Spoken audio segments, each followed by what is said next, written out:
Good morning. Good morning, everybody. I hope you had a good rest. And I know everybody had except for one, Vasily. Two? Okay. So that's going to make it a crowd now.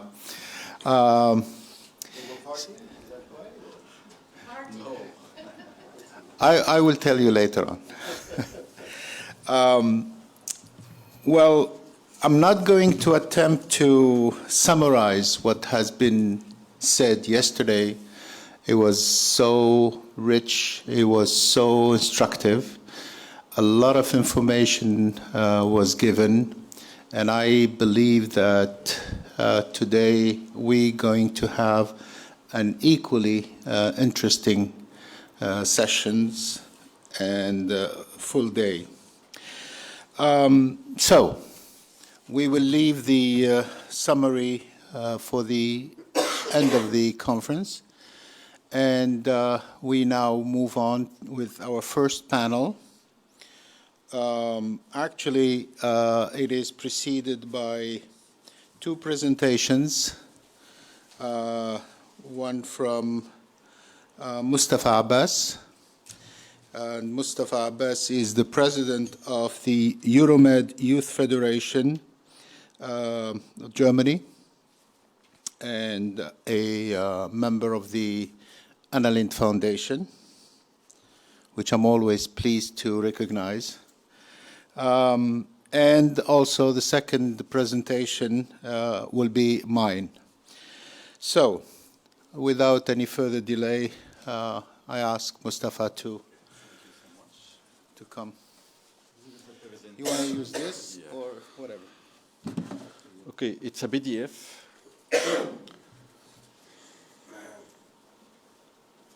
Yes, just start it.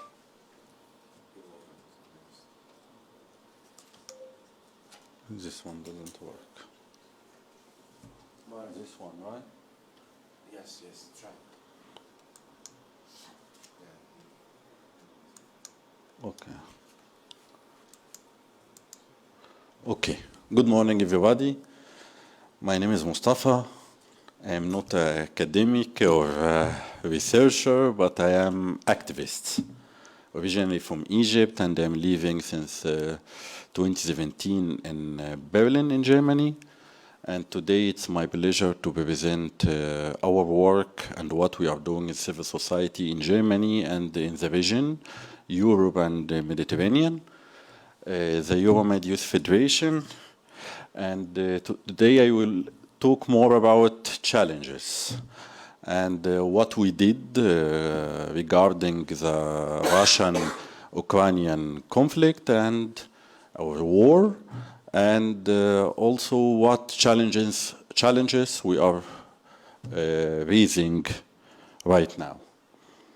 We are part of the civil society organization, and I would like to introduce to you our introduction, an open and respectful exchange of opinions between people or groups who are different from cultural, religion, and ethnic backgrounds is often challenging, especially when there is no desire for dialogue. I still remember yesterday one of the participants made a comment during the presentations. They will not make negotiation with terrorists, but how we will finish this war? It's a big challenge. History, because we like to learn of history, shows us that civil society, when activated, plays a key role in enabling intercultural dialogue as an instrument to bring together governments and fostering the communication between them, aiming to create a future based on democracy, justice, and human rights. So as a key player in the society, Euromed Youth Federation, Euromed Youth Federation is a non-governmental organization, and it's an umbrella organization working in all Euro-Mediterranean countries with the same concept of Anna Lindh Foundation. via national networks, but only young organizations working with sustainable developments in general. We are based in Berlin, but we have national networks in the most of the European and the Mediterranean countries to foster common understanding in all Euro-Mediterranean countries.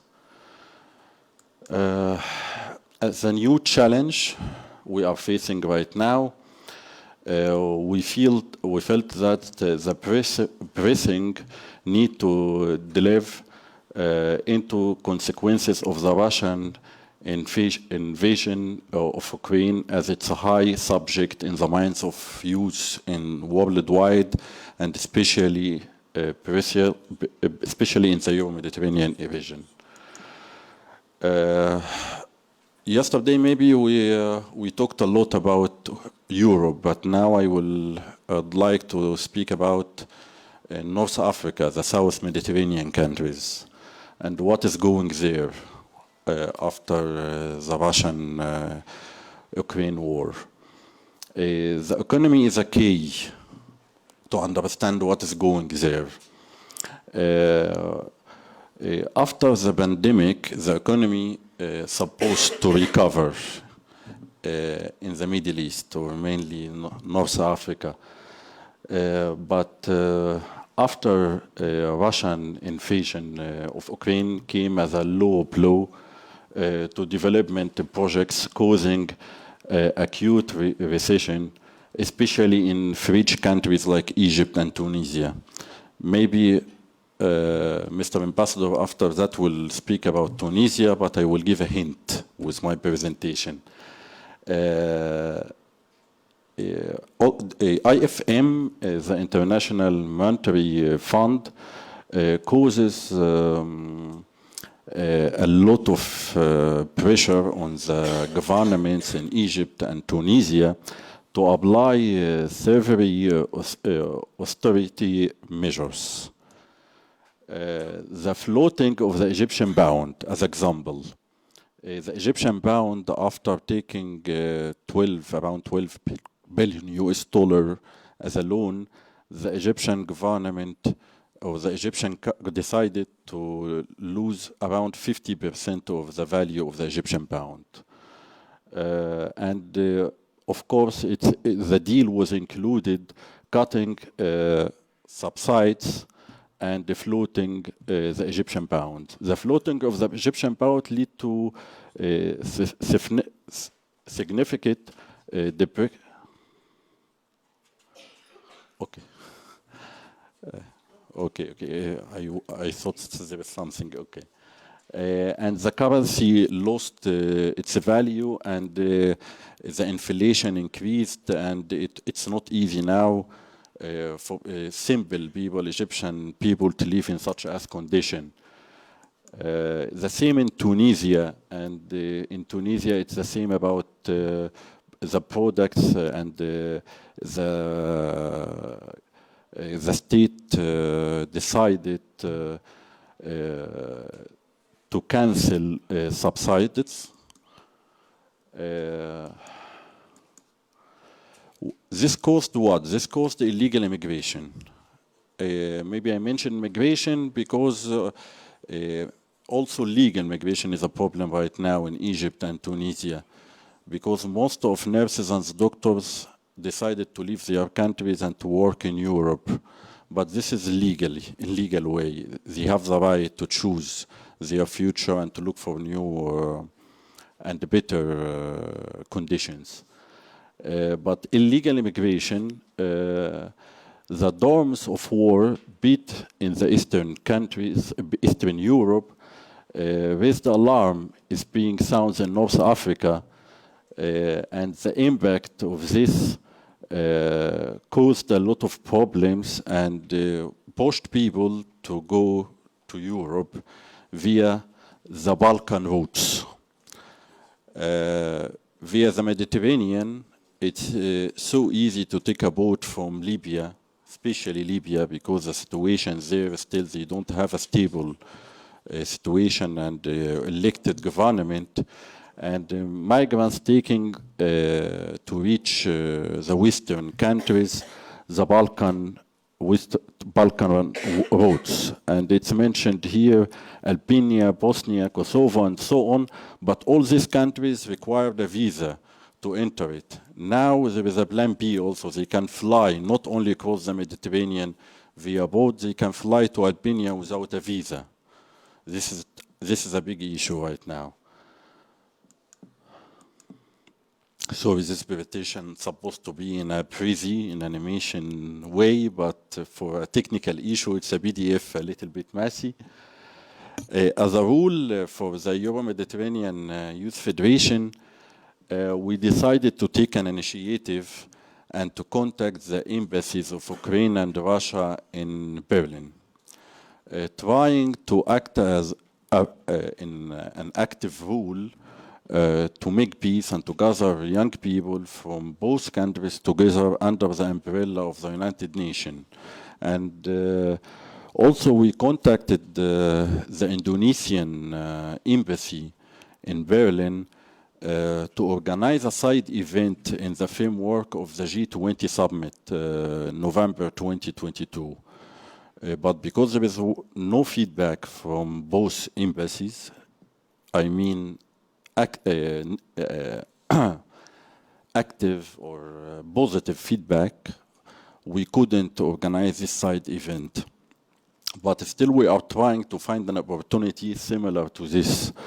In the framework of the report of the United Nations Secretary General on youth and peace and security, since Security Council adopted resolution 2022-50 in the year 2015, was released in March 2020, we try to act in this role and to try to take an active position of the conflict.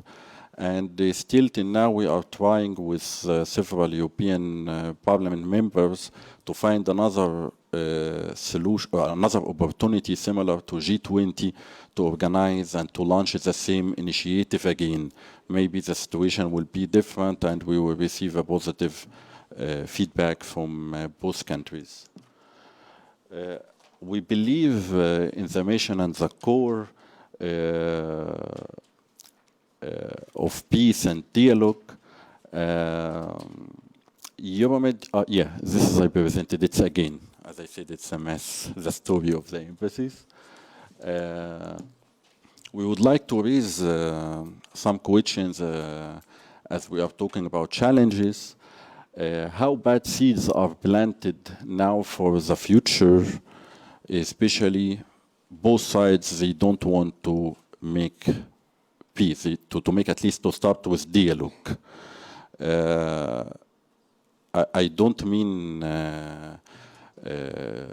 anything bad regarding Ukraine, or they don't make they don't want to make a dialogue or to avoid this kind of negotiation.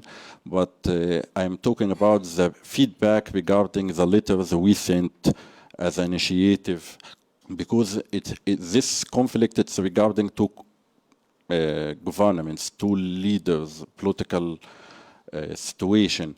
But we are talking from the point of view of youth workers. This problem caused a huge effect in the relationship or the partnership between Europe and the Mediterranean.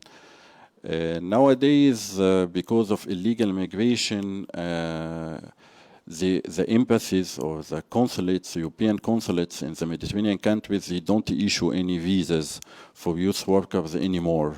It's not easy to issue a visa.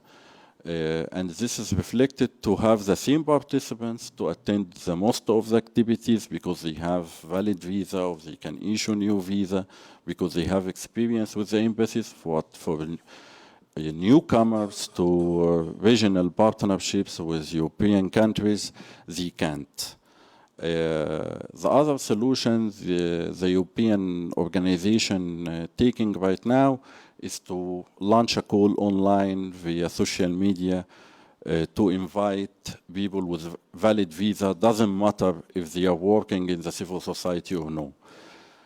This is a big challenge, and we would like to find a solution for this because this affects the new projects, and the European partners started now to avoid to apply for new projects with Mediterranean partners. Polarization.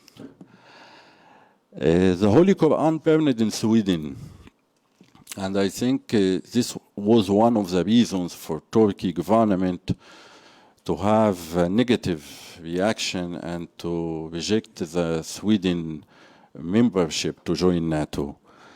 I think freedom of expression, we understand it and we respect, but also in the same side, we would like others to respect Muslims' feelings. When they saw the Holy Quran burning, it was a big issue, and they started to have a reaction. This reaction, I think it's not okay for the future of partnerships with the European countries and for Barcelona process. Muslim countries now started to ask not to buy any products from Sweden, and I think they will add a new country so soon as well. And a lot of demonstrations organized in all Muslim countries in the south of the Mediterranean, and it's led by the Azhar Mosque, the most well-known and the biggest religious organization in Egypt. I think because of time, I would like to close the session with this sentence. It's a high time to learn from past mistakes and to know the history if we really want to make a different future, to make a dialogue. And here are the questions we are trying to raise it up. Thank you so much.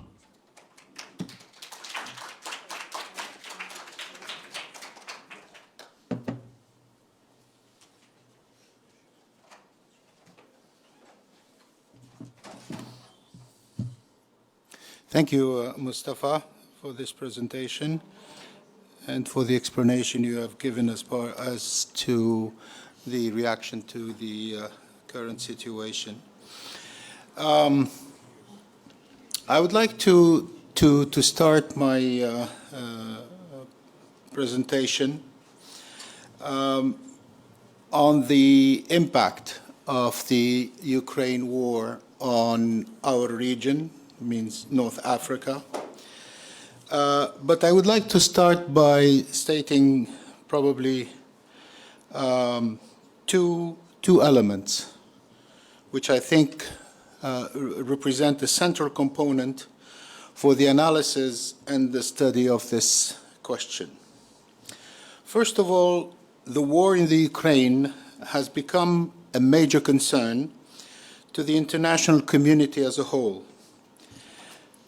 However, if the West in general and Europe in particular have been thinking and preparing for this scenario individually and collectively in the framework of NATO, the rest of the world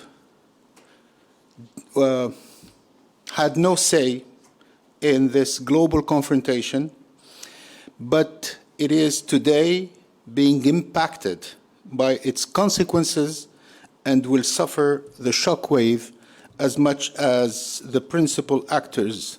However, with a major difference, they do not have, I'm talking about the countries in the southern Mediterranean shore, they do not have the means to absorb the shockwave, let alone overcome its consequences.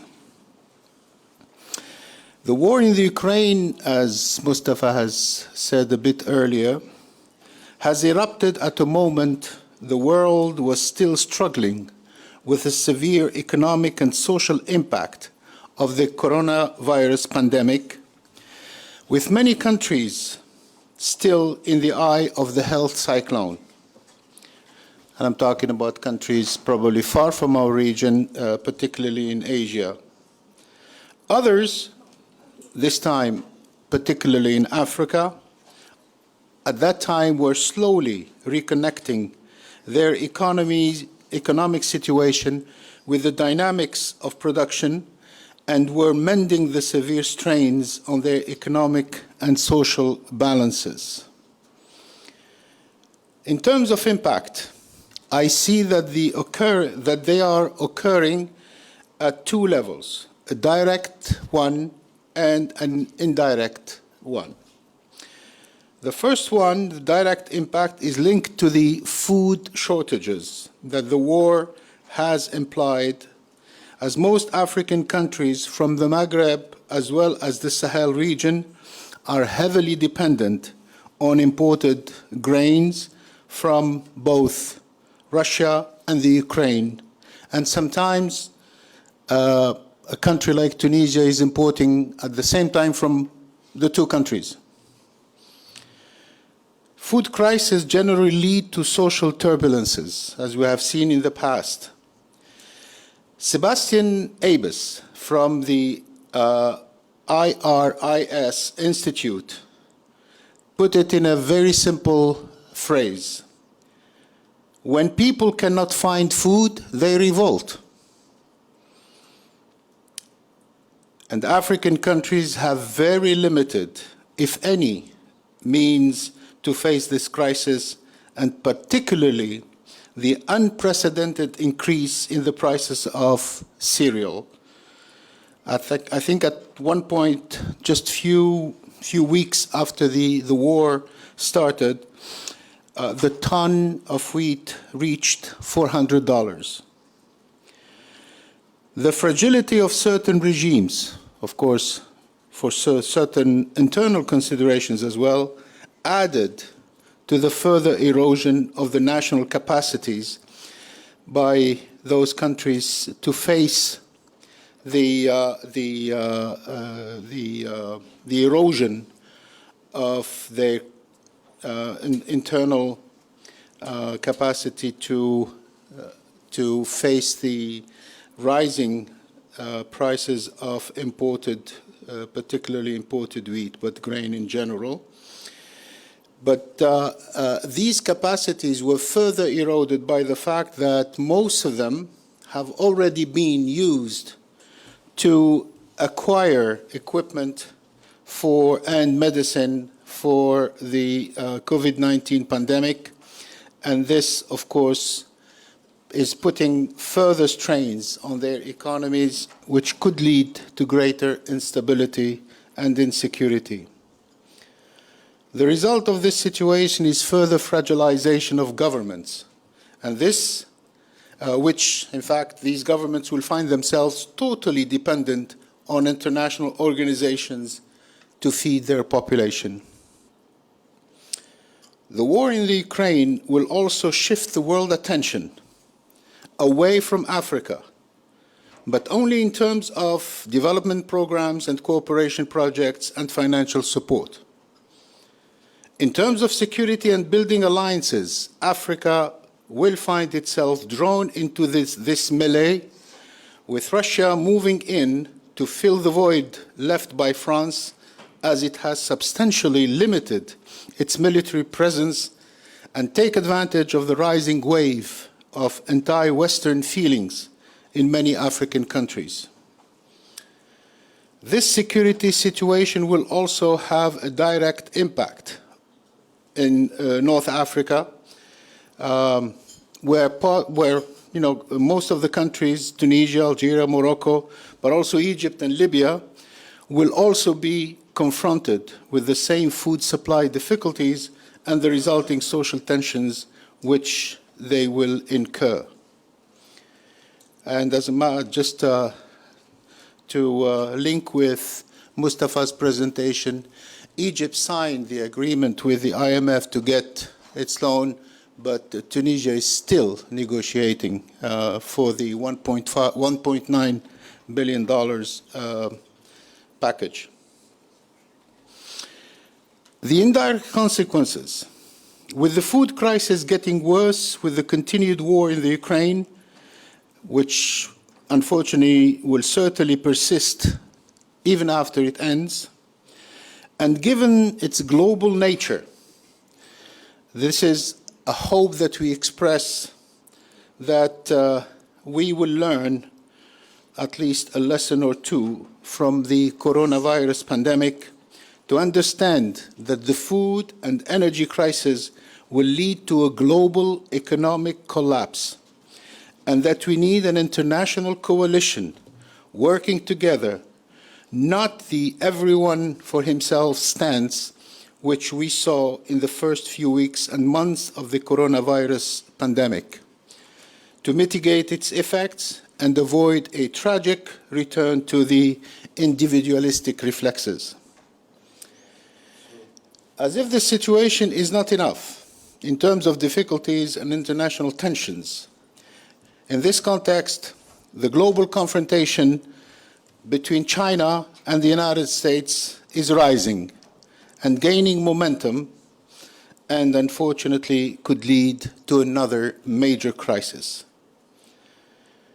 Now, the general feeling in the southern shore of the Mediterranean, particularly our part of the world, is to condemn the war on the Ukraine as an aggression and express support for the Ukrainian people as they are fighting for their country.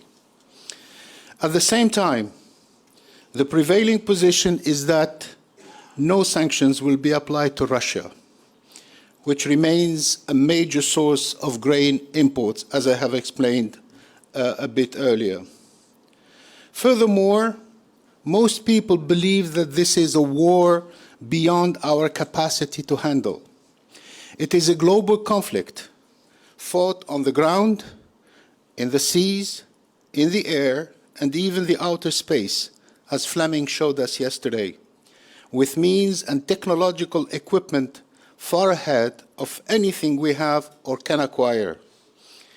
It is a war for world dominance, in which even Europe is finding it difficult to have a say or apply any significant influence. Therefore, the prevailing position is that we must not get involved directly, because no matter the final outcome, it will not take into account our interests, our concerns, or our aspirations. However, on the individual and social level, Tunisia, for one, is home to many Ukrainians who have settled in before the war and are today part of the Tunisian society where they live, work, and socialize.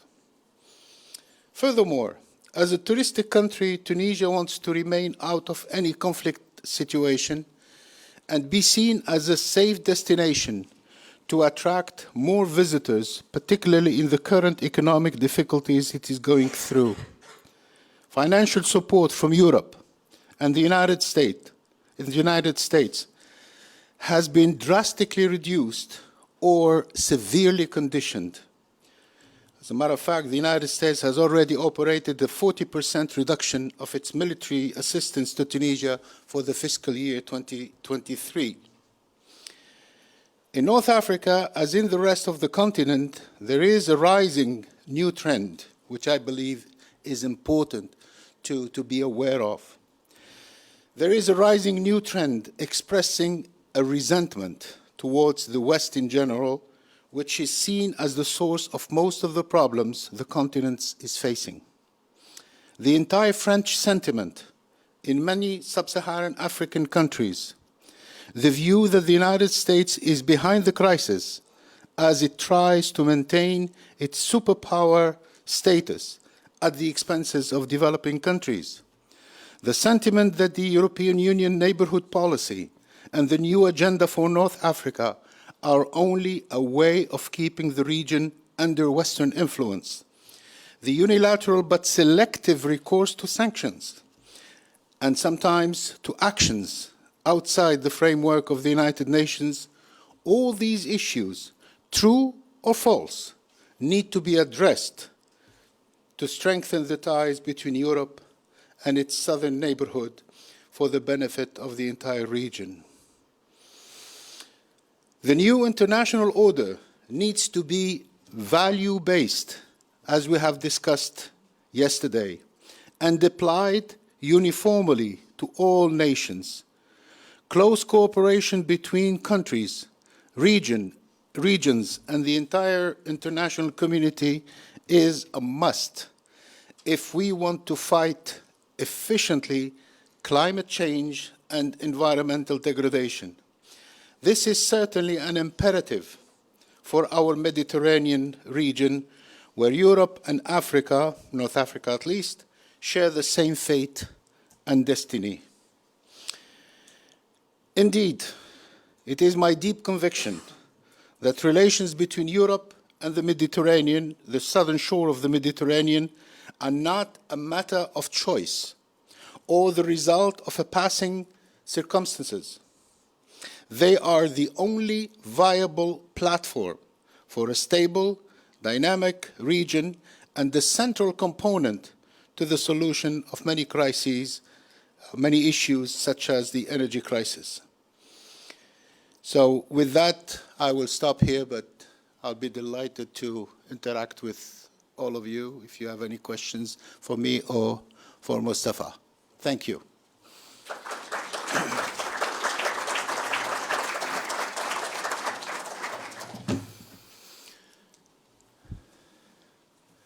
Stefanos, do we have a microphone?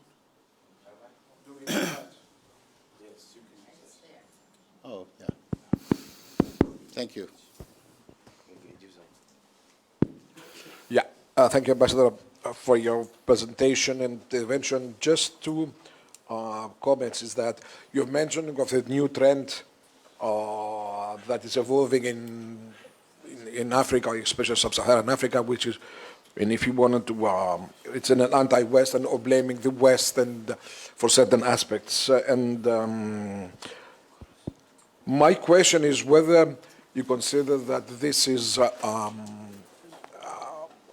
this also has to do with the Russian, let's call it propaganda or intervention, or a combination of the two, because the European Union, regardless of what is the feelings, the European Union continues to be the target of migration, which is not only based on financial, economic poverty, but also the perception about the state of human rights, of political rights, and other aspects that the European Commission or the European countries present. That's one point. And the other point that you've mentioned is that you've mentioned that Tunis and especially Egypt are constantly under pressure because of financial problems, and therefore the need because of reduced economic assistance. But the question is that what is the process that would lead to a sufficient and self-served economic and an autonomy of their economic presence? Or are we going to experience a continuum of dependency on external aid? Should we take more questions and then? No other? Yeah, okay. We have one there and one here.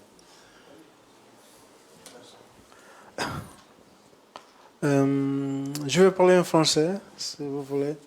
Okay. Tu peux traduire, s'il vous plaît. Donc, moi, je m'appelle Celso, si vous connaissez. Je suis en train de venir en Portugal. Nous sommes deux, ma collègue Katia avec moi. Et je suis très content pour cette thématique de Mustafa, parce que quand on pense en Afrique, on pense à toutes les choses tous les acontecements dans le monde, et surtout quand la thématique c'est migration. La région Balkans Nord d'Afrique, c'est une région d'influence pour l'Europe, en même temps que c'est la région que l'Européen pense c'est dangereuse parce que la ligation de refuge qui utilise une porte d'entrée pour l'Europe. Ma question à Moustapha, c'est qu'est-ce que, quand tu fais cette étude, comment tu vois les Africains en Europe, en même temps que l'économie d'Europe, part de l'économie d'Europe, venir d'Afrique. Quand tu penses l'immigration africaine et la présence d'Africains en Europe, quelle est la meilleure réflexion que tu peux faire sur cette symbiose? Okay, try to summarize. Actually, the question was in relation to the presentation by Mustafa, particularly the segment when he spoke about the Balkan route. But the question itself is, given the presence of the African diaspora in Europe, and the fact that it is to a certain extent at the basis of the economic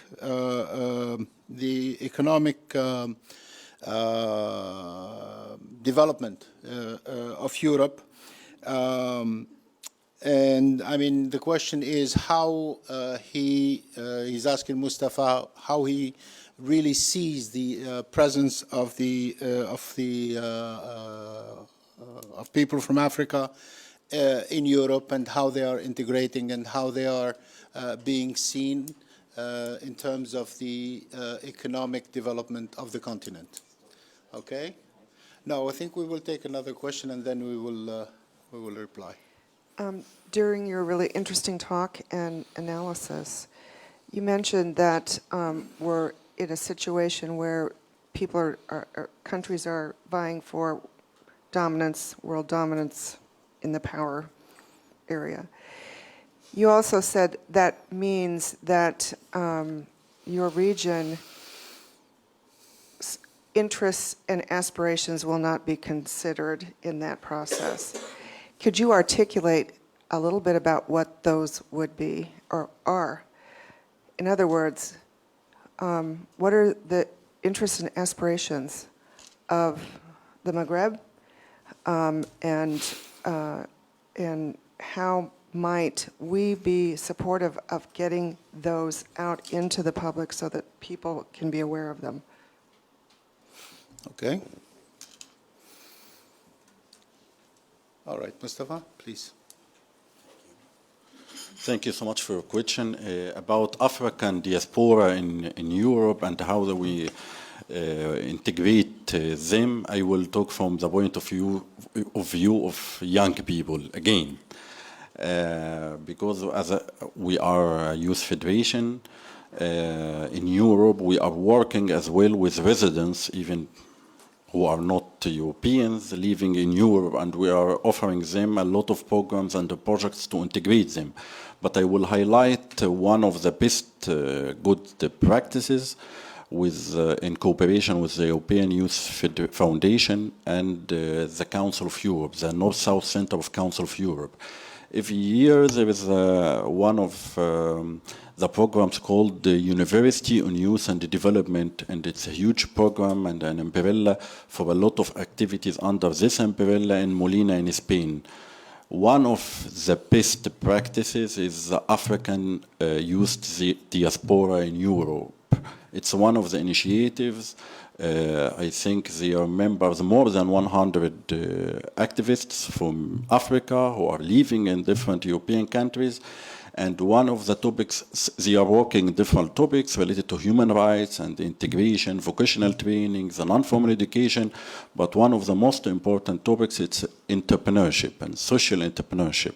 And they organize in their countries a lot of programs related to entrepreneurship and to how to integrate African young people in their new hosting societies.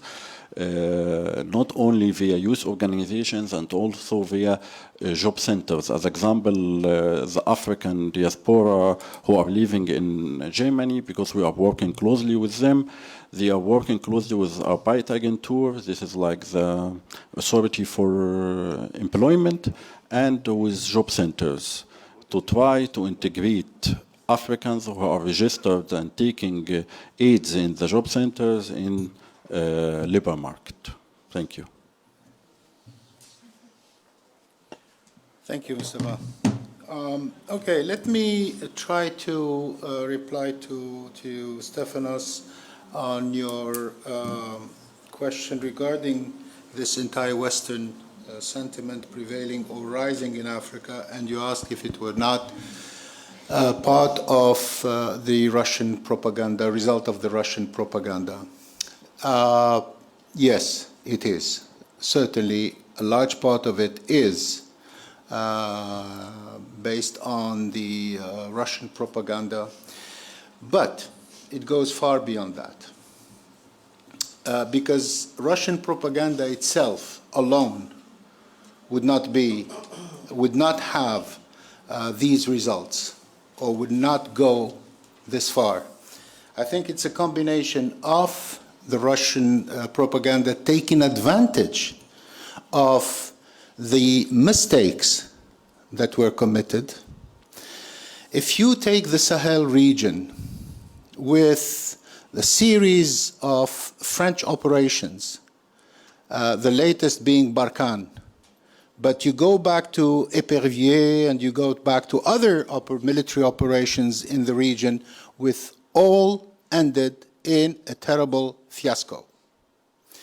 And the reason for that fiasco was the fact that the French policy or the French operation standards or objectives of those military operations in Africa were decided in Paris without any consultation and any knowledge of the African reality.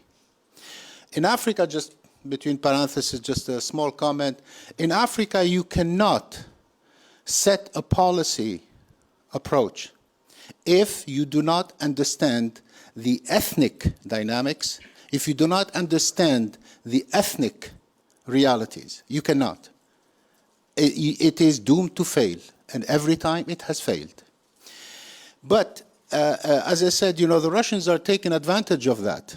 They're taking advantage of that. And of course, behind them, I would say in the shadow, but still following and using that trend, is China.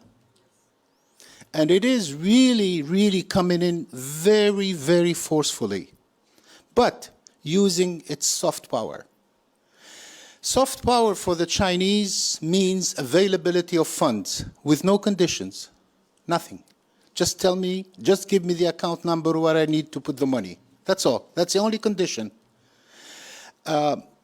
Two, the Chinese also offer a lot of participation through that, the Belt and Road Initiative, infrastructure development, which is lacking in Africa. So in Africa, when you have a country that has no roads, that has no bridges, that has no buildings to house their own administrations and government structures, and China comes and says, okay, I'll do all of that. Don't worry, you'll get them in 6 months, at no cost. It is very difficult for a country which is really strapped for cash, that has a lot of difficulties making ends meet, paying the salaries of its people, to say no to that.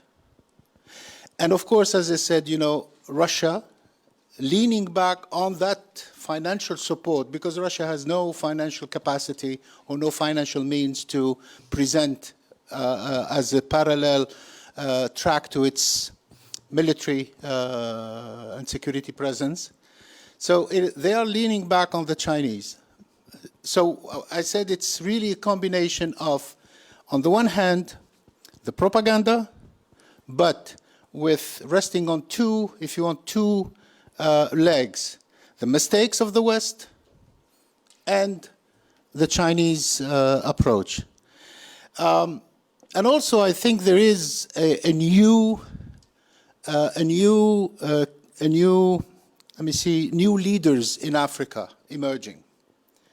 You take the Macky Sall types, you take others that are very, very successful and very intelligent leaders. If you see Senegal today, and has seen it maybe 10 years ago, it's not the same country. And these leaders, they know what they want. And what they want is basically and primarily, they want technology transfer. It is better for them to acquire technology to be able to sustain their development programs rather than have to have the money or whatever. So, coming down now to the specific case of Tunisia, what would be, therefore, the weight for the economic recovery, or are we looking at the situation where we will have recurring financial, outside support? The question is very difficult because in Tunisia, it's a combination of internal and external factors. The internal factors are the revolution that occurred in 2011, which has disrupted all the mechanisms of the state, and still does until today. But added to that, the country being in a very unstable position, then the pandemic hit. And I must say that in the first almost, I would say, 8 months, probably close to a year, we applied, but we received no support, no assistance to fight the pandemic.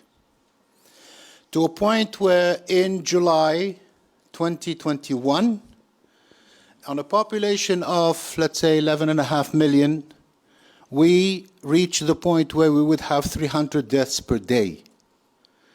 So all the means of the country were directed towards that.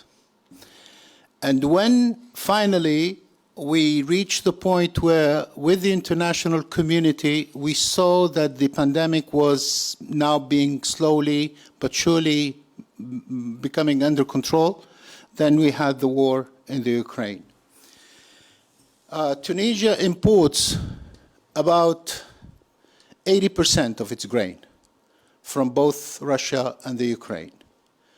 And of course, when the war erupted, we received nothing. Plus the fact that the prices, as I mentioned, were too high for us really to pay. But what was the solution? Every single cent in the budget was directed to there. Therefore, today, all the investment capacity, financial capacity, is being shifted towards the daily routine or the monthly payments of salaries and so forth.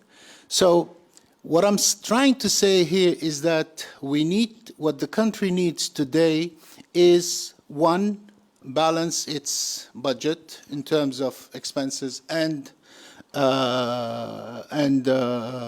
income. But also, we need to develop our export capacity, but that comes with production. And if you do not have money to invest in your industry to make it, to update your equipment, then you cannot do a thing. And unfortunately, and I'm saying this really with a heavy sigh and underlining the unfortunately, with the new European regulation coming into effect in 2026 regarding the environment and the carbon, I think Tunisian exports will be reduced to really a minimum, which is going to add to the difficulties. So what is needed today is really a big push for the economic machine to restart. And then I think that particularly with the resumed cooperation with our traditional partners, I think we will be in a position to reduce slowly, but on a continued basis, the international support that today we need. Yes. Okay. My presentation about this, or my understanding of this situation, and I spoke of it is a war for world dominance. And I draw that from what I see as being the two sides facing each other, each one trying to create a mega coalition to face the other. You have, on the one hand, you have the United States with the Western Alliance. On the other hand, you have Russia, China, and the BRICS. But also, there is a movement to go beyond the geographical areas for these two blocks. And as I said, you know, Africa really finds itself in the middle of this melee. When you see now the arrival and the implementation of positions by the Russians, by the Chinese, in Africa, particularly Central Africa. Let's not forget that in the Sahel there is a country called Niger, and Niger is known, around the world for its uranium richness, and of course, without uranium there is no nuclear energy. So therefore, there is a very strong drive towards Africa. Second example is cobalt, which is a major component for the renewable energy equipment, but also for artificial intelligence, but also for anything that deals with computer science, digitalization. Now, 64% of the copper is produced in the Congo, the RDC, Democratic Republic of the Congo. But 50% of that cobalt is treated in China, because half of the companies extracting cobalt are Chinese. So therefore, you understand that there is this drive for positions, strategic position, but also for strategic minerals.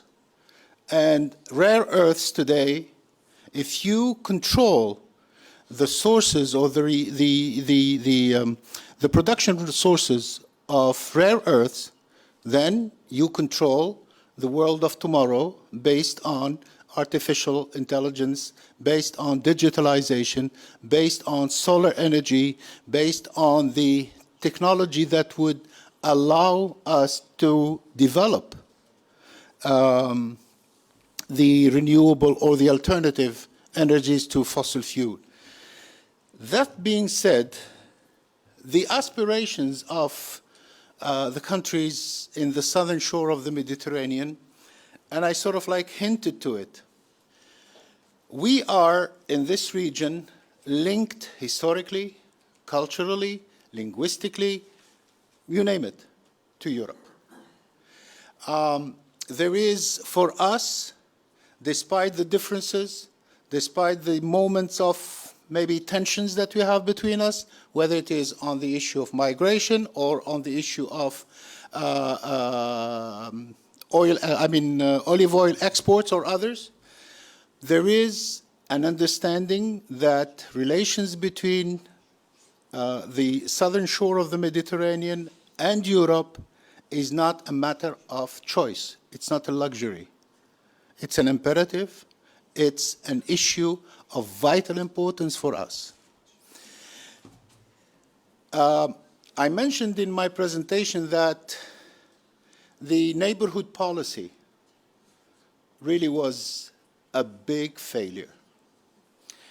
Then it was replaced by the new agenda for North Africa, which never saw the light of day. And now we are looking at probably the imperative of a new program. So it is important that the aspirations of countries on the southern shore, Mustafa has spoken about the brain drain. We need to have the capacity to keep those engineers, to keep those doctors, but that requires capacity building, that requires equipment, that requires technology transfer. In a word, and I didn't want to use that word in my presentation, but I would say it now, what is required today is not the traditional client-provider type of relations based on trade commerce. What we want is the co-construction of projects that will be sustainable, that will really have the capacity to create wealth and provide the opportunities for youth in the southern shore of the Mediterranean to, first of all, to forget about migration, two, to have the capacity to create, and three, have a say in the development programs and projects of the country. So all these require a new international order. We spoke yesterday at length about the issue of values. And values really need to be at the core of this new international order. The values of all people around the globe aspire to the same thing that Maria yesterday really said forcefully. Everybody aspires for peace. So if you have a country, if you have a nation that does not have that basic element, peace, then we are still in trouble. We are still in trouble. And a poem from an Irish poet, unfortunately I cannot remember the name, has said that a country that enslaves another is itself enslaved. So that's... Any more questions? Yes, please.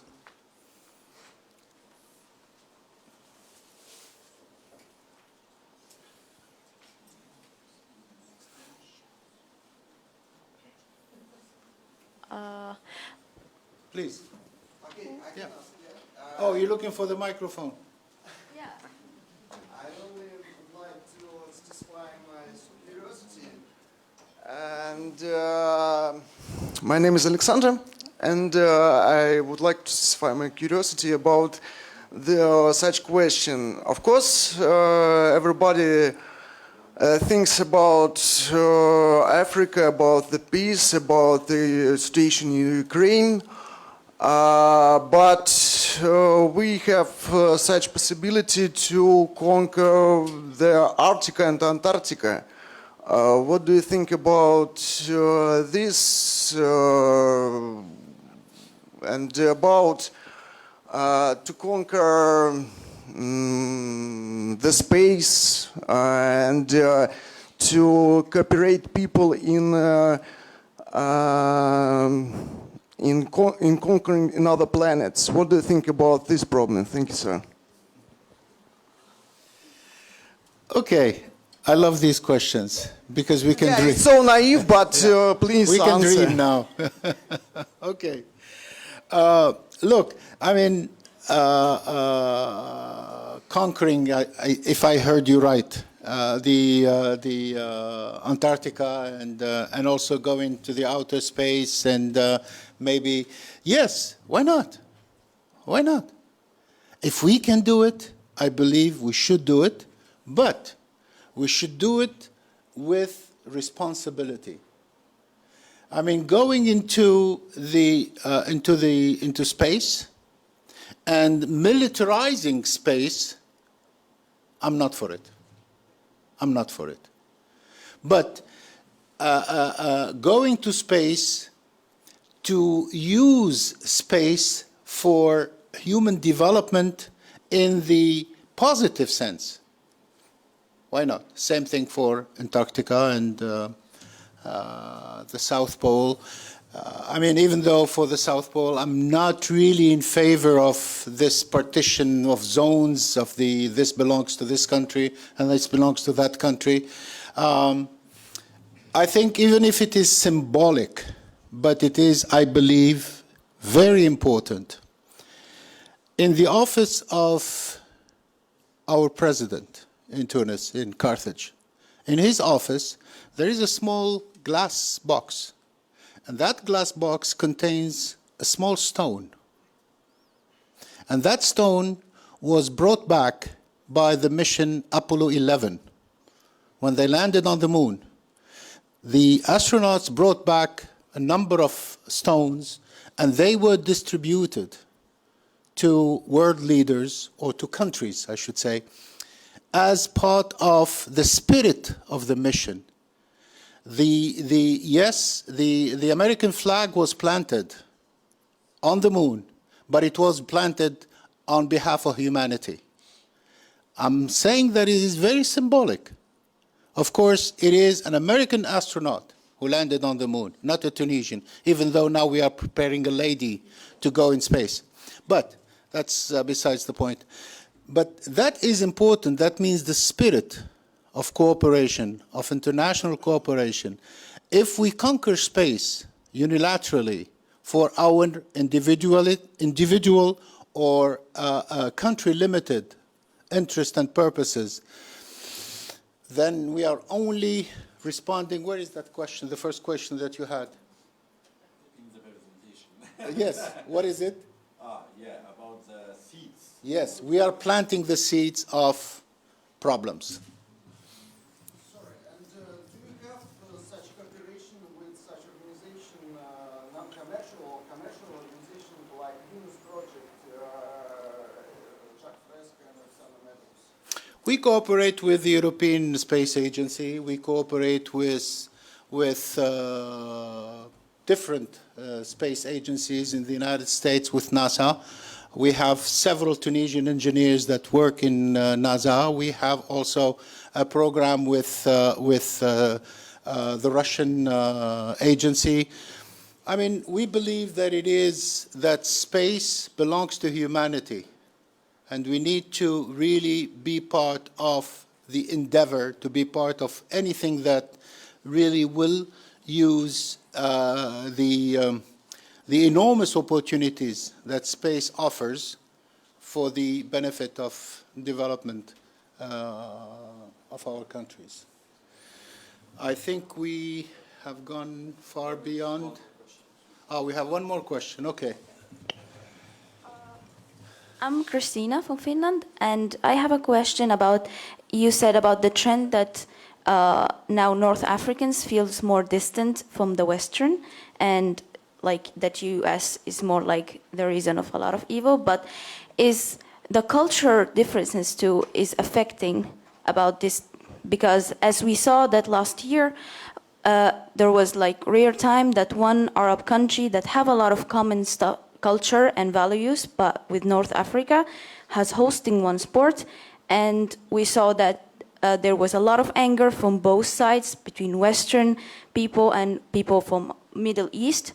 And there was a lot of culture differences that happened. I think that Middle East felt more distant from Western countries and how they think and how Middle East think. And I saw that some people even felt more disrespect to their own cultures and values by the West because, as people said, Western know better, but we could never be on the same level.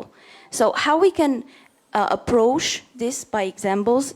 Can you give us examples of how we can go to a compromise between the two different cultures and how we can be more closer without disrespecting other cultures and disrespecting other societies? How we can develop as two societies that's so different, but be in the same time more closer, that no culture are more pushed down or more culture being put up. Thank you. If I understand you correctly, you were talking about the World Cup. Yeah. Okay, all right. In my own opinion, whether it is Qatar for the World Cup, or it is Brazil, or it is Norway, or South Africa, or North Korea for that matter, to me, the rules are set by the event itself. It's a World Cup event, and only the rules of FIFA should apply. The world is coming. Let's speak about Qatar. The world is coming to Qatar. But the world is coming to Qatar not to visit Qatar. The world is coming to Qatar for the World Cup.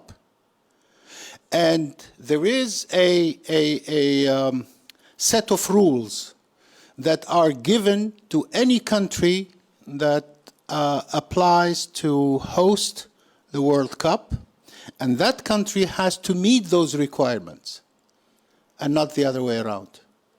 Okay? So what I'm trying to say here, the only rules that should be respected, should be applied, are the rules of the event.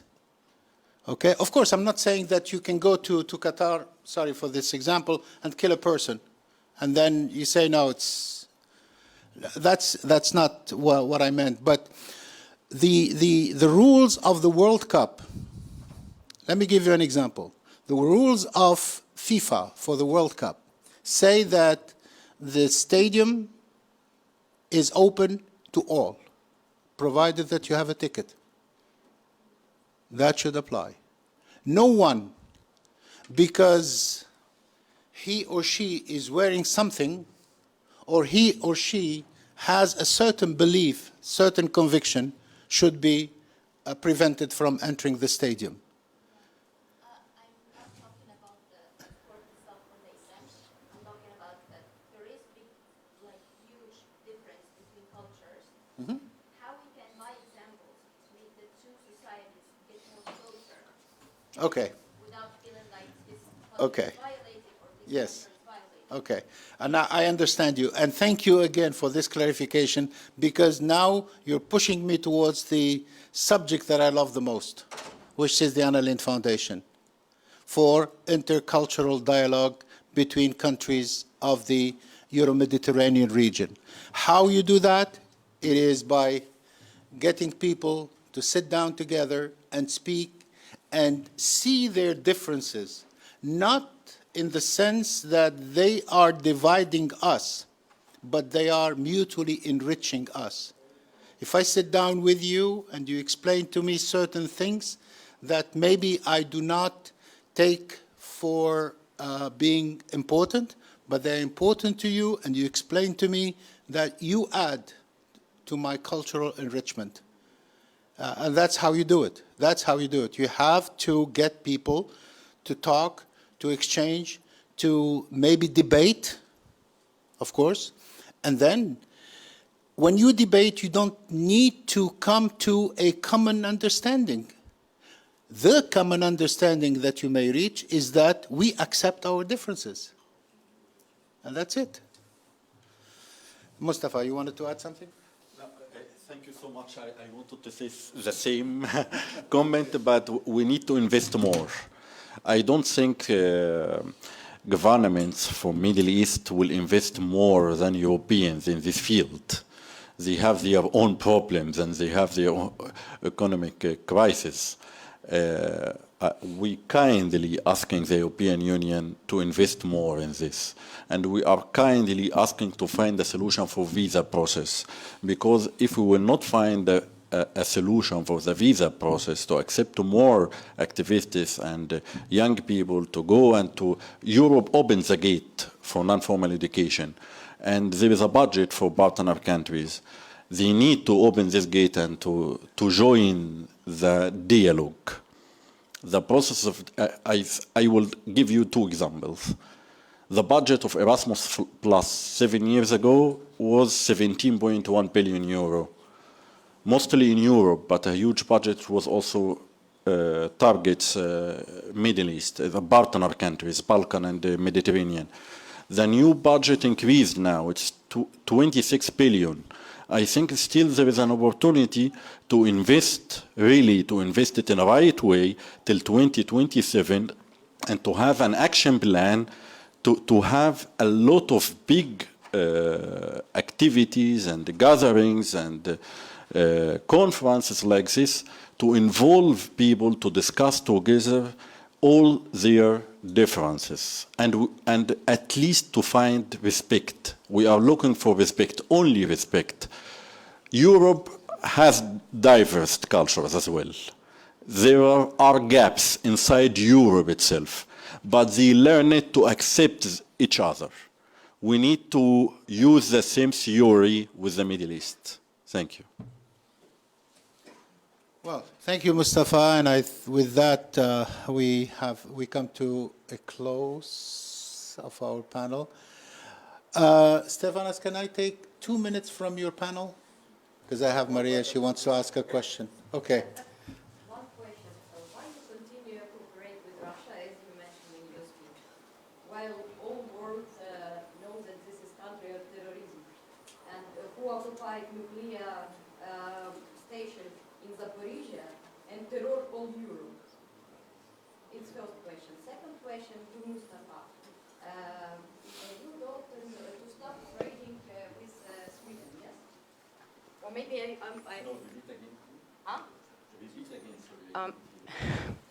first question to Ambassador.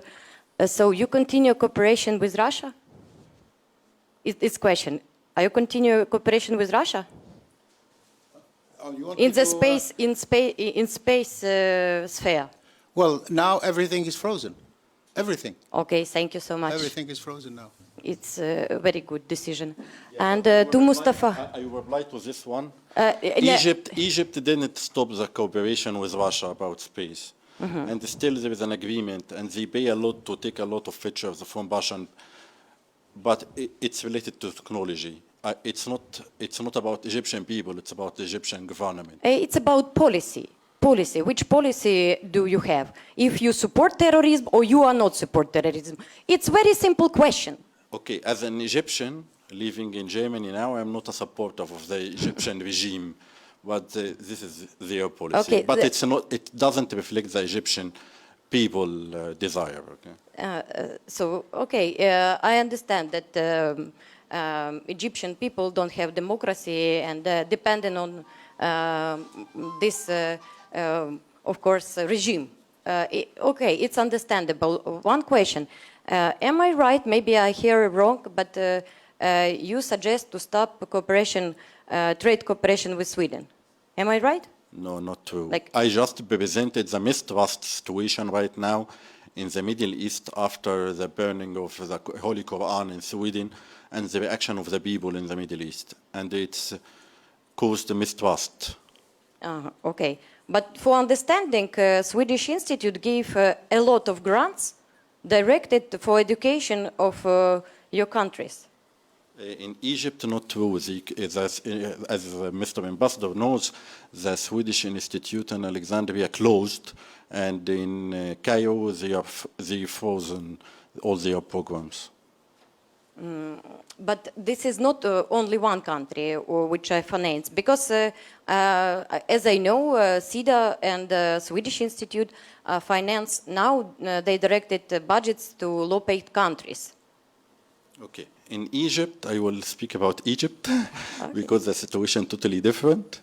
Nowadays, we have since 2017 a new law for civil society, and it's required a lot of security permissions to take any fund from abroad, and only pro-government civil society organizations, they are working in peace, but all other organizations who are, let's say, in the opposite side of the regime, they are collapsed. They moved their headquarters outside Egypt.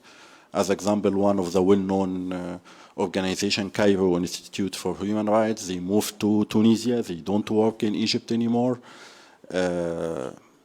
No fund for civil society in Cairo, in Egypt in general. Thank you. In the case of Tunisia, when it comes to SIDA, the answer is very, very simple. We never received funding for civil society from SIDA, and there is no program, no project funded by SIDA in Tunisia. And I also would like to add that at one point, even the Swedish embassy was closed in Tunisia. So, this is why I said in my presentation that the new international order needs to be based on values.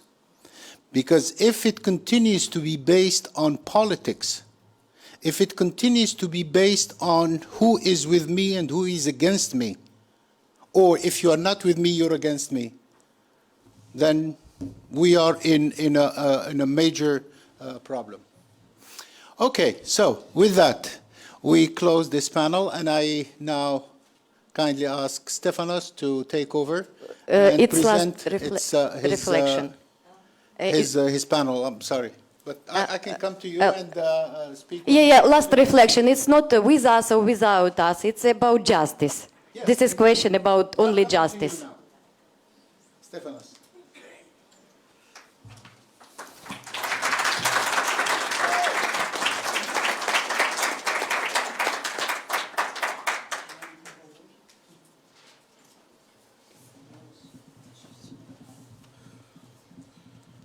Well, I guess we are running out of time as always, but this is well taken because of a very interesting debate and discussion, presenting two speakers who come from a different and hopefully complementary background, an activist or a youth, and an ambassador which has, of course, a very good understanding of academia per se.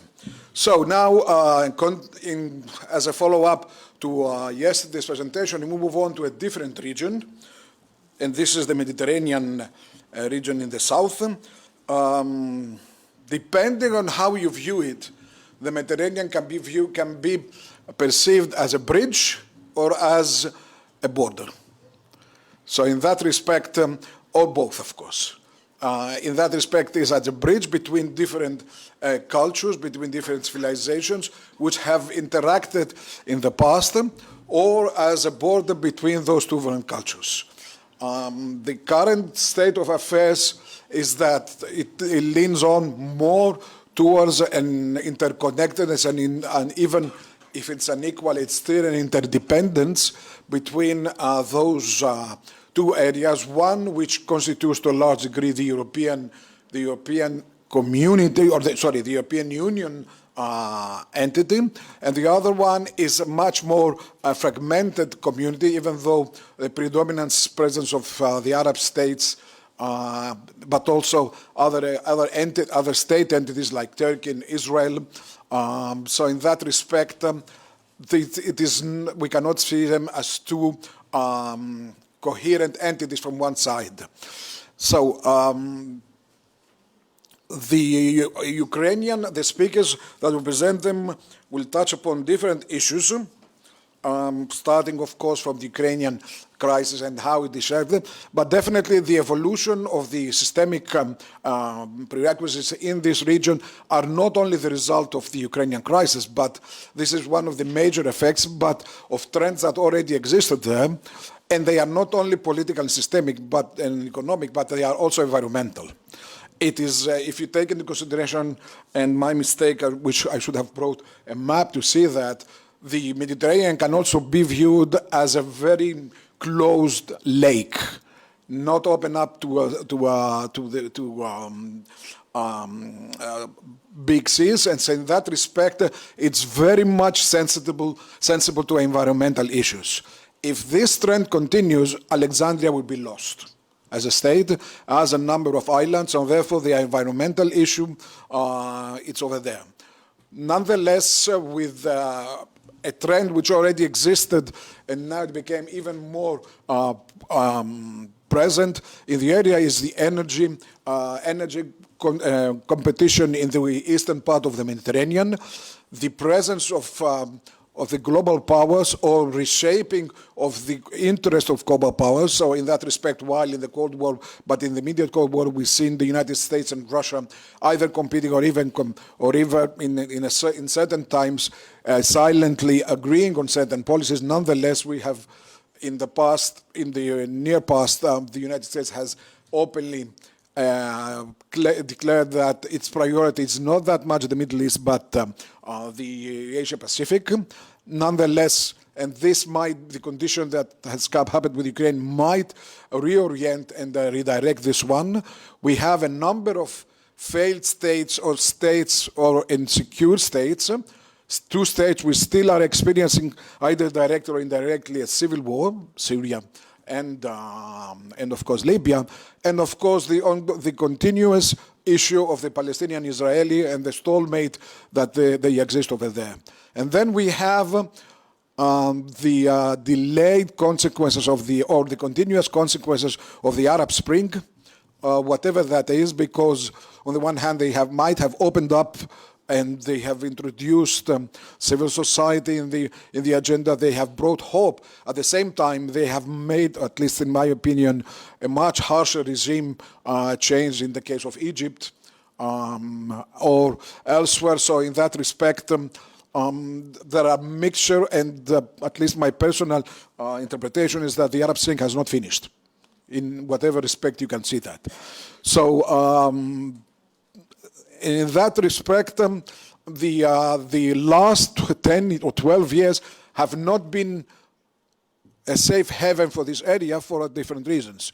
The economic crisis and the financial crisis that the Europeans have experienced, especially in the countries of the south, which of course reflected also in the North Africa and the Eastern Mediterranean, the migration trends, which again, it is something to be viewed in different perspectives. On the one hand, the large influx of refugees create panic and havoc in the countries of of Europe, but at the same time, Europe, with an aging population, is in dire need of this migration trends, not only in order to maintain its standards of living, but also in order to maintain the viability of the pensioners and the whole system. So in that respect, it's becoming more obvious that a new, shall I say, social contract between sides is needed, and the actors involved are not only the states.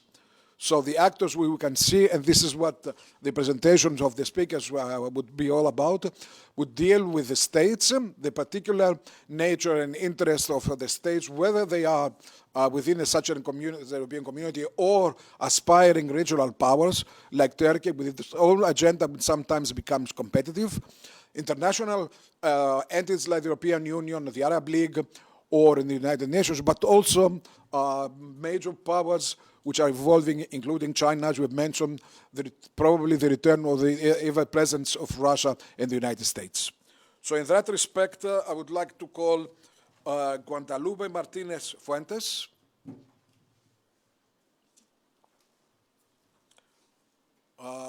Dr. Richard McNeil Wilson. Finally, find out who is he.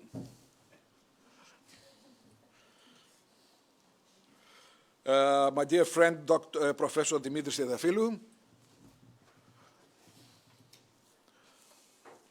and last but not least, as a physical presence at least, political scientist and activist in the youth, Michalis Kavouklis. More details about their own background when they start speaking. So, contrary to the product, I think we will start from the more wider perspective and then move to the more narrow perspective. So I give the floor to Dr. Guadalupe Martinez Fuentes, who comes from the University of Granada and the Faculty of Political Science. Her intervention will have to do with the effects of the Ukrainian crisis and on the security architecture in the Maghreb and the Sahel, and of course, what this means in Europe. In a certain way, it's the other perspective of the one that Ambassador Atala has offered, who was from the south. So I'm ready to take off.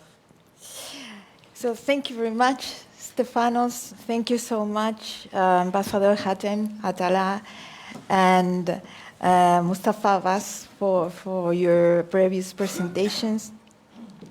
And thanks very much, Vasily, for the wonderful organization of this event. I'm really enjoying, so please call me next year. This is just my back.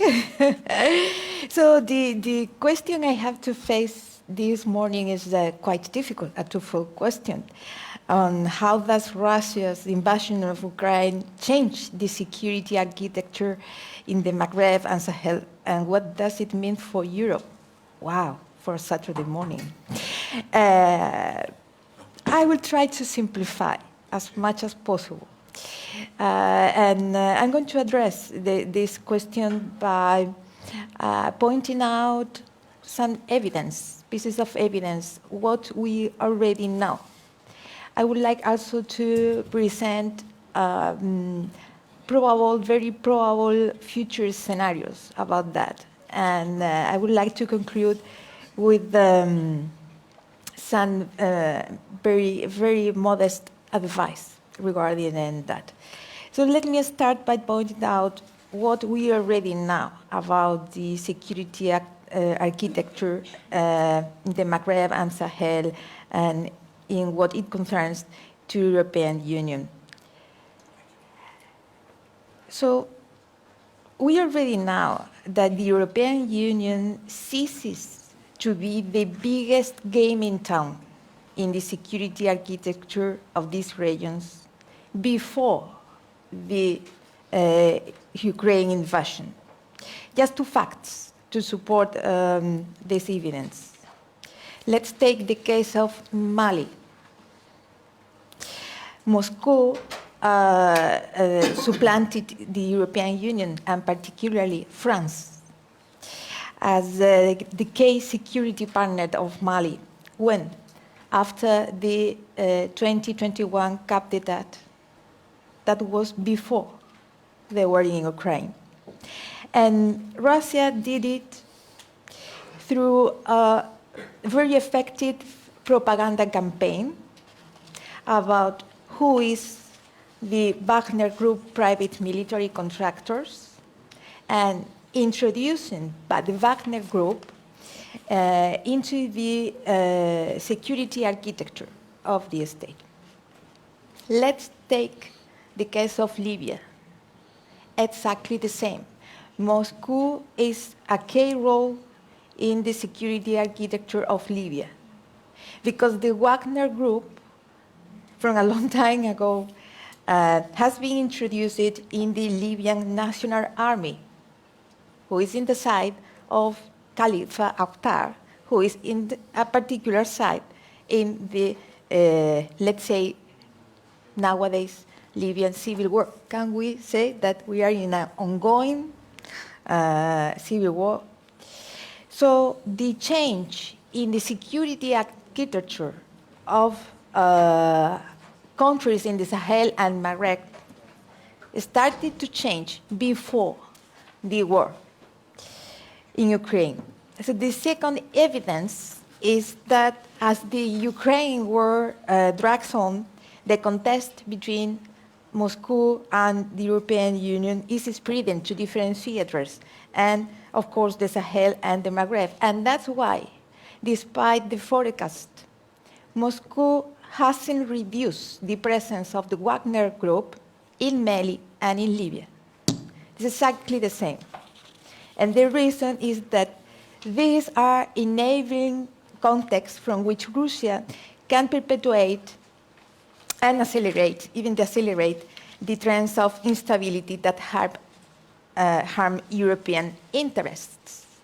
And I remark, European interests, not values. Because when the European Union started a new security mission in North Africa, in the Sahel, or in the Maghreb, there are not only values on the table, there are European interests, European countries' interests as well. That's what we already know. What we do not know yet, but it is reasonable to expect, is that Russia is unlikely to abandon or downsize its ambition and involvement in the security system in Libya and Mali. The second is that for many, Russia is even expected to escalate his influence in other countries of the regions, not because of the war in Ukraine, but because of the international isolation following the Ukrainian invasion. And this scenario and this expectation is based on two facts. One of them is that Moscow's strategy of infiltrating security elements in Africa has proven to be a winning formula. It works. It has been trained in different countries, and it works. And it's easy. You prepare your propaganda campaign. Yesterday we talked a lot about information, disinformation, and propaganda. You prepare a good propaganda, trying to portray the Wagner Group as a force to counter and to fight terrorism, and that's all. We already know that the Wagner Group is not a force to fight terrorism. We do know that the introduction of Wagner in some countries is counterproductive to fight terrorism. But if you prepare a good campaign about that, and then you introduce that element, you can success and try to do it also in other countries. Which countries?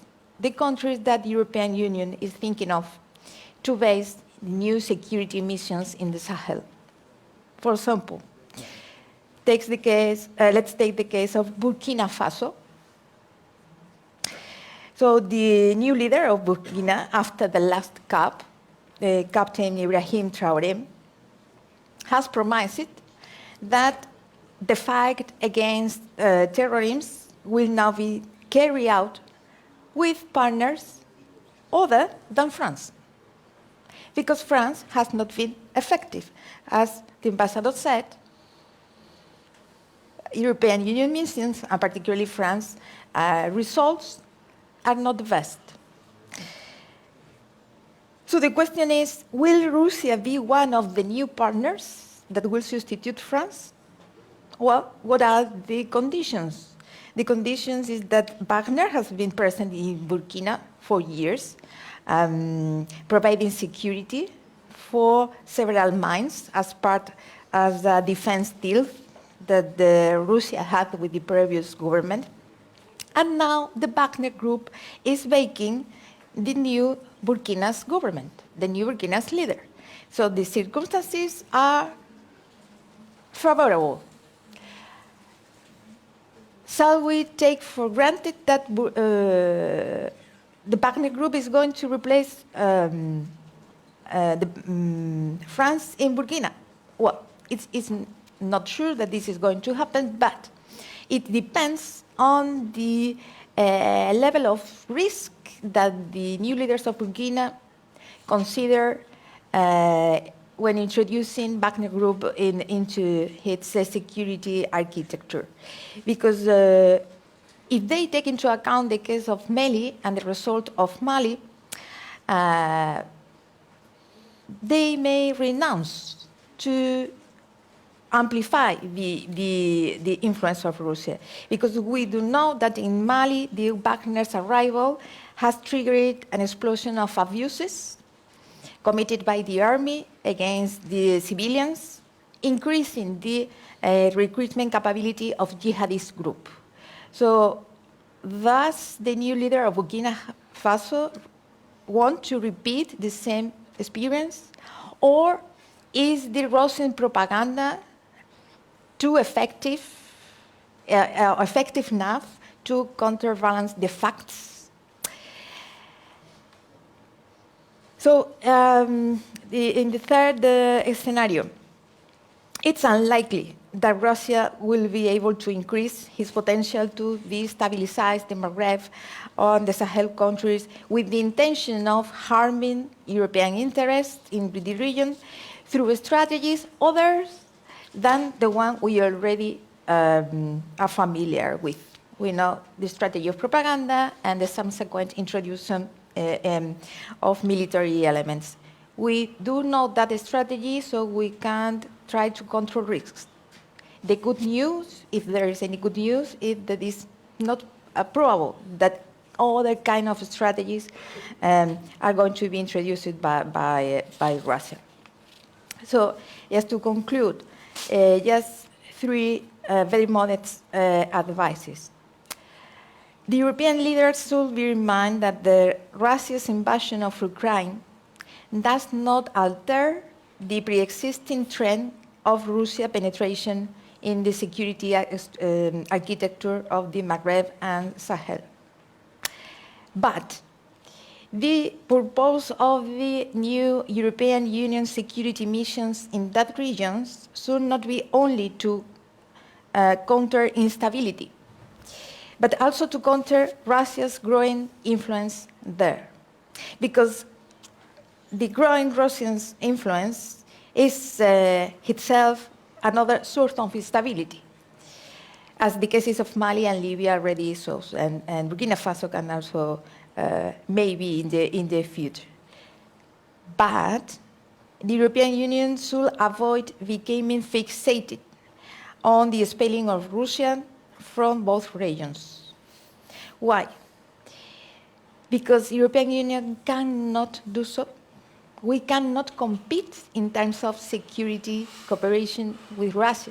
As other speakers have said, we cannot compete because we always ask for conditions, and Russia doesn't.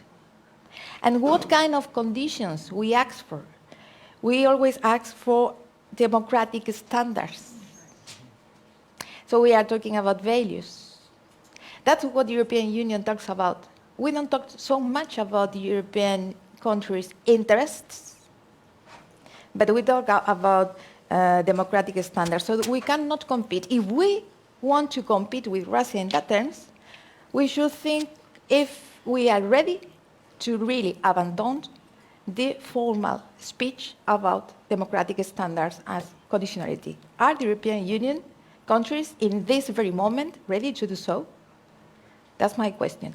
And the other reason why I think the European leaders should not be fixated on expelling Russia from the Maghreb and the Sahel is what the ambassador previously said regarding that we cannot rule out that social instability will grow up in the region because of many reasons. Also, Mustafa said about the economic question, the food crisis, which is getting worse, the direct and indirect consequences of the war.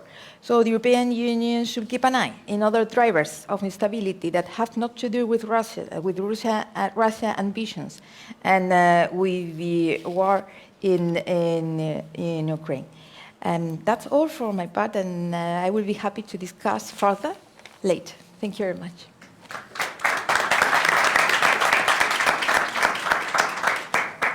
So the second speaker will touch upon an issue that I didn't underline earlier on, and this is something to be found which founds also the common interest of both sides. This is the operation of violent extremism, and as a result of polarization in the societies, and whether this is related to migration and the far-right violence in the area. And this topic will be covered by Dr. Richard McNeil Wilson, who comes from the University of Leiden as a postdoc researcher in the field of terrorism and political violence. The floor is yours. Thanks. Thank you. Hi. Good morning. I have a presentation. I don't see any evidence of it, but it's fine. I don't need one. I'll just read off. Okay. As long as this is fine. I don't. Very easy. No, but you need to. Okay.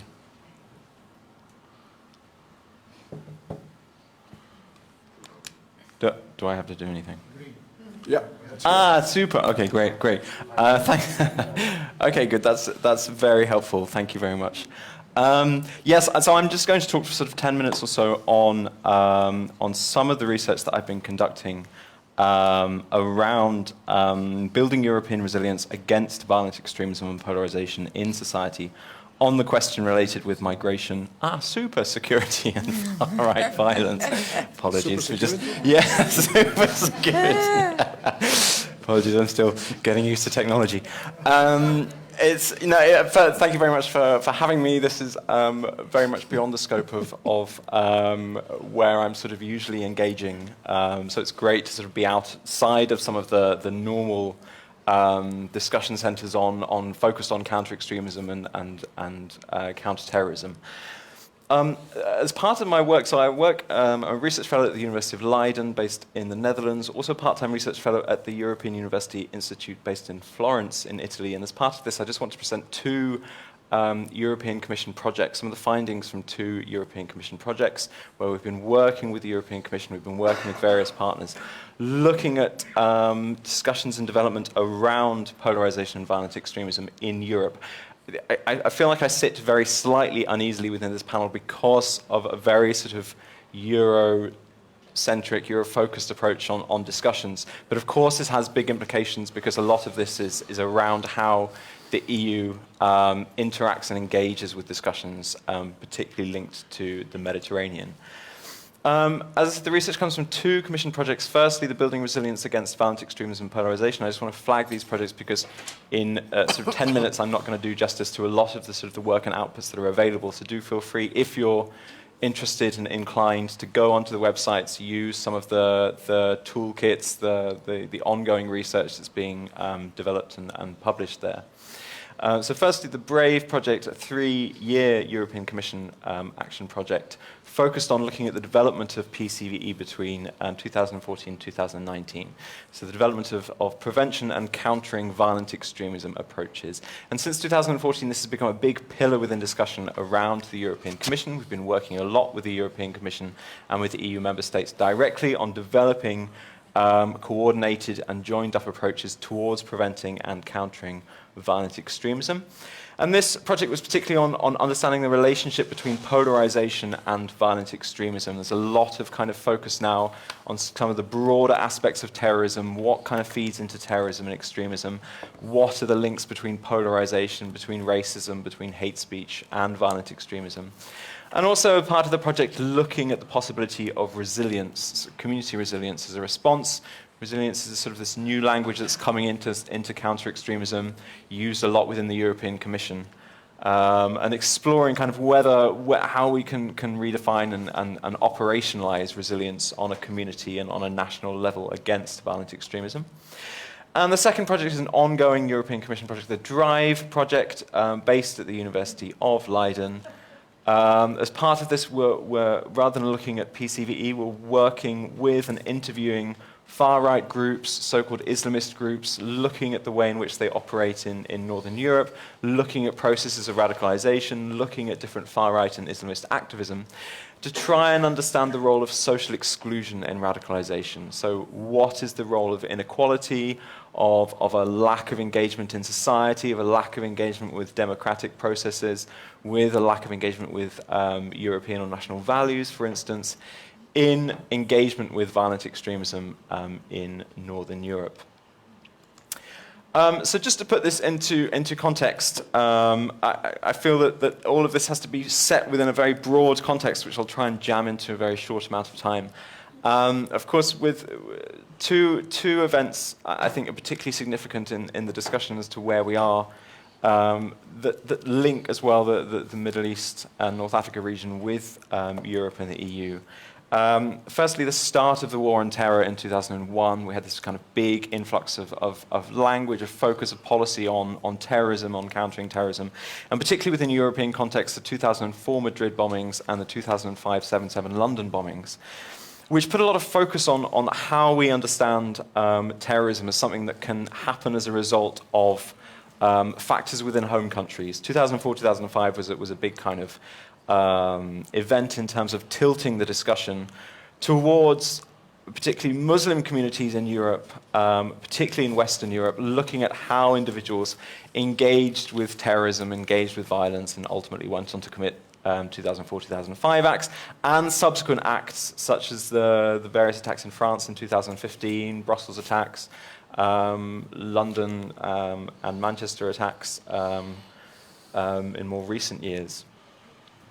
And the second event that I think is also very important is the sort of the Arab Spring and the collapse of Syria into civil war, and the rise of Islamic State, the sort of that 2014-2015 period, and the sort of the so-called European migration crisis. Of course, to put this in a world context, in a global context, within Europe, it's not particularly a migration crisis, but it was very much framed as being a crisis. And that language of crisis and that linking of migration to security continues through to this day and continues to guide a lot of discussions around migration, around terrorism, and around security.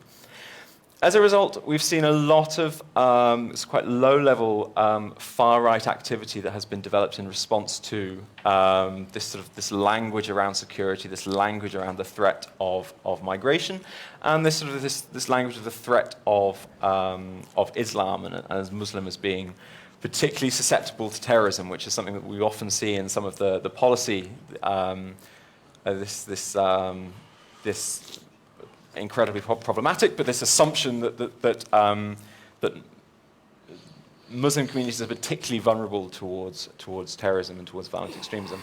And so sort of going from top left, we have a demonstration led by Pegida in Germany. It was developed in sort of 2015 in response to the migration crisis, but also due to sort of local factors in Saxony and in Dresden. And that has sort of sparked a lot of the sort of the activism, the far-right activism that we see today. On the top right, we have an individual called Rasmus Paludan, who is a Danish far-right individual. He's been responsible for a recent spate of Quran burnings. There's also seen recent Quran burnings in Norway with a group called Sian. Pegida Nederland have sort of appeared from nowhere again and started a spate of Quran burnings in the Netherlands in recent months.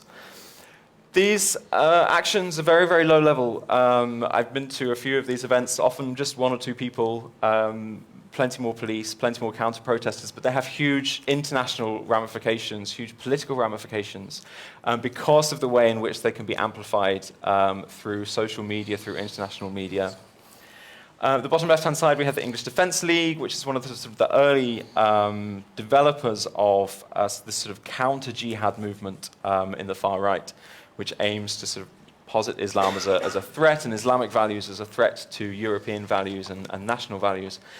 And the bottom right-hand side, this is an identitarian group, which is quite a new kind of movement within the far right.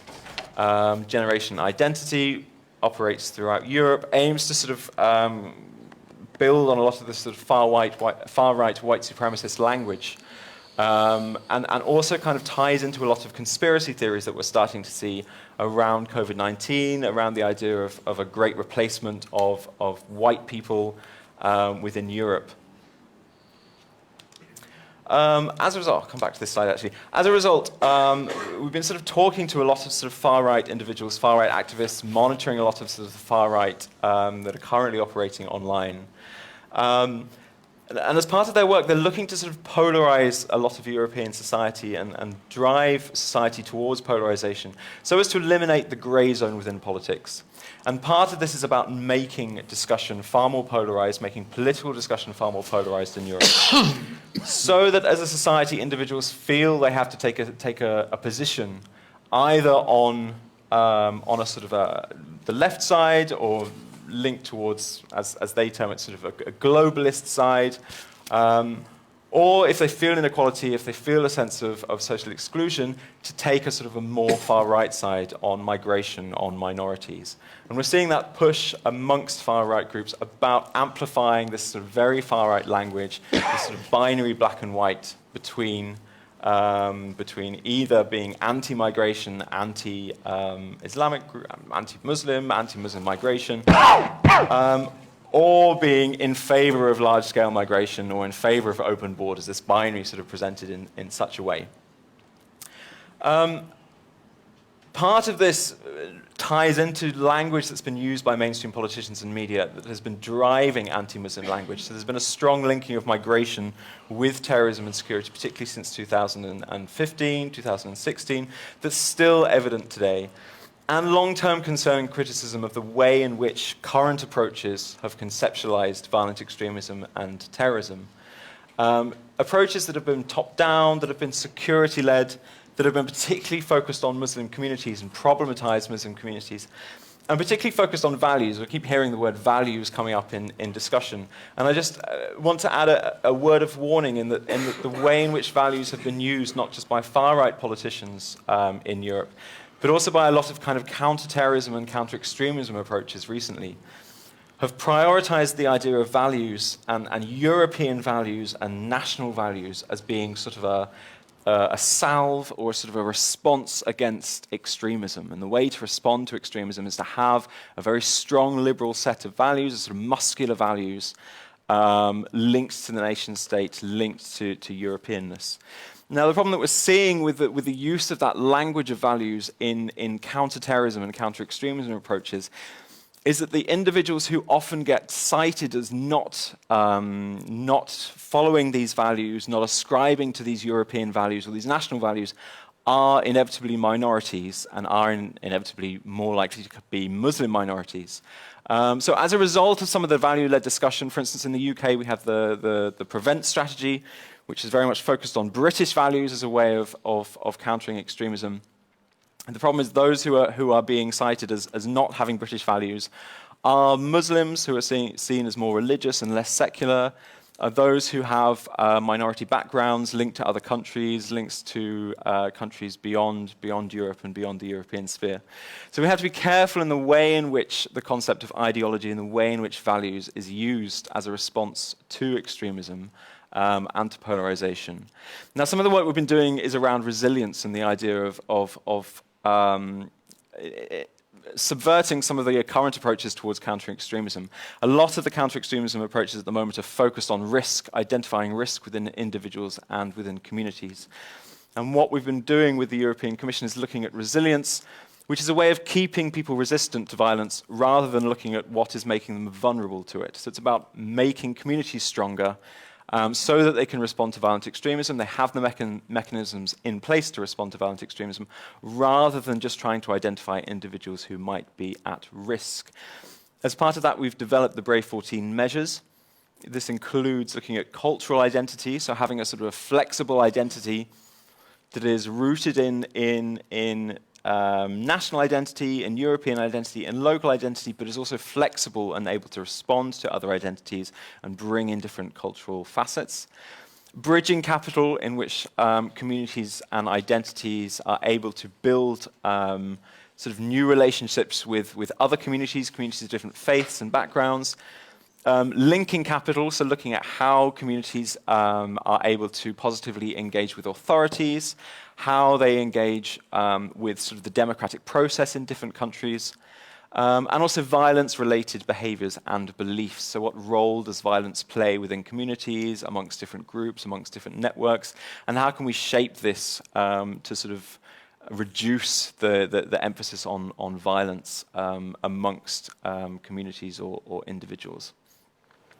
And that sort of brings us up to today. I mean, as part of the work that we need to do, we need to support local communities to address inequalities and build resilience measures. And this involves moving some of the focus away from just countering extremism and countering terrorism towards thinking about communities as being far more holistic and sort of countering extremism within the communities just as one part of what we need to support communities in terms of their security. Of course, there are sort of recent concerns as well that have come up. Of course, lots of mention around Russia, lots of concern around Russian disinformation and misinformation, and lots of concern as well about COVID-19 misinformation, which has sort of changed the landscape a bit. Lots of concern about extremist groups moving online, and the atomization of violent extremism groups, what we talk about quite a lot at the moment. So a lot of far-right groups are moving online. There's a lot more sort of online connection between different groups. And there's not so much need for sort of far-right groups to be out on the street causing polarization when they can sort of just upload a video of a Quran burning that they've done in their garden and have a much kind of wider and bigger impact. Now, as part of that, we've been working with the European Commission to develop an individual or singular sort of definition of violent right-wing extremism. This is not only so that member state countries can help to identify and tackle violent right-wing extremism, it's also a statement to countries such as Russia to say that we are able to recognize and understand when you are supporting violent right-wing extremism. It counters some of the narrative around the sort of this denazification narrative that Russia has been using, for instance. And we've also been working to be able to better identify and target online violent far-right content, working with social media providers in order to identify content, conduct quick takedown, and also think about what kind of resilience we can build online in online communities so that there can be quick reporting of far-right content, so that there can be a quick response to live streaming of far-right events such as the Christchurch event, Christchurch massacre in 2019, which famously made use of sort of online streaming. But there are challenges, of course, ahead, and a lot of that involves differences in member state responses. Certain member states, which I won't name, have sort of been acting in a spoiler capacity, trying to prevent a unified response to right-wing extremism because it's in their interests not to have a strong definition of right-wing extremism. Of course, security is a member state issue, and it has to stay a member state issue, but there is a lot of work that needs to be done in bringing European countries together on this. And also there needs to be a lot of work done by, unfortunately, by activists, by civil society organizations in holding governments to account when they use anti-migrant language, when they use Islamophobic language, because it's very easy for mainstream parties to echo far-right language, and as a result, help to sort of boost and legitimize some of the work of the far-right in promoting polarization in Europe. That's about everything. Thank you very much. If you have any questions, there's the two websites there if you want to go on for the project, and feel free to message me. Thank you. Thank you, Richard. And then we move on to a perspective from two countries, different topics, each one of them. The first one by Professor Dimitris Triantafylou, Professor of International Relations and Politics at the Kadir Has University in Istanbul, who will concentrate on Turkey, on contemporary Turkey, and its regional exploration and different elements and the evolution within. Thank you. Thank you. Well, I'm glad to be here with you, and thank you to Vasily and his team for inviting me.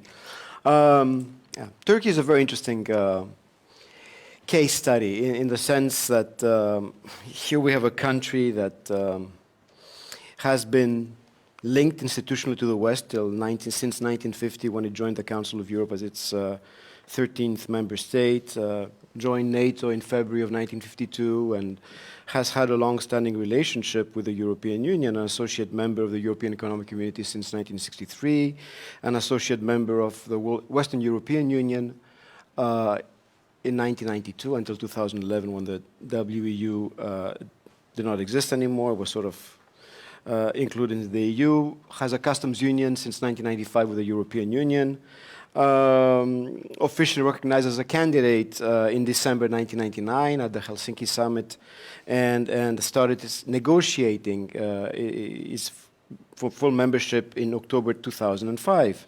But still, since 2016, talks have been stalled. So it's an interesting country with a long-standing relationship, what we call the West and Western institutions, right? During the Cold War, since the Cold War. But it's interesting also because even though it is recognized as a Western country, and that's part of the difficult problematique regarding Turkey and where it fits into what we've been talking about here, the world of values, the EU, NATO, and taking sides, in particular since the Russian invasion of Ukraine, it is also very interesting that over the last few years, EU officials have recognized a different role for Turkey, in addition to Turkey being an EU candidate. And in fact, let me read very quickly. So the High Representative for EU Foreign and Security Policy, Joseph Borrell, speaking in October at the EU Ambassadors Conference, described the world. He was talking about the situation in the world and what it means for the EU. And he talked about messy. The world is one that's sort of, he said we are living in a world of messy multipolarism. And there, interestingly enough, he said it's not a purely it's competition is a structuring force. The world is not purely bipolar. We have multiple players and poles, each one looking for their own interests and values. And then he named some of these multiple players and poles. He goes, look at Turkey, India, Brazil, South Africa, Mexico, and Indonesia. These are middle powers. They are swing states. They vote on one side or the other according to their own interests, not only in the theoretical values. Interesting. Of all these countries, Turkey is there, and Turkey stands apart because it has a link to the West and the European Union. The second characteristic, because it's also linked to Turkey in a way, is in this competitive world, is one where everything is being weaponized. Everything is a weapon. Energy, investments, immigration, migration flows. We heard about the migration flows, data, etc. Even food is being weaponized, right? There is a global fight about access to some strategic domains, whether they're cyber, maritime, or outer space. The third characteristic of this world is rising nationalism, revisionism, plus identity politics. So that's one. And then if we look, and then a couple of days later, after he gave his speech to the EU ambassadors, the European Commission issued its progress reports, the 12th of October, for all the countries that are candidate states. And if you look at the Turkey report, it starts off with a very interesting sentence, because it sort of recognizes the dilemma that the EU stands for. And the first sentence of the report says, Turkey remains a key partner for the European Union and a candidate country. It should have been just a candidate country. Let's analyze it. It's a key partner, right? And interesting enough, periodically, Borrell, he's toned that down, but he always talks about, because, the two speakers in the morning talked about Russia and China, but he puts Turkey in the same camp. He talks about Russia and China being partners, competitors, and there's one more word, rivals. And he also has had speeches in the past where he talks about Turkey also being all three. He stopped down with the rival part for now, but this is part of the dilemma. So it's interesting in what sense? It's interesting as a country, as I said, that's part of the West institutionally, but then again, there is a particular issue as to whether it's part of the West or not, and this is much more in evidence, in particular this year, with the Russian invasion and the stance that Turkey has taken. I am with you and I'm against you. I am with my neighbor Russia, and it's playing a very strange game, which, for historic reasons, we're not going to get into it. It makes rational sense for Turkey as to why it's playing this game. But nevertheless, the thing is, how do we address this issue? And in fact, if we look historically, even at Turkish foreign policy, because I also want to get to the issue about civil society. I'm trying to make a linkage of both. You know, there seems to be a remarkable consensus in Turkey in Turkish foreign policy, marked by historical anti-US sentiment. It's not just now. The whole relationship since the 1950s. In early 1952, the then president of Turkey, Celal Bayar, gave a speech to the joint houses of Congress. And that was the start of the strategic relationship between Turkey and the US and Turkey and the West. And the increased American presence in Turkey for a long time. Now it's all being doubted. But there has always been this anti-US sentiment. And then there's a degree of what we call third worldism. It's shaped by the discourse of Ottomanism and what it actually means, Islamism, and also a leftist outlook that overlaps all of this. So there's a one-dimensional Turkish foreign policy narrative, a one-dimensional position of what being Turkish or Turkishness is, and upholding this narrative of external enemies and internal collaborators, and that Turkey, which is basically the way Turks have been taught. I'm not a Turk. I'm a Greek academic living and teaching in Istanbul. And so it's been a very fascinating experience. I've been there for over a decade trying to understand this. They've been taught that they're on the margins, on the flanks historically, and therefore they have to deal on their own against all odds with these internal enemies or collaborators and external enemies. And all of this feeds into Turkish foreign policy. So these are structural factors. You also have a number of idiosyncratic factors as drivers of the Turkish outlook. Lone wolf syndrome.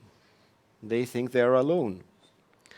A Sèvres syndrome. 1920s, there was a Sèvres peace treaty which basically partitioned Turkey. The great powers at the time partitioned Turkey. It was never really implemented. This was replaced by the Treaty of Lausanne. But that sentiment that the others want what's bad for us persists. A mini-empire syndrome. And this is something that the current Turkish leadership is projecting, right? And interestingly enough, the mini-empire syndrome is also based on a geographic reality. Who are two of Turkey's neighbors? Two former empires as well, Iran and Russia. And they project that as well, in a sense. And that in itself has an impact on its thinking. And then what you have recently as a Greek, we feel it more, and a few other countries, a Lausanne Treaty syndrome, where there's an attempt to rewrite borders and doubt what treaties. This is the peace treaty that basically signed in 1923. This year, Turkey is celebrating the Republic of Turkey, 100 years since its independence. It's a centenary year in October. And albeit that, they're doubting what their borders are. But whether it's a border with Greece, whether it's a border in Syria, whether it's a border in Iraq, and so on. And then, on top of this, what's been happening over the last few years, in particular in the last decades, Turkey has, even though it's going through an economic crisis right now, but economic crises, come and go. But it's a country that's become a global, it's more than just a middle power, where Borrell said. It's trying to project itself as something more than just a middle power with global reach. And it's been trying to use transactionalism as a tool. This preceded the Russian invasion, actually very evident during the Trump era. Very evident during the Trump era, where President Erdogan prefers, these direct contacts with foreign leaders, in particular with President Trump, never mind what the US administration was saying. And so it's using this flux in the international system, because we know that for the last 30 years, this post-Cold War period is being defined and redefined, from Pax Americana to something else. We still do not know where it is going, right? And so it's been using this, trying to use this to its advantage, based on all these factors that I've just talked about. So, as we're going through systemic change, it prefers the transactionalism. And all of this has an impact on how it perceives itself, on its relationship, as I said, with what we call the West, Council of Europe. I mean, it's still a member, right? But a very tedious relationship with NATO right now as well, and with the European Union. So all of this is interesting too, because, belonging to the West, apart from strategic interests and so on, also has the normative aspect. And we've my previous speakers have spoken about norms and values. And then if you look again at this progress report, when it talks about norms, the references to serious deficiencies in the functioning of Turkey's democratic institutions, the situation in the southeast of Turkey remaining worrying. Southeast of Turkey is where there's a large Kurdish population, among other things, and the relationships are tenuous. These are the internal collaborators that are or aren't they faithful citizens. Civilian oversight of security forces has not been consolidated. You would have expected this in a European country. Deterioration of human and fundamental rights, and very high-profile cases. Osman Kavala, as an activist, has been in jail for forever. Demirtas, Selahattin Demirtas, the leader of the HDP, one of the main political parties in Turkey, which is a pro-Kurdish party, has been in jail also for a long time. Serious backsliding when it comes in terms of the use of law. And, of course, I made a reference at a comment yesterday, when it comes to aligning, because all candidate countries are supposed to align their foreign policy with EU foreign policy actions, well, for 2022, alignment was at 7%. 7%. And the year before that, it was 11%. And the one other country that's problematic, that it's a candidate, Serbia, which we hear about, is 65%, right? So it tells you that there's a huge disconnect there, that we have to keep that in mind. And if you add on to this now, but you would also think that values over time have had an impact on Turkish civil society. They should have, because Turkey has never been a democracy. It has always been in democratic transition. That has been stalled for now. But there is an impact as you are negotiating your access to the European Union that your citizens would want a lot more of what this is about. And in fact, in qualitative polls about Turkey and the European Union, Turks are always asked, do you think your country will join the EU? Realistically, they say no. Do you want the accession process, the monitoring process, to continue? Well, 50 to 60% are saying yes. Why? If you ask them why, well, rule of law, human rights, fundamental rights, they think about themselves. And they say the only way as citizens that their institutions will work for them is if they're being monitored by the Europeans. Never mind what their government says. But on the other hand, this is one thing that they say, and then you look at other factors. In a country where 80+% of the press is basically directed top-down, maybe it's even more, and in a country where, interestingly enough, I was looking at statistics about Turks traveling. So Turkey is a country of 85 million.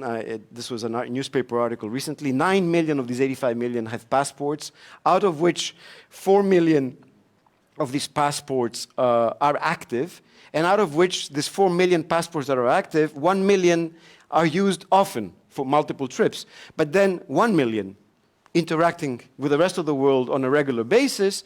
But then where do they go? Well, a lot of them actually go on pilgrimage. And then a lot of them go and see their relatives in Germany and elsewhere where they are. So the interaction is even more limited, right? And if you look at statistics for EU or Western countries, out of, it means that 92.6% of Turks have never visited a European country. And of those that have visited, 35% to Germany, well, relatives, right? Italy, 25%, the US, 17%, and then fewer and fewer. And if you think about neighbors, EU member states, my country, Greece, 4.1%. Bulgaria, 1.4% of them have actually gone to Bulgaria. Romania, 1.4%. And even, in the divided island of Cyprus, the country called Cyprus, where the north is occupied by Turkish forces, and they've created a state that does not recognize the Turkish Republic of Northern Cyprus, even there 1.4% of Turks actually go. So the interaction with the rest of the world, a country that's fundamentally part of the West, its citizens do understand and do want these Western values, but they do not get the right information and do not interact with the rest of the world.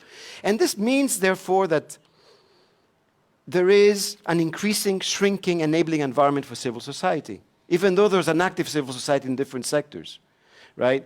Because you've been talking about what to do in societies that are open and how we act with all these possible, how we interact and make our societies even more open and understand. And here we're talking about a society that's relatively closed, where polarization is a norm domestically. And interestingly enough, at the same time, you have a group of 7 or 8 countries right now that are pushing forth the argument that the Turkish president should receive the Nobel Peace Prize because of his deal, because of his position on Ukraine, and because of the deal he's negotiated, the wheat deal that the ambassador has talked about, right?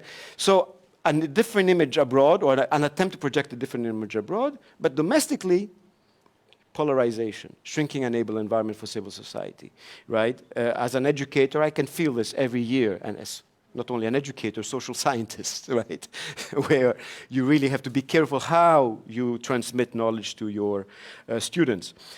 So this, so this is a dilemma for a country like Turkey that's bigger than, it feels it's bigger than what it's actually, its role is. We know it's a country that, even though it's going through economic crisis, at some stage it will be a top 10 economy of the world. That was the objective this year. It hasn't met that, but it will be. It's a country that's soon going to be 100 million. It's going to be part of global networks of connectivity and everything else, and production bases, as we are, because of COVID. There's this whole attempt at nearshoring, reshoring and nearshoring. So, and nearshoring, that means European companies in particular moving their companies, their industry from countries like China and elsewhere closer to home. And Turkey in that sense has a lot of competitive advantages, cheap labor force and so on. But civil society is shrinking. And so albeit a country that gets a lot of EU funding, albeit a country where in my university there's a policy, an open policy, students should go on these Erasmus exchanges as much as possible. Doesn't matter about the grades, just go and interact with the rest of the world, and that's the objective. And so, I mean, I have some suggestions, but I'm getting pressed for time as to maybe in the Q&A as to what we could do to deal with this reality of what Turkey is. So I'll stop here. Thank you.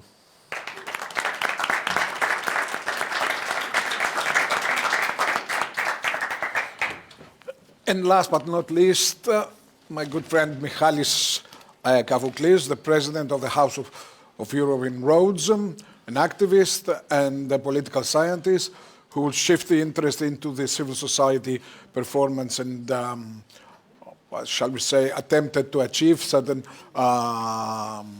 results in the area of SDGs in Greece. The floor is yours. Student. And his former student. I was going to tell that also. Try to squeeze your time a bit. Well, I'm not that expansive, but okay. First of all, allow me to say, as I already mentioned, that I feel really honored to be among some esteemed academics, but especially Dimitris and Stefanos, that I consider both mentors and good friends. And also allow me to thank Mrs. Golikova and my friend Vasily Golikov for providing such an opportunity with this amazing organization. My role today is to actually transfer to you my perceptions, my views of a topic quite diverse. Perceptions and views that derive from my more than 18 years of active involvement in civic society organizations, international networking, and hopefully the objective eye of a political scientist. Let's talk to you a bit about Greece. Greece is not such a diverse country itself. In a population of around 10 million people, the recognized minorities consist only of something between 150 and 180,000 people, including the Muslims of Thrace and those of Roma, Armenian and Jewish ancestry, less than 2% of the population. Even if we count the migrants residing in Greece, mainly Albanian, Bulgarian, Serbian and Ukrainian, there were some 32,000 Ukrainians before the war, they increased now. More than 90% of the population of the country are identified themselves as Greeks, and the vast majority affiliates itself with the Greek Orthodox Church. So we have a very conform population. All of this, of course, have been accomplished by a process that started with the rise of nationalism in 18th and 19th century and the Greek War of Independence in 1821, went through the Balkans War in the early 20th century, in the aftermath of the World War II, when moving populations across with border was actually a thing, and ended with the World War II, that when Greece settled in its current borders. Despite the above, the Greek society is quite diverse because of the historical evolution that I described and the border expansion of our small state, and because of its charming and challenging geography, characterized by semi-mountainous areas, a vast seashore, and the famous Greek islands. More than 220 inhabited islands with a population of 1 to several hundred thousand people. And of course, half of the country's population now resides in Athens, 5 million almost, 1.5 million in Thessaloniki, in the northern part, and the surrounding areas, a couple of millions in large continental cities, and the rest in the small villages and the islands. The history of the Greeks is in the region is much more complex. To name, the Greek minority in South Albania, or North Epirus as we call it, still today, or the almost eclipsed Greek minorities in Turkey that counted almost 300,000 people back in the 50s, and now it counts 2,000 or 3,000 people today, correct? The Greek communities in Egypt or Syria, Palestine, the suffering Greek minority of around 300,000 Greeks in Ukraine, who resided mainly in regions that in the most part have been obliterated by the Russian invasion nowadays. Historically, the Mediterranean has been a Greco-Roman, a Hellenistic sea for centuries, and the Greek touch from the colonists to Alexander the Great and his successor to the Romans and the Eastern Roman Empire, then Christianity through which the Greek language was spread, made a huge impact in the Mediterranean. Why I have spent so much time talking about Greece and this history? It's because Because it's important for you to understand what is the cultural, historical, and ethical burden most of the Greeks grow up with. We have this on our shoulders.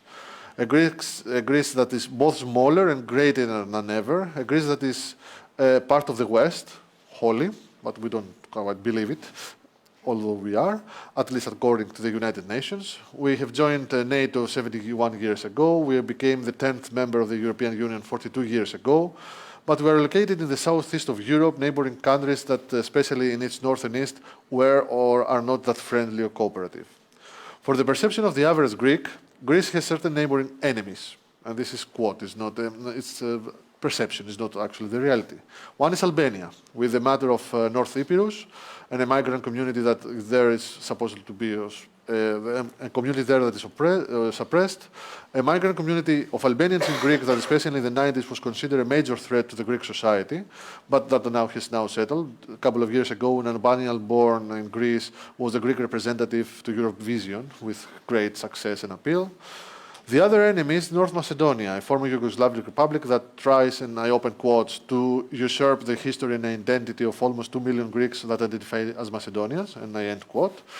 A small landlocked country in the northern part of the historical geographical area of Macedonia. And the last enemy is, of course, Turkey, for which we have already heard a lot of by Professor Triadafilou. The funny thing is that all these three countries officially are allies in NATO, all three of them, and partners in EU, describe the accession process of Turkey, and Albania and North Macedonia are in various levels of the process to become members of the European Union. And I might dare to say that maybe it's earlier than Turkey in that path. But especially with Turkey, I would dare to say that the relations of the two states is a roller coaster, from almost outbreaks of war to diplomatic victories to a sort of Cold War like we have today. And the economic crisis and the recession of the Turkish democracy have not helped at all. However, we are not now talking about high politics, but for civic society and how they work for peace in this diverse neighborhood. And that has to be gained as an experience. The truth is that the Greek CSOs, civic society organizations, were much more advanced and bold in their approach in maintaining the dialogue with those across the borders. Because, as stated in the conference, and I quote Nikolai from our workshop yesterday in the discussion, as long as we keep the diplomats talk, we keep the arms silent. And there is a large part of the Greek CSOs that act exactly like that, diplomats that keep the talk going. Not substituting the official states, governments, but going down to the human level without protocols. When you stop to be the Greek, the Albanian, the Turk, and you are Giannis, Yorgos, Ali, Emine, or Mustafa, you stop being the Greek or the Turk and you are being the young guy struggling to find a job, or a LGBTQ person that tries to integrate in a society that has yet to mature in that way. When you are a young scientist, exchanging political views or working to discover the third elements of our cultural heritage, another whole new field of understanding, building trust and friendship deploys. Allow me some examples. In 2010, the UNESCO Youth Club of Thessaloniki, which is the capital of the Greek region of Macedonia, to say, and a youth association from Kruševo in North Macedonia, from back then former Yugoslav Republic of Macedonia, approached and launched a project called Cooperation for Common Future. And they started working together, educating youth workers, how to live together, work together, even promoting the creation of a cooperation office to be established between the two countries. I have to mention the work and various projects led by the co-head of the Greek network of Annalyn Foundation called United Societies of Balkans, like Kalimer Haba, Kalimera and Merhaba, Kalimer Haba, or Get Smart, that tried to bring youth workers, educators, and young people from across the Balkans and Turkey to work together, and a special focus on minorities, LGBTQ rights, that are all challenged both in Greece and especially the Balkans and the Mediterranean. Another more local for me project, the cooperation between the Architects Association of Dodekanis in Greece and the Architects Association of Marmaris, a region of Turkey, that organized for years in the 90s till a bit after the economic crisis, annual visits to each country, exchanging architects, more than 50 architects from each country, visiting Rhodes, the islands, Marmaris, Bodrum, and all these areas around there, in order to document and explore the common cultural heritage on the architectural aspect. Or the work and support of joint efforts from association activists, local communities and municipalities, regional governments in Greece and Turkey for more than 20 years to prevent the creation of the nuclear power plant in Akkuyu in Turkey. So we have also this activist part. Or CDRC, that is based in Thessaloniki, that tries to promote democracy in the region, rewriting history, the history books in a more cohesive and shared way across the Balkans and Anatolia, a common shared history of the Balkans. Projects like the Halki seminars that Stefanos and Dimitris can tell you more about, or the International Neighborhood Symposia organized by Dimitris in Turkey and Ukraine, that bring diplomats, academics, journalists, youth activists to talk together on the hot topics that tend to divide the region. Or seminars like this we have here, thanks to Vasily.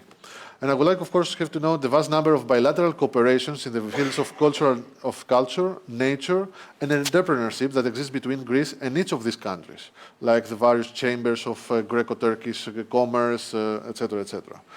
However, I also have to be critical. Not all these projects are always supported by their local communities. Many of them are a result of funding or even ideas that comes from a US embassy, stability programs and foundations from Germany or a Nordic country. It is not bad, but sometimes may seem forced and create a sentiment of lacking of ownership for those involved. And then there are the two EU tools that I have to mention, Erasmus Plus and IDEREC. IDEREC is a project between the regions of an EU and a neighboring country that allows small communities across the borders to work together and build up on it. Greece is the most advanced democracy in its neighborhood, the third richest per capita after Israel and Cyprus, the only traditionally Western country, both in EU and NATO. Greece and Greeks are trying and should try harder to become a force of positive change in this very region, become a paradigm of a benevolent player than a disruptor.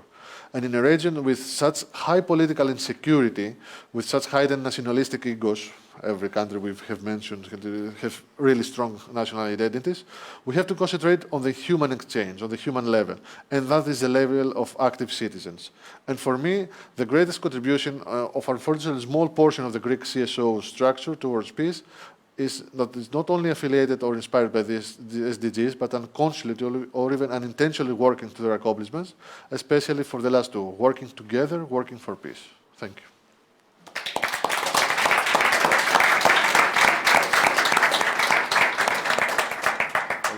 Wow, keep to time. So, in theory, we should wrap it up, but I would allow me that it wouldn't be prudent not to open the floor to some questions and take a little bit of time, which I'm pretty much sure that we can cover through during lunch.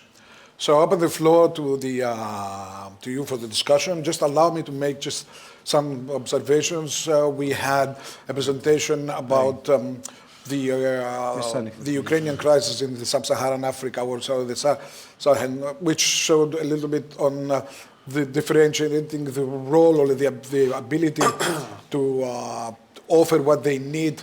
On the one hand, the European Community or the European Union, and on the other hand, Russia, based on a different value system and approach. Then the issue of how to strengthen the resilience of the European communities, or the communities, the local communities and national communities in Europe vis-à-vis the rising radicalization and extreme right, and which in their approach is linked to Islamic radicalization and migration. Then we move on to Turkey, and it's a very interesting case of a threat which belongs but doesn't belong to West, with aspiring super regional or even quasi global power. And then, of course, to Michalis' intervention about the state of civil society and the approaches and achieving the Middle East, in Greece.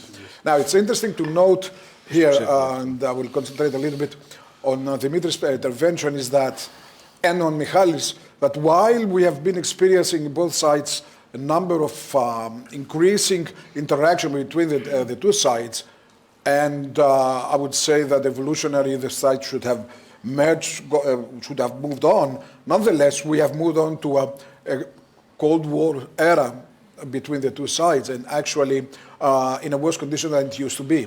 So my question and my skepticism is whether we should distinguish and see the limits of the civil society contribution to this one, and distinguish between a regime approach vis-à-vis the societal perceptions. Overall, I might say that one of the things I've gathered is the importance of interaction, of dialogue, of co-creation and cooperation. And I will close my intervention, or whatever you want to call this one, with a notion, because it's essential, of what exactly is dialogue. And dialogue, according to one of my professors, is not parallel monologues. Dialogue is a process when, in order to be successful at the end of it, both sides have either lost or won, depending on the perception, but definitely they have moved beyond their initial position and got clearer to each other. But in order to do that, there is a certain process that we have to go through, which is not taken for granted. Just sitting in a room and discussing is not something that will lead to success. It needs preconditions, and therefore some tools like the intercultural dialogue approach, or another approach which has or a similar place with intercultural cities offers certain paradigms and examples for that. So, the floor is yours. The incentives are too many, and the stimuli. Lunch is waiting. Lunch will be waiting for you regardless of the time you decide to go. And you already had breakfast, so you can afford a little bit of intellectual stimuli. Oh, I have a question for Richard. Richard, the level of impact of Islamist terrorism in the different countries you are observing in Europe is very different. So my question is if you have found any kind of correlation between that level of impact and the level of polarization or in the society against migration. Before you go any further, any questions are related to Richard? Just to group them. Yes, please.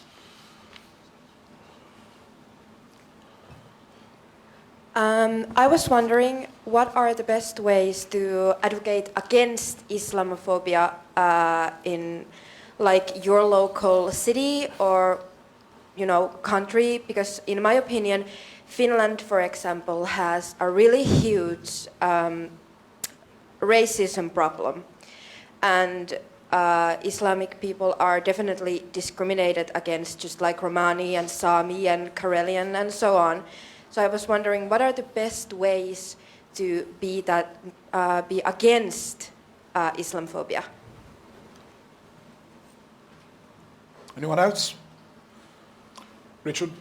Yeah, thanks very much. They're great questions. With regards to, the work that we're doing at the moment, we're just focusing on sort of 4 countries in Northern Europe to look at patterns of radicalization there.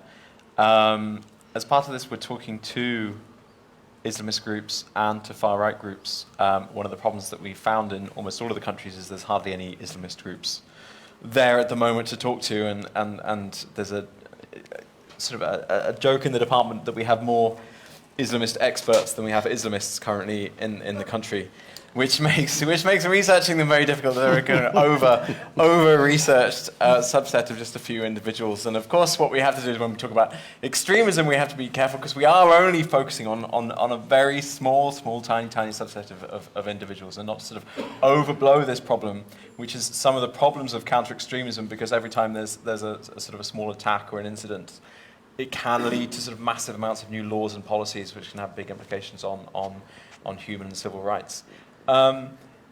There's not a correlation that we found, no, between instances of Islamist extremism and the far right, and in fact, we've been struggling to find any actual links in terms of mobilization between the far right and Islamism. There's an assumption in a lot of counter-extremism discussions that there is this sort of back and forth between the far right and Islamist groups, and they might kind of create violence and polarization between them, but actually that's not what we're finding at all.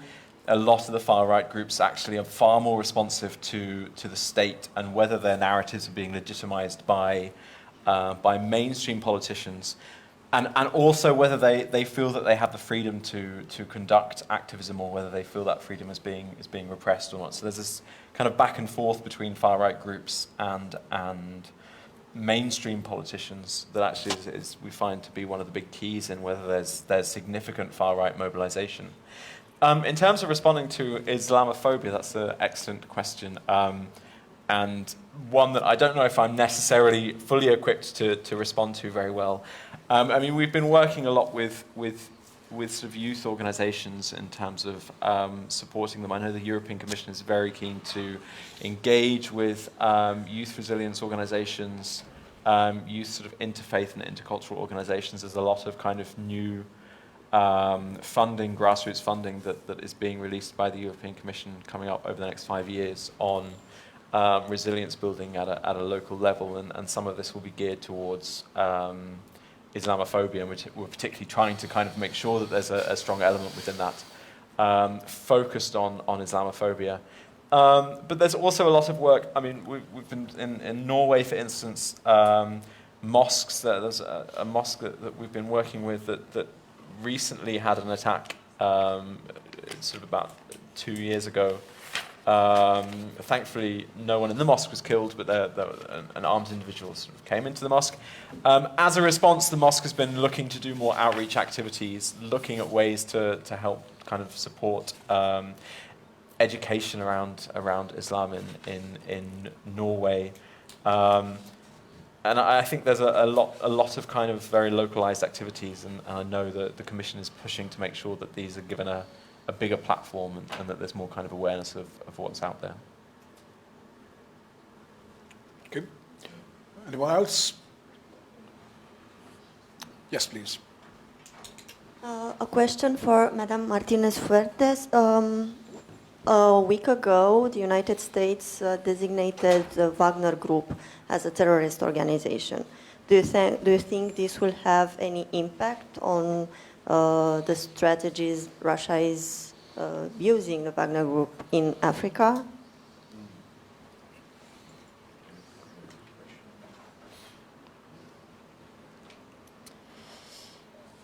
Well,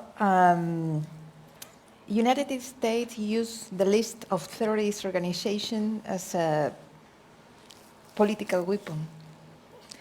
You have a political group included in that, or economical. You have a group included in that list one day, and 3 days after, it's out of the list. It's a private company. The Wagner Group is a private company.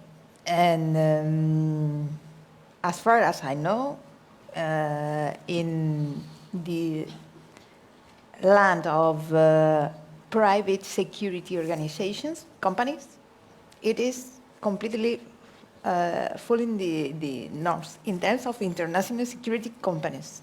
You can rent their services to protect Yeah. your business wherever you are.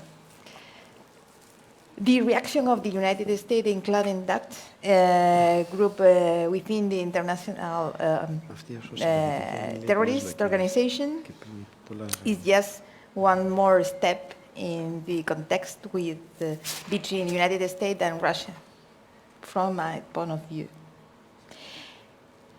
Wagner Group is doing exactly the same since a long time ago. Before, it was not in that list of terrorist organizations. Now it is. Let's see what is happening if the United States and Russia reach to another kind of agreement in the future. So it is.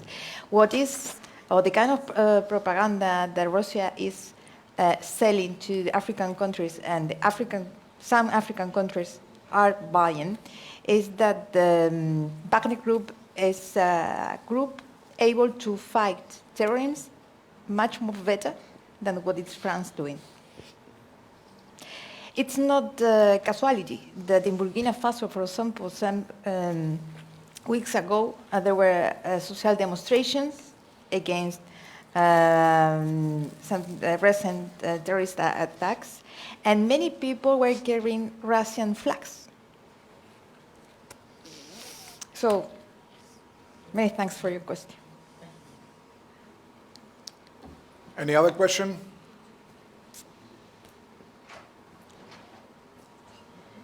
Okay, I think I will. Okay, please. Thank you. Let me make a small comment to my colleague professor from Turkey, Dimitris, about the democracy. You have said that Turkey has small experience of democracy or a deficit of it, if I understood you correctly. It's a country that's always been democratizing. It's never been a democracy, and now it's stalled. Now it has stopped democratizing. In this case, I every time give the example of Moldova for the last 30 years when we have proclaimed democratic independent state, and in our elections at least 6 times we have changed the power from the one party to another on a democratic way. From the left to the right, to a party, from the right party to the left party, from the pro-European to pro-Russian, so-called, and so on. But in these 30 years, we have practically doubled reduced the population of the country. Today, we are considered the poorest country in Europe, and we have the territorial conflict. And we have a lot of social problems which we fight every day, the population and the authorities in the country. So in this way, can we say that the democracy as a value should be only one aim of to the country and to the society, which have to be proclaimed or have to be achieved. And in this way, to continue to the question to the Michalis, making friends not enemies, I wanted to say that Moldova is for sure a friend for your country, and in which way we can establish more close relations with the Greece, because with Turkey we have very well relations for the last at least 10-15 years because of Gagauzien autonomy. But Moldova is an Orthodox country as a whole society, and more than 90% of the people in Moldova identify themselves as Orthodox people. That's why maybe it will be in this case a way to strengthen relations, friend relations with the Greece. Thank you. You want to react to it? Yeah, I mean, democracy is the key element. It's about citizens. It's about citizens being empowered and belonging to the system. You know, and if there's no democracy and citizens do not feel that the institutions work for them, it doesn't matter whether a country is poor or not. I think this is the key ingredient of when we talk about norms and values. Even though, yes, was it Churchill had famously said, you know, it's, what was it? It's imperfect. It's imperfect or whatever, but it's the best we have. And I think it's a key ingredient. It's far from perfect. It's a key ingredient about empowerment. It doesn't matter. It has nothing to do with countries. It has to do with us as citizens and what we demand of our countries. Because ultimately, if there's no democracy, others make decisions for us. And when I say others, I'm not meaning about other powers. I'm meaning whoever. Elites that think that they have the right to make the decisions for their countries.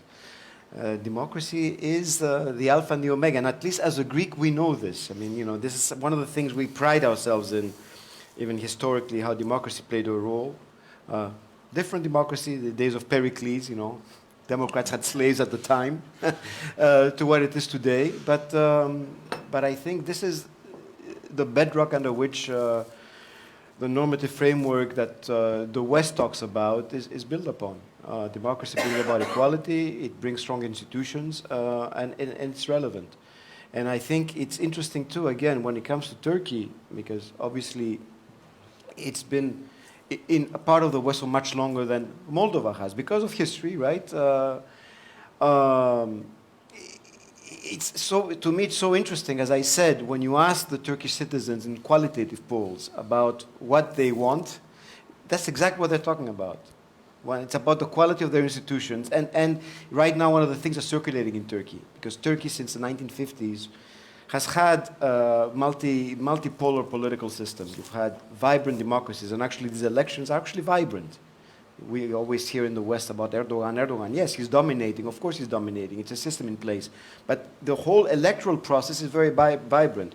The issue is, Turks tell you, elections are going to be free, but we do not know whether they're going to be fair. And that's democracy as well, right? Anyway, this is my short response. Thank you. Well, of course, we would like to have stronger ties with Moldova. Actually, we have also historical ties. It's the Greek, one of the first Greek leaders of the War of Independence was the governor of Moldova, Vlachia, back in the 1800s, the Ypsilantis family. I'm not sure that's a good reference for the Moldovans. Well, it's not, but it's a thirsty history. And another thing, my Greek teacher, Greek language teacher in high school, he lived 15 years in Moldova in a Greek-speaking language as a principal there. Is that a good thing? Well, for him not. No, I'm asking. Well, not for the Greeks there also. He was not a very good teacher. But also we can find the common sense. There is a Greek presence in Moldova already. So please, if you have some proposals, we... And we have Capodistrias. I just want to mention that democracy is not only elections. There is a whole agenda of what we constitute, from checks and balances, through rule of law, transparency, respect for the minority views and rights, and definitely there is a process, and there are indicators in terms of the level of democracy. Personally, I do understand this dilemma, but if a leader comes and said, "I will offer you security and extreme development and prosperity," but then who would make sure that he delivers, and that is not a disguised issue, a disguised agenda that would allow for certain vested interests to express themselves, and the fact that some part of the community is flourishing. In the future, would that continue to be, or it's only an intermediary period? So, I mean, I'm just saying it's a process. So, someone wanted a question? Yeah.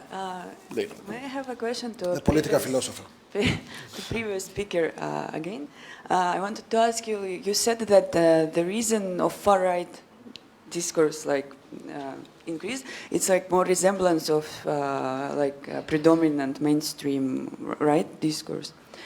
I would like to ask, do you think there is more reasons to this Islamophobia increasing, or is it maybe more resistance to left ideas, or what do you think also? Like, what is the main reasons? Maybe economic reasons or other beside the... What? You asking the question? Yes. I'm sorry, I forget your name. To me? Richard. No, Richard. Yeah. It is for me. Yeah. But did you I was hoping it wasn't. This is a good question. I'm being very honest. I don't know a lot about the Greek context. I've done a little bit of. It's part of one of the projects we looked into the development of counter-extremism in Greece, the rise and fall of Golden Dawn. New sort of far-right movements that have developed there. And and have spent some time there as part of in 2015 during the migrant crisis. One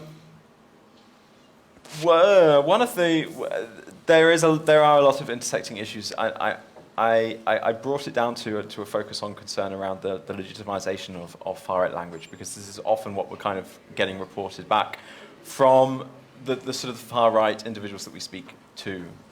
And this is a trend that's generally tended to be ignored in counter-extremism. So there's a lot of focus on the individual, on individual ideologies, on sort of how someone becomes radicalized, but not a lot of understanding that this takes place in a political context. As political scientists, it's important, I think, to put this in a political context and to say that there's a lot of interaction with the weaponization of migration that's gone on, and that has gone on in Greece, it has gone on in the European Union. And there are, of course, other factors, especially in the Greek context, but in other contexts, around inequality, around concern around resources, limited resources, and migration. In the Dutch context, in which I'm conducting a lot of research at the moment, there's a housing crisis going on, and that housing crisis is more often than not ascribed to migrants and to Muslims and to minorities. And of course, that's not the cause of the housing crisis, in the same way that the lack of resources in Greece and the fact that some of those resources are being used to respond to migration is not the cause of poverty, of inequality. So I think there are a number of factors, but the weaponization of migration is a very easy tool that can be used by politicians. It's a very convenient tool, but what needs to be recognized is it does have significant long-term implications in terms of enabling far-right mobilization, and that's sometimes more often than not missed by politicians when they use anti-migrant discourse, or sort of a discourse where they're saying they're strong on security and they're strong on migration and they're strong on terrorism. Often this has implications for the far right. Do you want to add? I just want to add, because in the Greek case, migration played a role, but the rise of the far right, Golden Dawn, occurred before the migration crisis. It was anti-systemic also. Exactly. Of being outside the system, and therefore they use that anti-systemic for a lot of the reasons that Richard just talked about, poverty, not access to resources and so on, and they use that to be able, because, one could not understand, well, all these voters Nazis, not really. They felt they were on the margins, and therefore this was a way for them to come in and vote for a party that's anti-systemic, and to say, hey, listen, we're around as well, right? And then, of course, it's compounded by the migration crisis, absolutely, and it takes on a dynamic of its own. But, and the shock for Greece was that we had a party enter parliament, right? 3% threshold, they got a 3% threshold. Well, they're out now, and right now... Two European MP. Yeah, of course, members of European Parliament. And right now, it's interesting, one of the things that's been discussed in Greek Parliament, because as we're going for elections, is the government is trying to get consensus from all the political parties to pass a law which does not allow any of these parties to be able to come back to Parliament. Disguised as something else. A lot of their leaders are now in, because that party, especially Golden Dawn, is considered to be a criminal organization. I mean, you have to figure out how you're going to banish them from politics.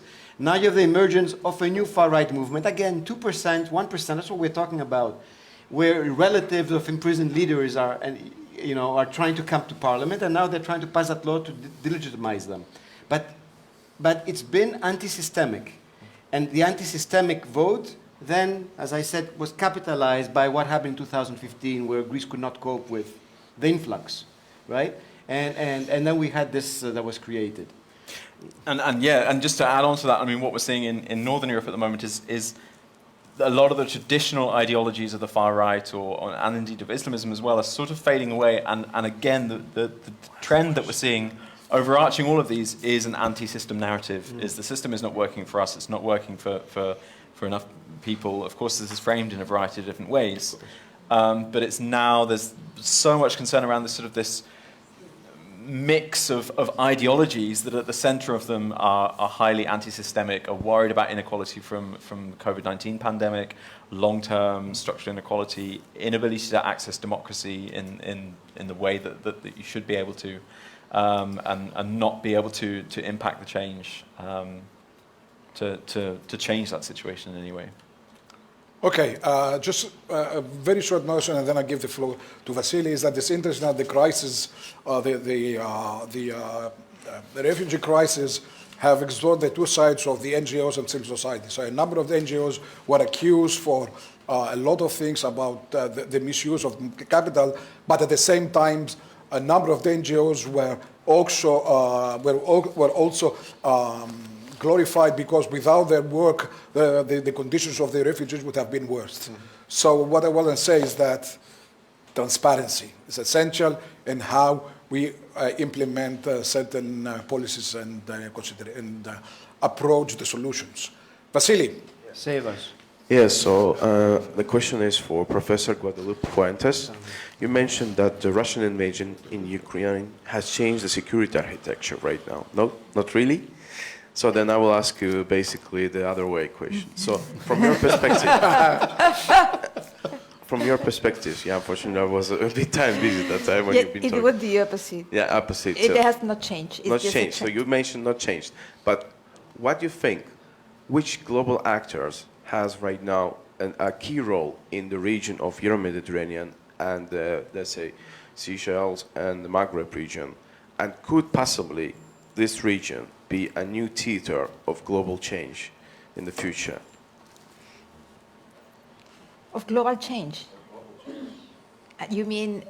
It's a big new battle for global change. Oh, well, the battle for global change... Ronaldo. Has already started. Don't you think so? But it's not only the role of the Western countries or Russia or Turkey. Let's talk about some countries in Gulf countries.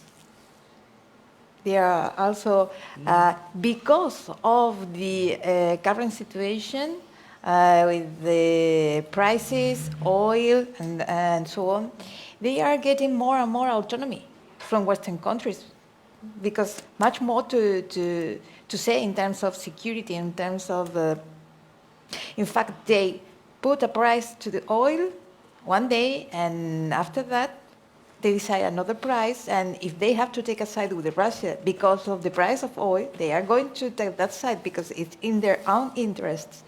So we do know that we are in this maybe crossroad between, are we going to a more critical polarization, or are we going to open a window of opportunity to middle-level countries that can reach or can defy or challenge Russia, Turkey, or European Union or Western countries, because they feel that they are being empowered by the new situation? We are in the crossroad. That is too soon to have clear image of that. But many thanks for the question. We should think of that. What about China and United States? That's a classical. That's not the new. China, as the ambassador said, is taking advantage of every single step that Russia is doing. Not only in North Africa, also in Central America, Latin America. We're not. We're not. Yeah. If I may just add, because the ambassador referred, to the Belt Road Initiative, and I think one of the things that's happening, global change, is not just hot war. It's really all these connectivity, right? It's all the trade routes that are being developed, right? So the competition to the Chinese one, and then you have, the middle corridor that Turkey is involved in with the Italians. Tunisia, I think, is part of that one as well, right? And then there are others that the EU are promoting. So I think there's that sort of competition because of global trade also being reshaped, right? And in that sense, it's the same actors. I mean, the US has a role. It's not just the US Navy being there. It has a role. Or the Quad, the other initiative, which is the US with India, the Emirates, Israel, and then they're trying to get, to Greece or wherever else. And I think there's also that dynamic that's actually being formed right now. That's very interesting. Yeah, we started by trade wars. Do you remember that some years ago we thought that the trade war between China and United States were going to collapse the war?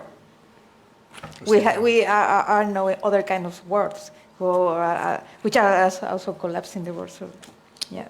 Okay, so we close here, and just one mention is that some of the challenges have nothing to do with those competing superpowers. The environmental issues, poverty, the water and energies are going beyond that.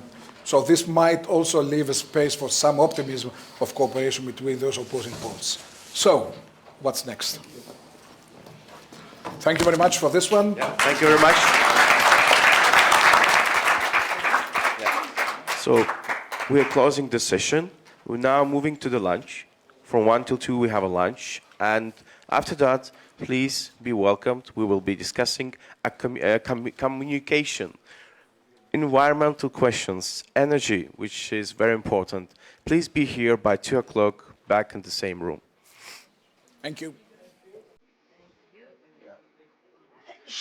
And for youngsters, the same. We meet here at 2, and then we go to the other way. Have a nice lunch.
Где микрофон? Нет микрофона. Ladies and gentlemen, please take a seat. We are starting our final panel.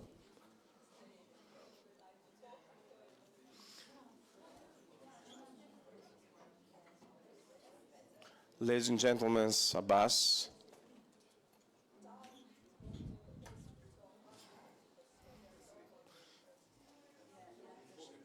Yeah.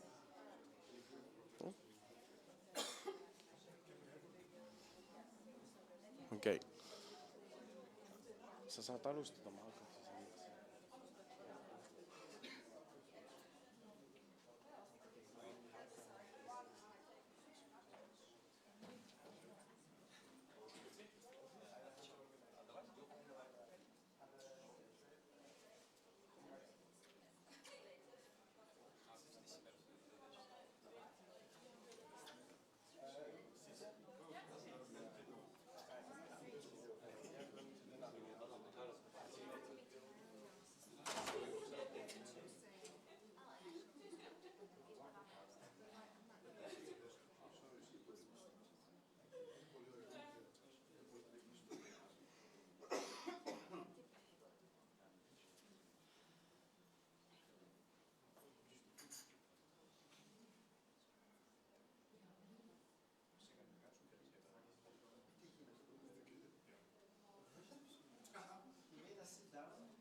Oh my gosh. So, hello. I hope your lunch was great. Now is the hardest part because stomach is full and there is no blood in the brain. But let's start with the final module, final session, and we are talking about climate change and the energy crisis. If I was invited some years ago to comment one survey in Estonia, which also asked people from North Europe and also in Baltics about environmental behavior, and then based on that survey, turned out that 30% of Estonians don't believe in climate change. I believe it doesn't change much during these 2 years, and I see that you are nodding. Exactly. So I even don't want to ask here, so how many are believing in climate change and who are not. I hope that you are believing that there are climate change and this is the fact. And I also witness it's through the World Cleanup Day. So I represent Let's Do It World, which is the largest environmental organization in the world, headquartered here in Estonia. We are represented in 164 countries, so it means that we have quite a good overview about the world. And even more, during the World Cleanup Days, this is our flagship project, which happen every year on the third Saturday of September. This World Cleanup Day engaged already 190 countries, which also means that on 17th of September last year, we called all the countries who participated in World Cleanup Day. Indeed, we didn't call 190 countries, but we called 164 countries, which gave us quite a good overview of what is happening on that day in the world. And what was happening was actually quite depressing, because there were so many countries who couldn't have a cleanup because of heavy rains and storms and different kind of extreme weather conditions. There are, for example, Croatia, Romania, Slovenia, Albania, Macedonia. We couldn't go out. Just a few brave volunteers, we were brave enough to go out and do some cleanups. Also in Belgium, Costa Rica, Cameroon, we couldn't go out because there were storms. Also Bulgaria and China just recovered from storms. And just to name a few of them, also Pakistan. You also know Pakistan. Pakistan had really heavy rains and flooding. Usually we engage 1 to 2 million people on one day to the cleanups. Last year we were able to engage only 15,000 people in South Pakistan, which was also good. In some countries there was no rain, but there was a really strong heat. And Suriname, Togo, some more countries who couldn't go out, Palestine, who couldn't go out because of so high temperatures. So it means that the climate change is already here, and we already witnessed that. And the World Cleanup Day, we never had such kind of like a strong weather conditions when it was last year. So there is a climate change, and this is the fact. And if we are not going to tackle the climate change, then is the question: should we survive as a humankind or not? And this is even larger problem than maybe the war on conflicts in the countries, because this is not concerns only some regions, but it concerns everyone here on the planet.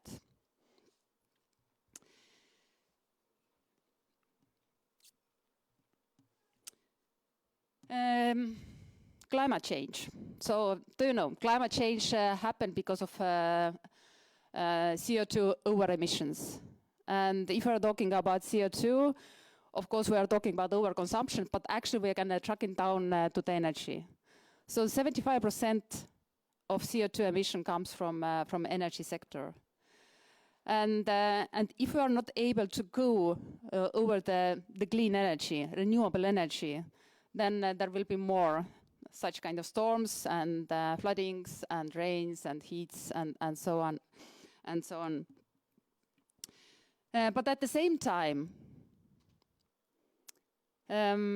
we have also conflicts. We have a war in Ukraine, which also triggered even more tension in transition to the renewable energy. So really high prices of energy have brought some people in the situation that we are not able to pay the energy bills anymore. And also there are a lot of companies, not only in Estonia, but all over Europe, maybe in the world, who are not competitive anymore because of so high energy prices, which means that there are already closings and there is also a lot of bankruptcy. So if we are talking about the governments, how to tackle the energy crisis, so it's quite challenging.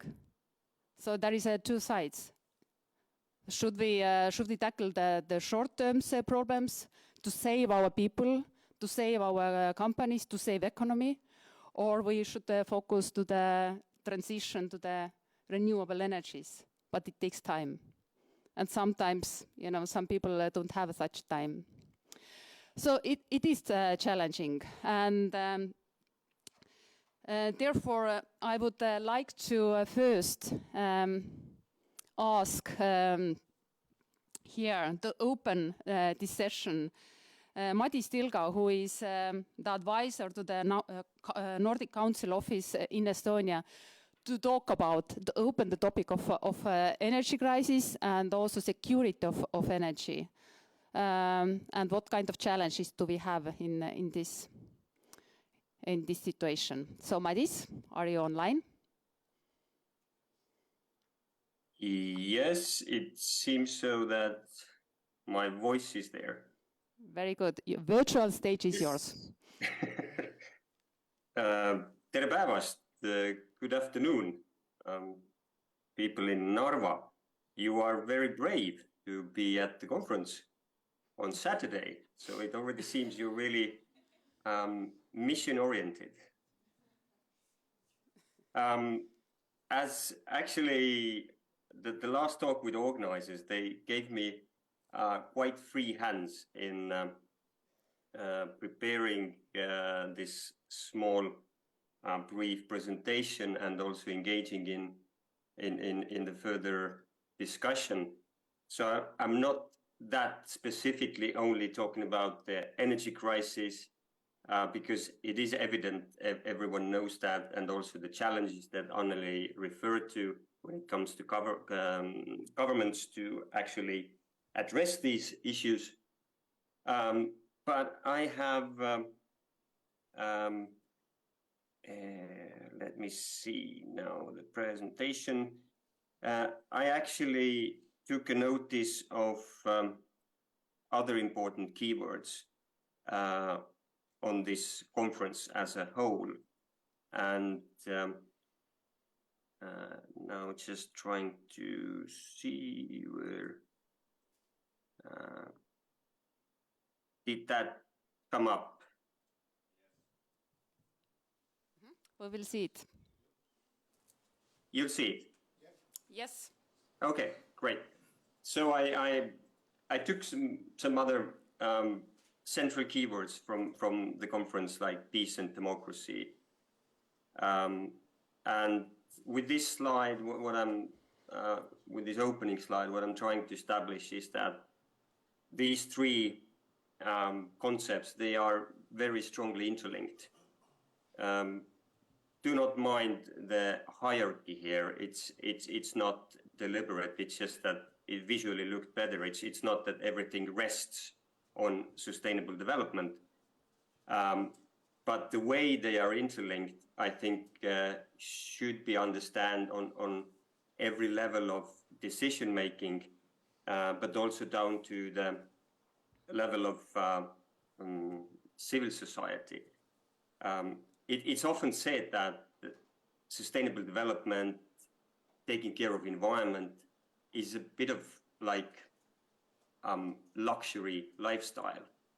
Once everything else is provided, you have roof over your head, you meet your energy, water, some other essential needs, then it's all good to turn your eye to your surroundings and environment, which in a sense is true, of course, when we see atrocities happening like in war, then obviously people are just trying to stay alive and make their ends meet. However, it is possible, whether it's a fossil fuel they use or whatever kind of materials they use. So in that sense, it is true that there needs to be kind of a basis before we can continue and push for this sustainable development. On the other hand, we also see that the resource scarcity, resource depletion is leading to destruction of democracy and threatening peace. I mean, even if we take this horrible war now in Ukraine, one of the reasons for starting this war has been water, clear water in Crimea Peninsula. It was a day after a war began, 24th of February. The first news was then published by Russian Federation that now the water supply is again secured to the Crimean Peninsula. So it was one of these first military aims, actually, also in this war. I leave it here with this peace and democracy, and then we'll move on a little bit towards these environmental issues. As it was said before and is widely known, when it comes to climate change, CO2 emissions mostly come from our fossil burning for energy, and it seems obvious that all the focus needs to go to installing more clean energy capacity, and then hence reduce the amount of climate emissions. So it's very much like focusing on this carbon, and it's all there. The climate change is real. The causes are verified, but the trouble there is that this is not the only thing we need to take care of. And very often we see also in policy making and where many companies are moving, that once they get their carbon emissions fixed, so everything is accomplished, which unfortunately is not the case. This brings me to the planetary boundaries. I don't know how many of you are familiar with that, and this is a concept developed already years ago by an international team of scientists led by Johan Rockström from Stockholm Resilience Center. And this looks how the life on Earth is doing in general. These are the prerequisites that life on Earth can exist, life the way we know it. And here we can see that climate change definitely is already in a risk zone. It's outside of the safe operating space, as you can see from this green circle. But if you look at the other realms, then you see that the overshoot for many other issues is even much more dangerous. If, for example, we look at these novel entities, this basically means synthetic chemicals, and this just seems that we're just polluting and poisoning our own living environment with the rate of annually putting 100 million tons of synthetic chemicals into our environment annually. And this then shows also on this picture that the problems are really, really tough. When it comes to fresh water, that was updated quite recently. They figured out that this green water here means the water that is available to plants. And this is also now running out of this safe operating space. So it is very complex how we approach our environment and all these interlinked issues. But I think this concept is really like central to the understanding of where we are. I put this graph here just to also illustrate how strongly dependent we are on a material resource. I don't know how well you can see this blue line are the climate emissions, so they call greenhouse gas emissions. This green line is global GDP. So this has been hailed for many years already that once we will be able to decouple GDP from carbon emissions, then this is like mission completed. On the one hand, it is a very, very good development, obviously, but we see that this green line is step by step following the same curve with the material footprint. And we are using ever more materials, and the projections are not really hopeful. When I look at the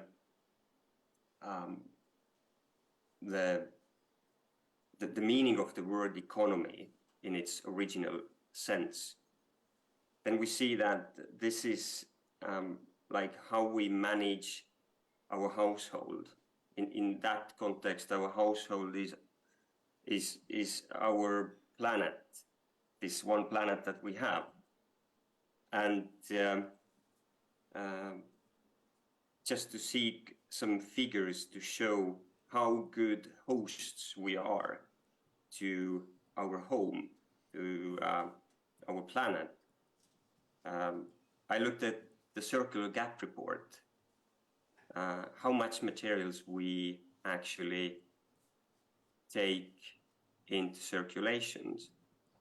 These three numbers are quite low, but even more strikingly, they get even lower year to year. So this 9% of circularity was, I think, 4 or 5 years ago. Then over 2 years ago, it dropped to 8.6, and the recent figure for the last year was 7.2. So this is how we behave in our house, in our home, having only 7% of materials going into recycling. All the else is just wasted. Talking about the sustainable development, this term has been around for 4 decades, if I'm not mistaken, from the beginning of 70s. And obviously, it's a little bit maybe worn out. Also, people tend to attach different meaning to this concept. And then very often, when I'm trying to use that concept nowadays, I kind of sense that it's not really delivering the content that is needed. And then I looked up the very good research done by Leah Gibbons, Regenerative Living Institute, calling regenerative approach as the new sustainable.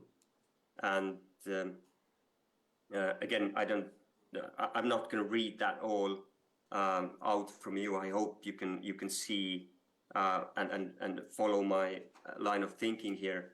You can see that this small bubble here, when it says conventional sustainability, was it when it all started, when there was just a recognition that we need to do something because things are not good. It was quite a mechanistic worldview, still very much growth addicted, and sort of managerial, that we just manage the nature and we make it better in a way. And then we have this bigger circle with contemporary sustainability. So it's getting already better. We have this social justice component in there. We have this transition awareness coming, but we still like very much focusing on this problem solutions axis, whereas regenerative sustainability is a more holistic view, manifesting potential and also also conveying the idea that it's not sustaining what we have, like doing less harm, but we actually need to start rebuilding things. We need to also start rethinking, like system level rethinking. And I think this is where most of the public policy needs to go, the public innovation that needs to happen should be there. This is very much my personal opinion. Please do not cite that. but just looking back also how we have been like hoping to rely on new tech solutions to drive these big changes, that often we see that yes, they tend to address a specific problem, but very often they create multiple other problems, so that it happens that the solutions that we create today, they become problems of tomorrow. And also, I mean, this very known Jevons paradox, that efficiency without sufficiency is just lost. We can obviously use technology, and new technology, lean technology is inevitable to make that change, but we cannot rely entirely on this because just having a lot of efficient processes, but still making more, consuming more, will eventually anyway deplete all the resources. Here is also like cloud, concept cloud from research, where they looked at the strategies that have been mostly recommended to public authorities to implement in addressing climate change and other environmental issues. And here also we see that it is quite tech-oriented, like efficiency, renewables, tech, economic. Well, we see economic structure here, which is already good. But if we look at, for example, reduced consumption, then it's quite small font. So I think it should be much bigger if we really want to fully address these issues. Nevertheless, I mean, having said that, regulations play a huge role, and there is quite a measurable impact. So you can set indicators to see how much each and every regulation makes the world better. And there was a massive surge of new legislation after Paris Climate Agreement, and it continues to be so, especially if you look at the European Commission, of course. Many new things coming.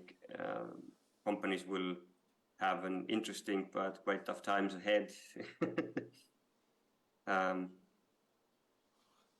And just I'm pretty soon closing this presentation here. Just to remind that economy is, of course, a vital part of our society, but we definitely need to bear in mind what is it that is actually supporting our everyday life. This is the nature around us, and for the nature to be functional in supporting us, we need biodiversity, and things are not good with biodiversity. I didn't bring these numbers up here, but luckily enough, we already see many initiatives that acknowledge the huge importance of maintaining and restoring the biodiversity, and also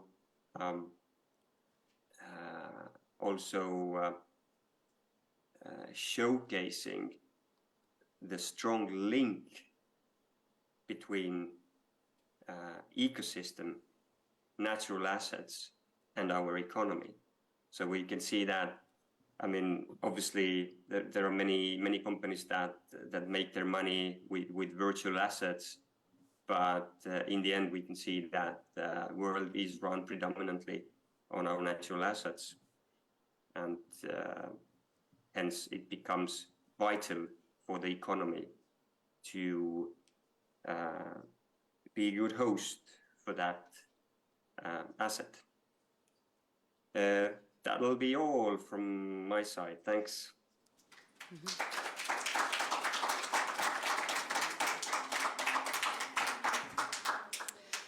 Thank you very much, Madis Tilga, for very interesting presentation and really eye-opening facts and thoughts. So next, I will ask here two other panelists to give their insights into that topic. The first, Janne Rajala, Cloudanu Senior Cloud Architect, please come here. And also our dear ambassador, Hatem Atallah, also please join us to the panel discussion.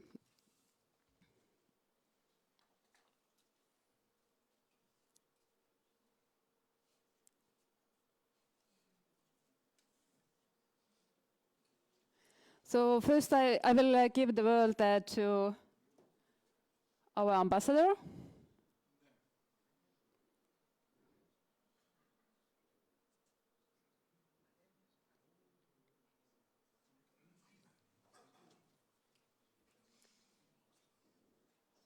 Yes, please. Floor is yours. Thank you very much. Well, I'm no expert in terms of energy and energy-related issues, but I have few ideas that I maybe would like to share with you. First of all, I really would like to thank Madis Tilga for his presentation because, as you have said, it's really an eye-opener.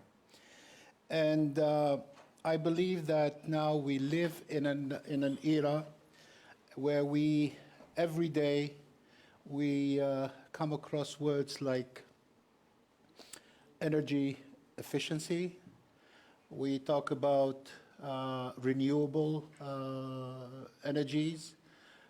We talk about the replacement of fuel energy or fossil energies and go green.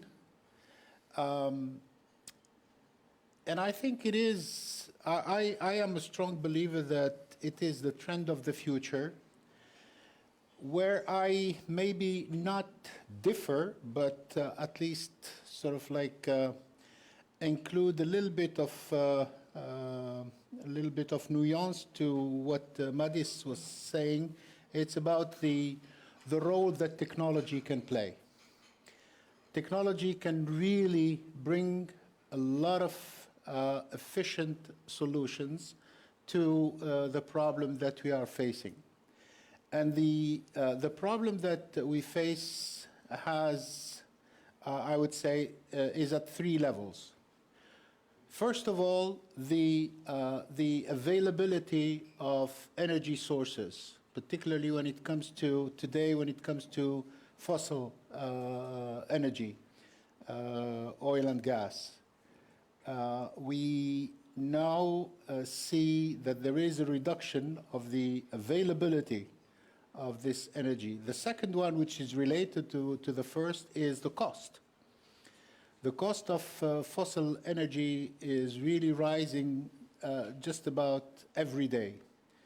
And we have been always,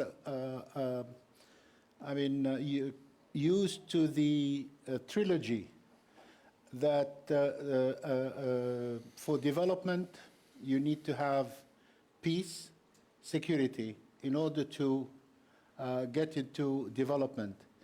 But the engine of development, it's energy. Without energy, there is no development.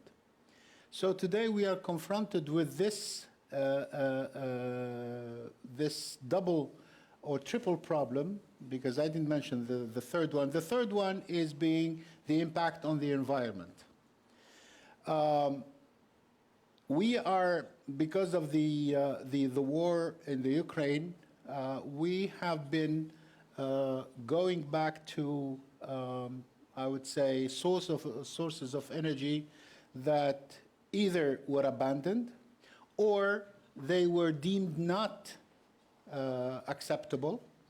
The first one, I'm talking about coal, and a lot of countries have reverted back to coal with all the results or the consequences that coal has on the environment and the climate change dynamics. The second one is shale oil. In many countries, I know that there are several countries that are already producing and using shale oil. The United States, for one, but also in our area, countries like Algeria is already extracting shale oil and using it. But in most countries around the world, it is not acceptable. It has not been accepted because of the of its impact on the water resources, but also on the general seismic consequences that it will have. So today, what are the alternatives? Every day, of course, we hear about renewable energy, solar energy, wind energy, biomass. All these are good, all these. And I don't think there is one that can replace totally fossil energy or fossil fuel.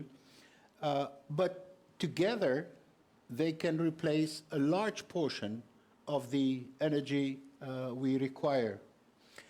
However, as always, nothing comes without a price. And in order to get to use these new sources of renewable energy, the investment is quite heavy. An investment, if we want to be independent, of course, there must be an investment in research and development for the technology that you will use for this type of energy production. Or you have to buy it, and that also costs quite a lot. Then there is the hidden cost to it. I mentioned this morning the issue of cobalt, being 64% of cobalt being in the Democratic Republic of the Congo, but then most of it, or at least half of it, is being processed in India. In China, which means that China, which has already almost the worldwide monopoly of solar energy panels, you know that 9 out of the 10 biggest solar panel producing companies are Chinese. And the 10th one is 60% Chinese. So basically the whole world is being flooded with Chinese products. And this is the reason why also in the morning I was talking about the competition for Africa, because it is a competition for the minerals that are necessary for this. But beyond that, there is an extraordinary price to pay for the technology. And also, as I said, there is a hidden price to it, because in order to be able to secure electricity production from solar energy panels or the wind equipment installations. First of all, you have to have the sun, but also you have to have the wind. But three, if you produce enough, then you have to stock it in order to use it at night, at least. And how do you stock it? Today, the trend is to use hydrogen. But then again, I come to the price. It is extremely costly. So what would be the solution if we are not going to go down the road of technology, we are not going to invest, but we still need our energy for development? I think the solution here is what also was what Madis Tilga has pointed out, but also noticing that it is really in small font, it is the reduction of consumption. That's unfortunately is today, it seems to be the only solution. Because if you look at, just take an example, you look at how Europe has replaced oil and gas from Russia. One of the solution found was to receive liquid gas from Qatar, but also from the United States. And you know that the biggest emissions of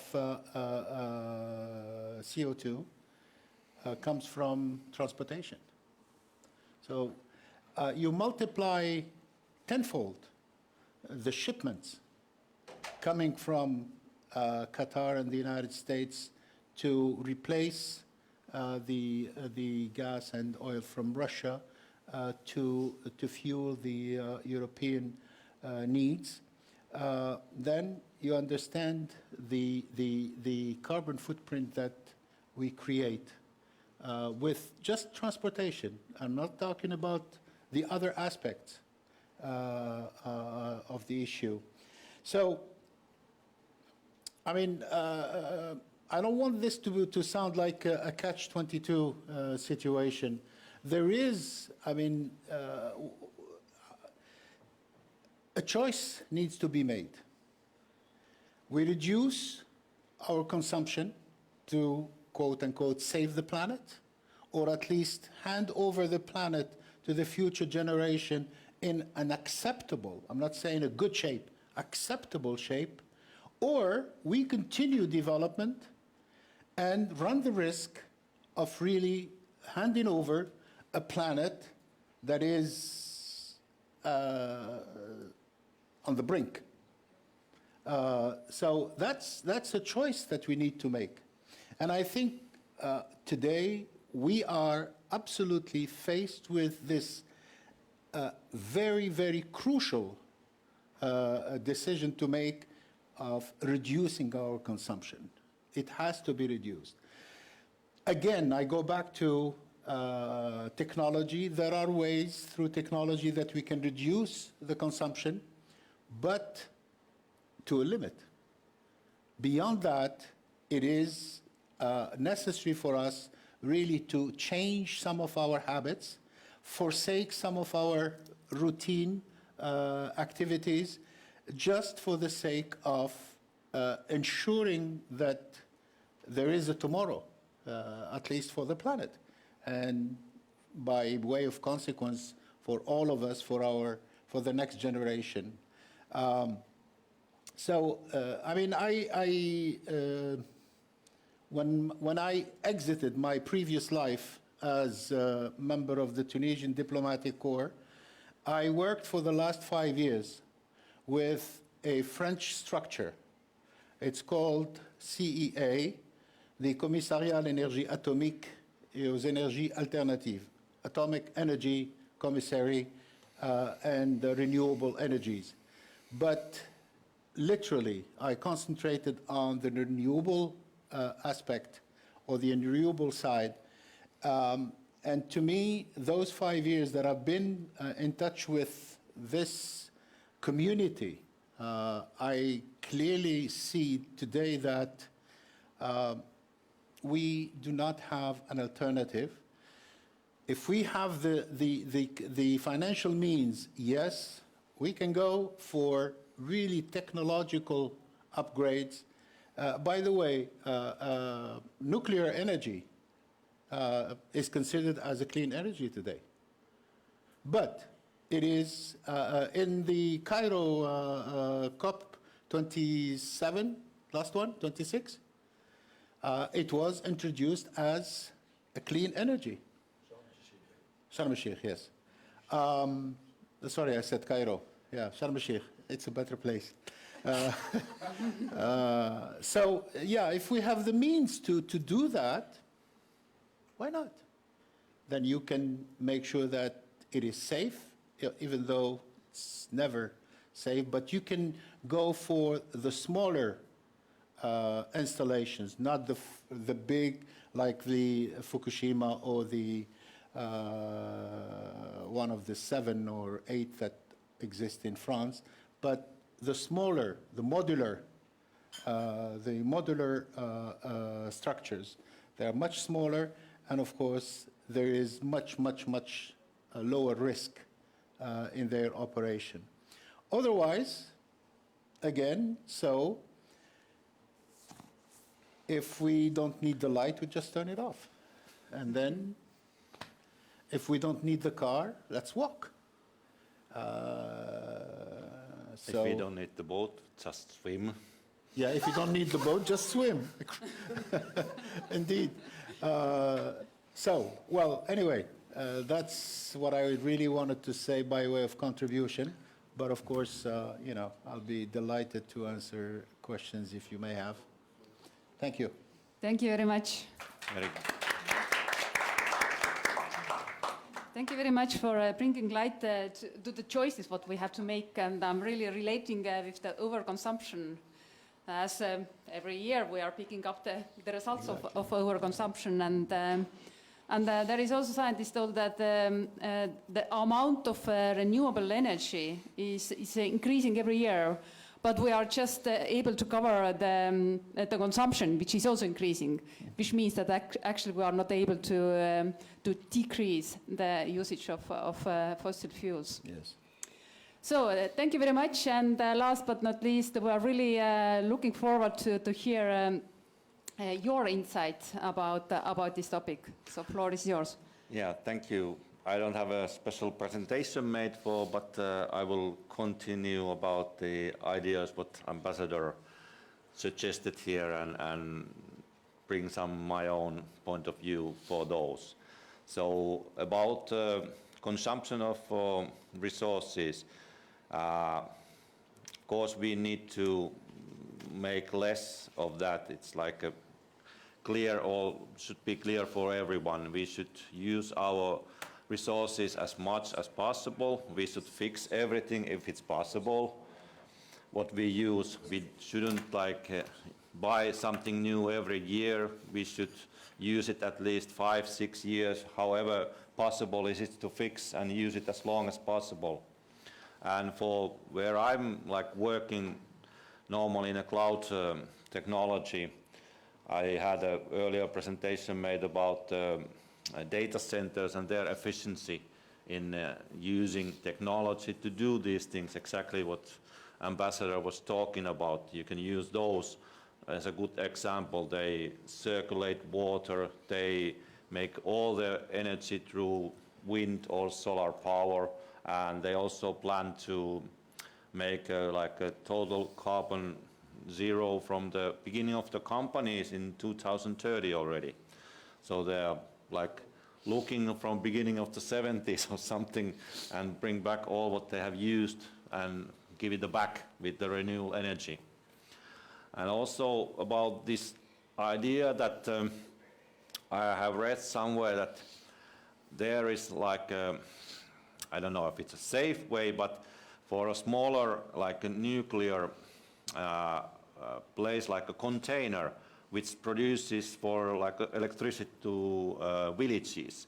So you're not like dependent on big factories of producing energy anymore. And also you need to think about the protection of our current infrastructure for what we are producing energy, of course.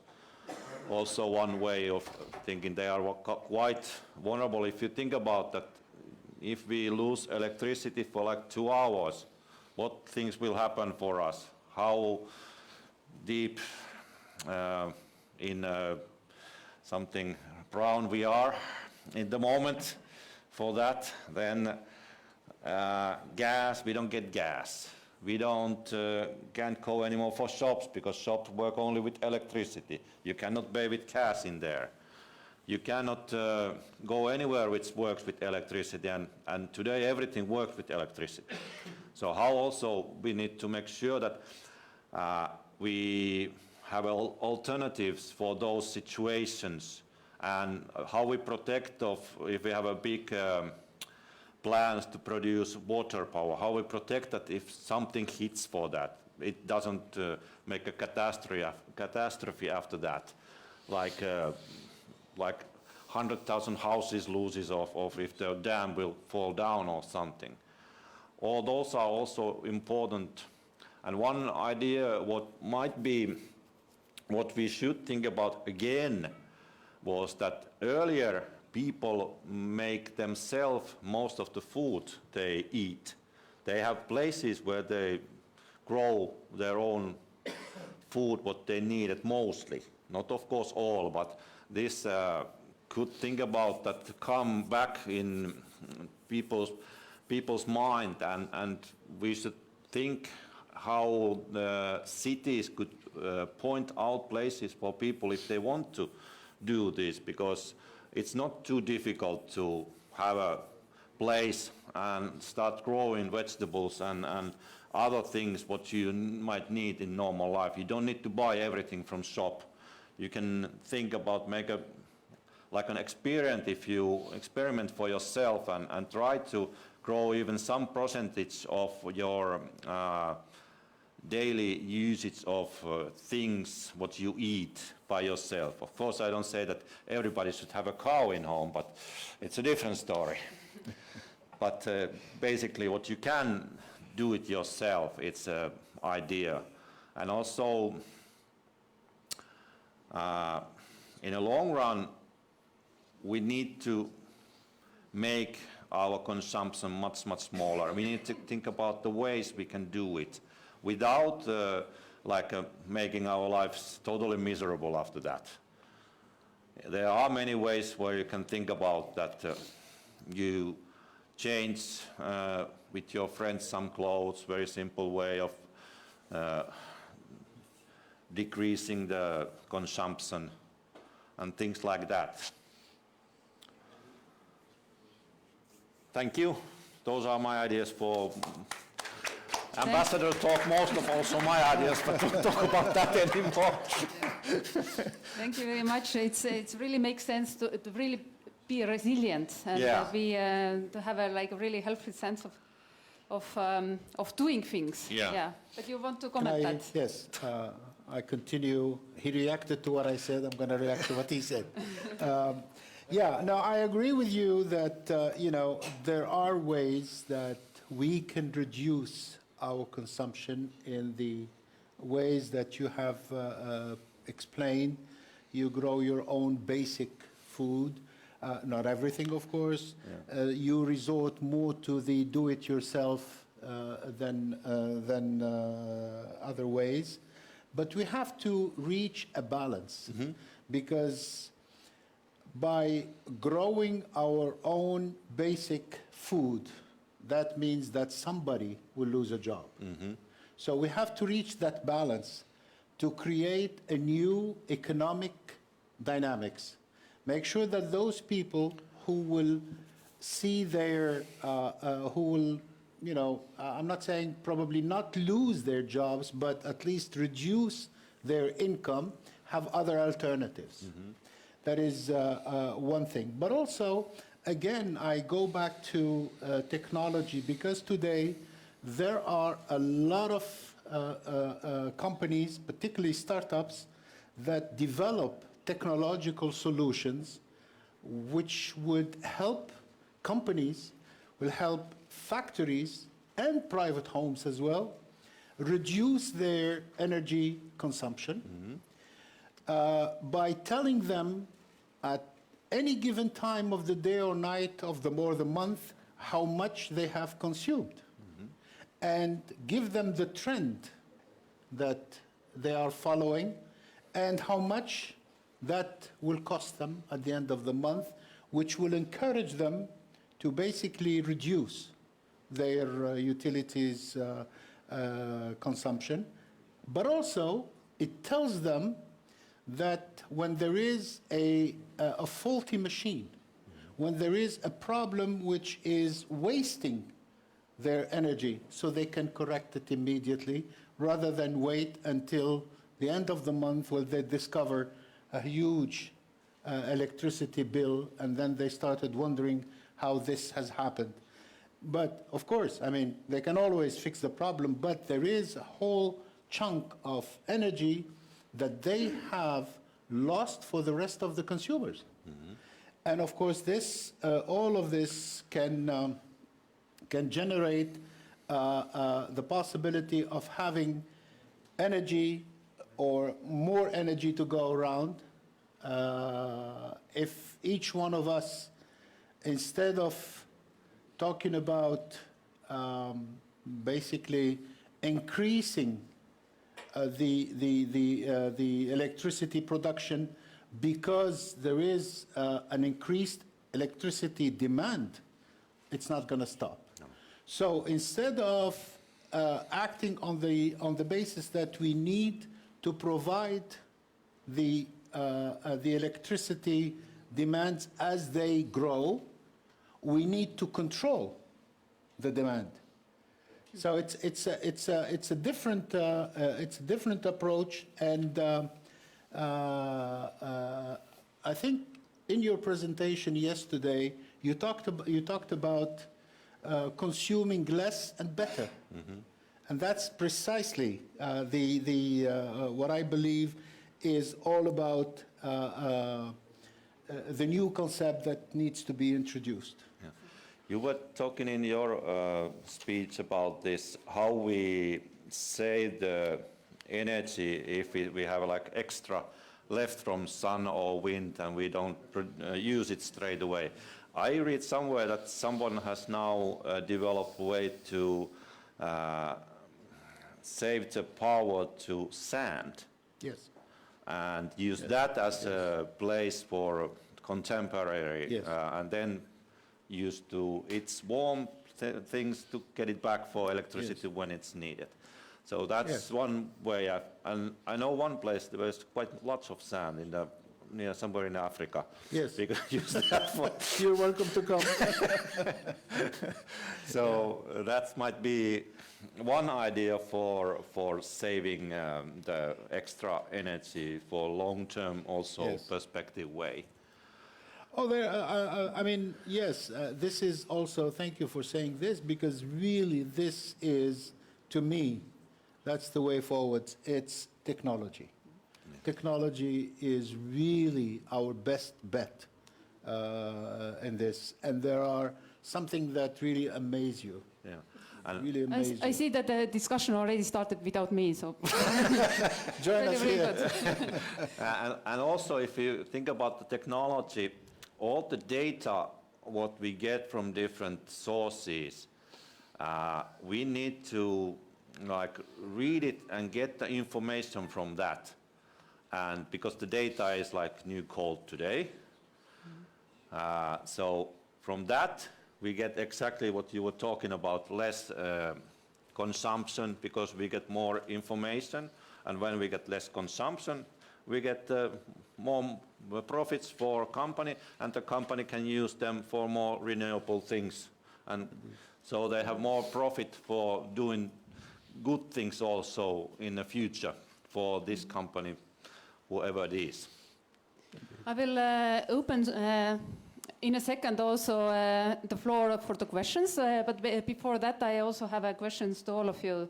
You know, the war in Ukraine and also extreme weather conditions have shown that we are quite vulnerable for such kind of situation, because we see that it's quite easy to let's say, bomb the infrastructure, and we are without electricity. Mm-hmm. So there is two questions. The first question is such kind of situation what we have now in the world, does we increase the transition to renewable energy, or it's actually slow down because there is so many, you know, questions what we have to solve before that? And the second question is, we also talked about resilience, and if the solution could be more local solutions, that there is more community-based energy solution for wind or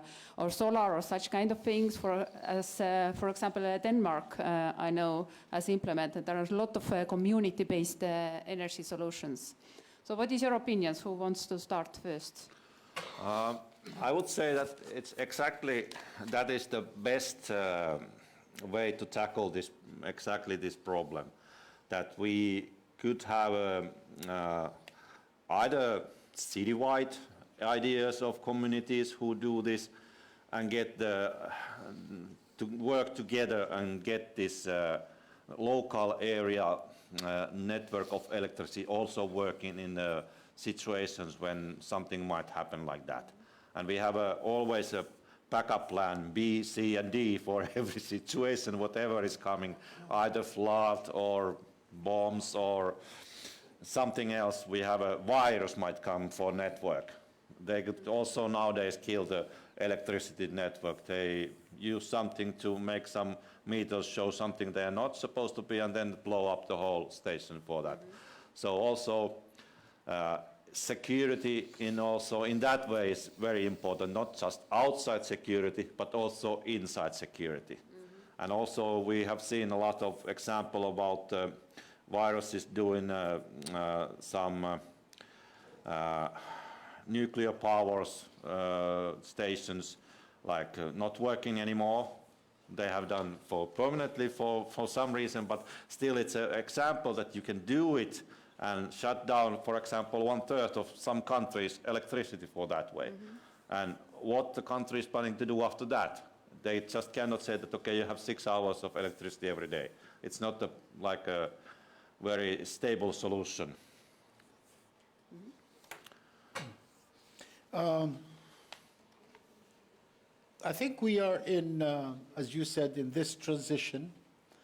And I wanted to start by saying that in this transition towards renewable sources of energy that would be environmental friendly and more sustainable in terms of making sure that it is always available, we have to go through I would say probably an extended period of time where we will still have to rely on fossil fuels. Mm-hmm.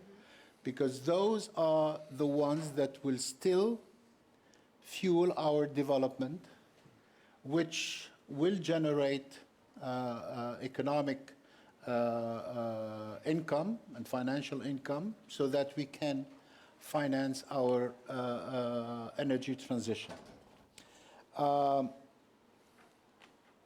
Again, to answer directly your question, I think here also there is a choice that needs to be made. Do we need to invest today in the research and development of those renewable energy and this technology and give a larger possibility for innovation, for new, more efficient technology so we can reach energy efficiency? Or do we need to just continue until the technology has been fully developed, becomes mature, so that we can just apply it. And reasonable pricing. Of course. Once it is, it matures, then normally the price comes down. Yeah. And then we apply it. But that means that there is a longer period of time. So, and the choice really depends on the reality that each country faces. I would say that probably here, smaller countries have an advantage because they can better control and better provide for their energy needs than bigger countries with economic complexity, with large distances to cover for the transport of energy from one point to the other. And you know that, for instance, like the cost of a nuclear plant today, the standard ones, is about 50 billion euros. The smaller units that I'm talking about, the small modular reactors, it's only a fraction of that. Of course, the production is much smaller, but for a smaller country, they are better suited than the larger nuclear installations. Now, I'm not advocating for nuclear industry, but all I'm saying is that we really need to make that choice and follow it to the limit. Personally, I believe that it is much more beneficial with better return on investment if we invest in technology, innovation, to reduce our consumption in the sense that we've been discussing. That means both in terms of daily consumption, but also in terms of energy needs, making sure that there is no waste, making sure there is absolutely 100% efficiency. And because, you know, you can ask any electrician, he would tell you that there is amount X that is always lost in transportation of electricity. The longer the grid is, the more loss, or the bigger the loss is in terms of electricity. It'll be 20% maximum, if I remember correctly. Yeah. From a very, very long distance, Yes, of the long distance. big lines for... Yes. The solution is to have those small generators or electricity production, but you have to have alongside a program of explaining to the people that it's not because they have more electricity that they can use more. Electricity is there for them to make their lives easier. They can replace what they used to do in other ways by electricity, but they have to continue act responsibly so that the electricity produced is not added to the consumption. It is added to the value created, not to the consumption. Yeah, it's really important that innovation doesn't encourage overconsumption. Exactly. Yeah. Even increased consumption. But I know that Madis Ilga is also online still, and I would like to ask the same question from Madis. So what do you think, does the war in Ukraine, the climate change, energy crisis, does it speed up the transition to use renewable energy, innovation, and so on? What is your opinion? I can say it's probably the answer is different whether we look at the short or long-term perspective.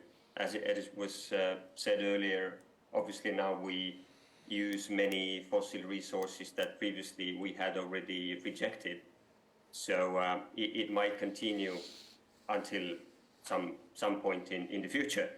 But I think in the longer term, the electricity and energy production capacity will be more decentralized, to be more resilient, to be able to, become more flexible, to be able to make use of local resources.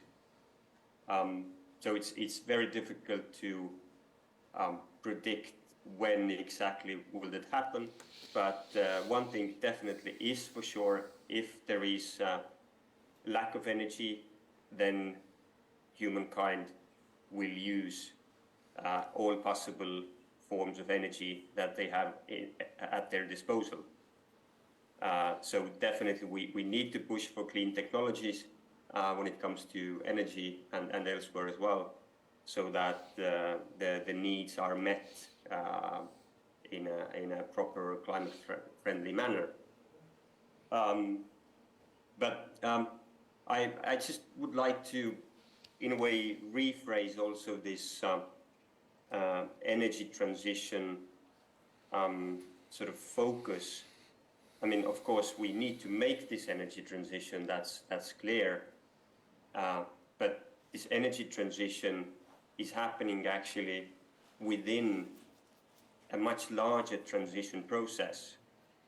Again, if we look at the European context, we have our green transition, Green Deal legislations, which often is also interpreted as an energy transition, which essentially it is not. It is much more complex, and I would even argue that this big green transition that we need to make is probably the biggest socio-economic transformations that the humankind has deliberately undertaken in the history. And energy is definitely a very fundamental part of it. Well, again, when it comes to technologies and efficiency, on the one hand, I very much agree that we need innovative technologies that will be better for humans, environment, more efficient, faster, whatever. But on the other hand, we see that we have been chasing this efficiency for decades consciously. And it's like a moving target unless we address the sufficiency part. And I just recall a meeting, no, it was a conference, and I think a discussion afterwards when I asked, there was an international big air company, flight company, vice president telling how innovative technologies have enabled them to calculate more efficient routes and logistics for their company, and there were like huge savings that they made. And then when I asked, what did you do with these savings? I mean, for the company, it usually means money that they save. And then they said they opened new airlines, new destinations. So this is where it often happens, that on the one hand, you gain something, you become more efficient, and on the other hand, you still keep growing, and then it just eats that gain. So for me, this is a dilemma, and it definitely suggests we need to build a different kind of economic system, and this is the big socio-economic transformation. I've been following a few initiatives that looks quite promising. For example, the recent is under the code name Earth for All. It's a little bit from the Club of Rome line of thinking, where they propose scenarios how we can sustain our economies, make the economies more local, more regional, a little bit move away from these global big supply chains and many other issues. So there is a huge transformation we need to make apart from the energy transition. Thank you very much, Madis. Indeed, the transition should be much larger than just the transition into energy. I have one more point. Yes. I also think about this, that nowadays when there's lots of electric cars and they have a big battery where they run with the electric car, and some of them already are like end of their life cycle. So one way of doing this efficiency thing is also that we take, of course, all the batteries to recycle them, or we can use them for like a backup power for houses in general. So if something would happen, then the house would still be able to work like 6, 7, 10 hours for if there's electricity break. And one thing is there that maybe the companies who build these electric cars and the batteries in there should also give their knowledge to public use how to fix the batteries. And because normally if you have like a box of battery, you have was it 400 small batteries in the one of this, and then you have 16 of those in a big electric car.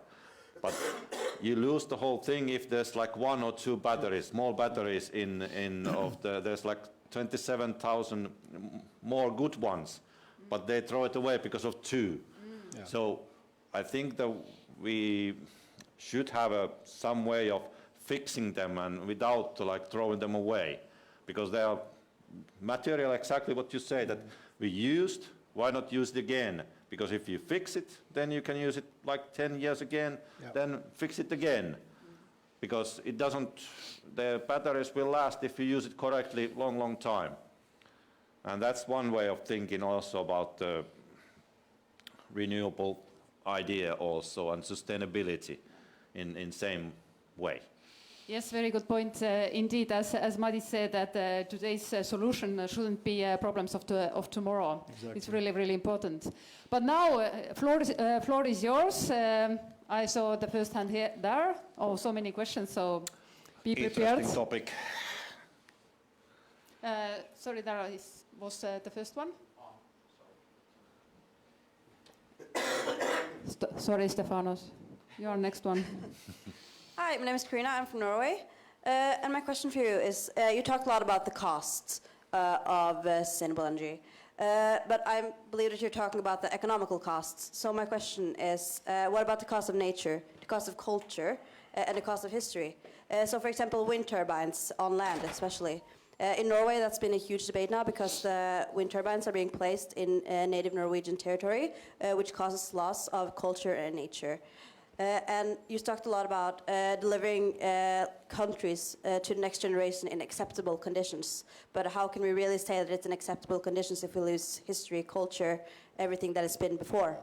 And when it comes to different costs, how about cost of integrity and cost of values? For example, with sun panels, like you said, being produced in China, is that really like a cost that we want to focus on?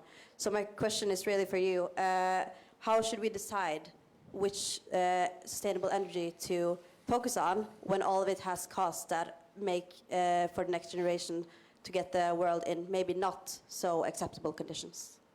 Thank you. To whom you addressed the question? Everybody? Everyone or someone specific? Just everybody, really. Everybody. Okay. Who is ready to answer? Okay. I'll try. When I said that we have a decision to make, of course, there are different criteria on which you need to base that decision. And I would use a simple one. Where should I invest? Should I invest in something that solve a problem, but either leaves the rest of the other aspects of the problem there, or even, unfortunately, gets them worse? Or should I invest in something that will help me solve more than one aspect of the problem? And to illustrate this, and also continuing in my deep conviction in the importance of the role that technology plays. Today, there is a technology that it is called transformation from waste to gas.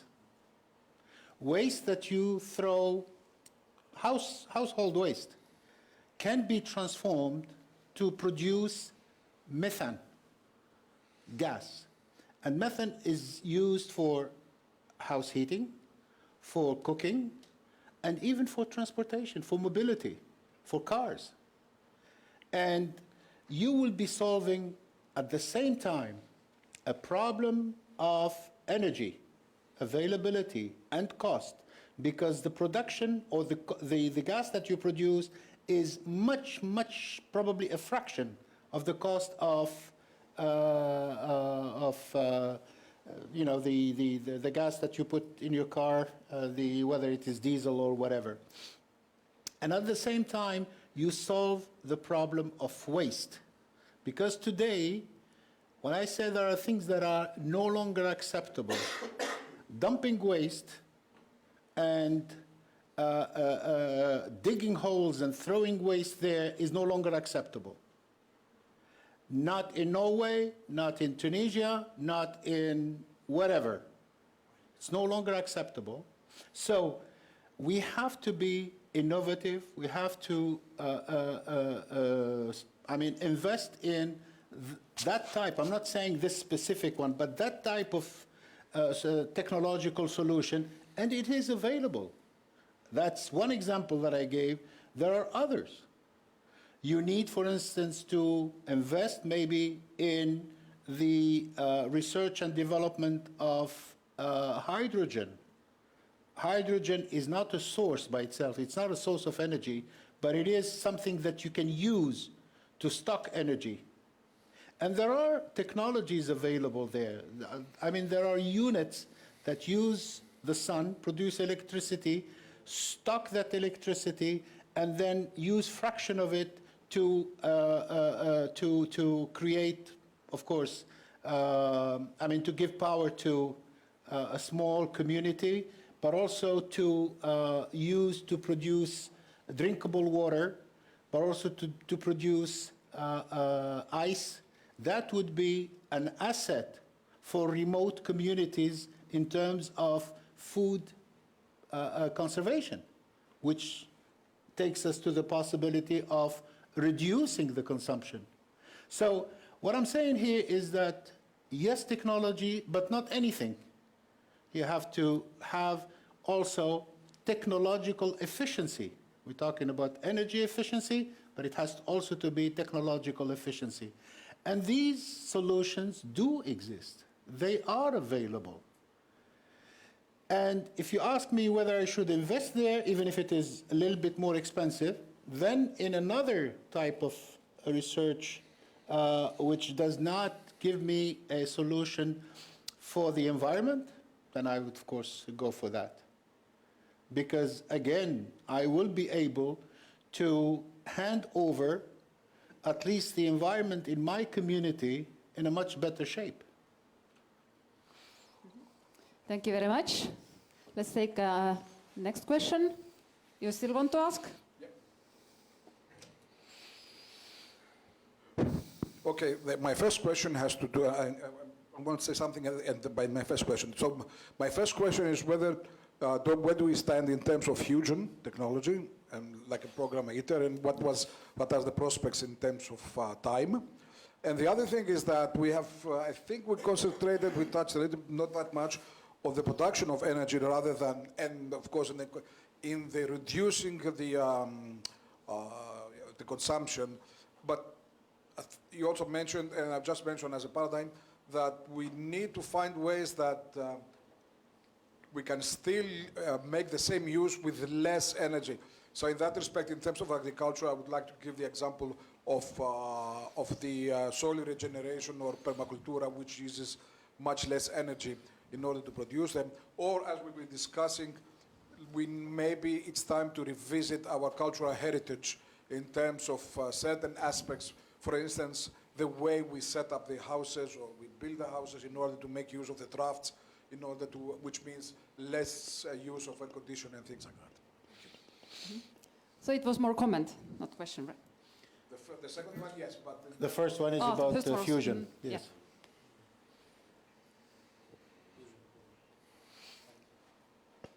Okay. Who wants to answer? Yeah. Was it a question about the feasibility of fusion, or I didn't get that? Can you repeat the Can you question repeat, for Tilga? repeat the question? In terms of the fusion technology, where do we stand now, like the ITER program of Europe, and what are the potentials that this one would become commercially usable? I myself recently heard from US that it was now the first time when the energy input for the process was little bit, only tiny fraction smaller than the output. So there are some developments, but I couldn't comment any further on that. Yes, you're absolutely right, and I think I read that same information. And basically, that is the tipping point. It makes no sense to use more energy than you produce. And yes, the ITER project, which is a collaboration between, I think, about 52 or 54 countries, and it is based in southern France. Very, roughly speaking, fusion is the opposite of fission. It's the opposite of the nuclear.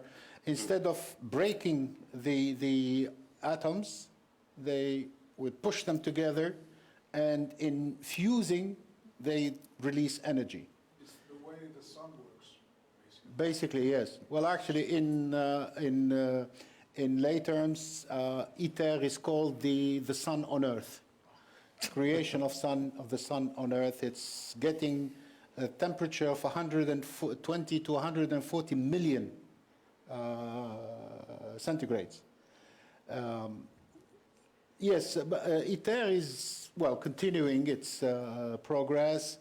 And what is interesting is that it did not stop with the war in the Ukraine.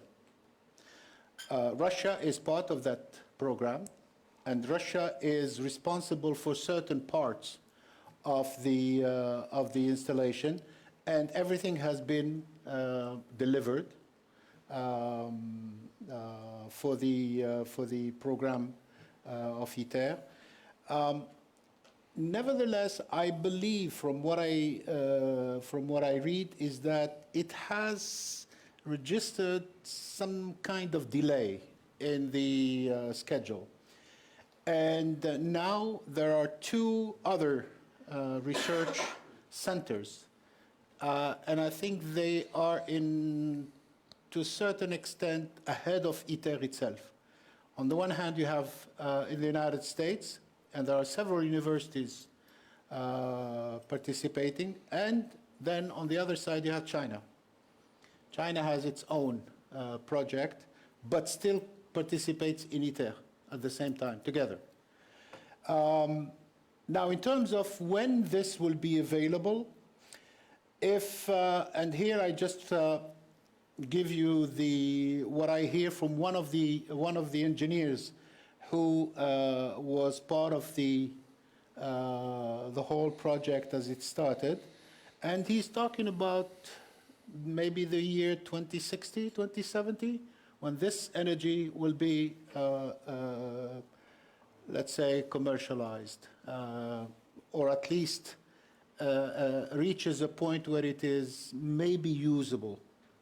I mean, the difference between the delta between the energy used and the energy produced needs to be financially viable. Otherwise, there is no, it wouldn't make sense. Thank you very much. Our time is running up, but we have time, okay, for 2 questions more. So, here was the hand was first up. Yes, please.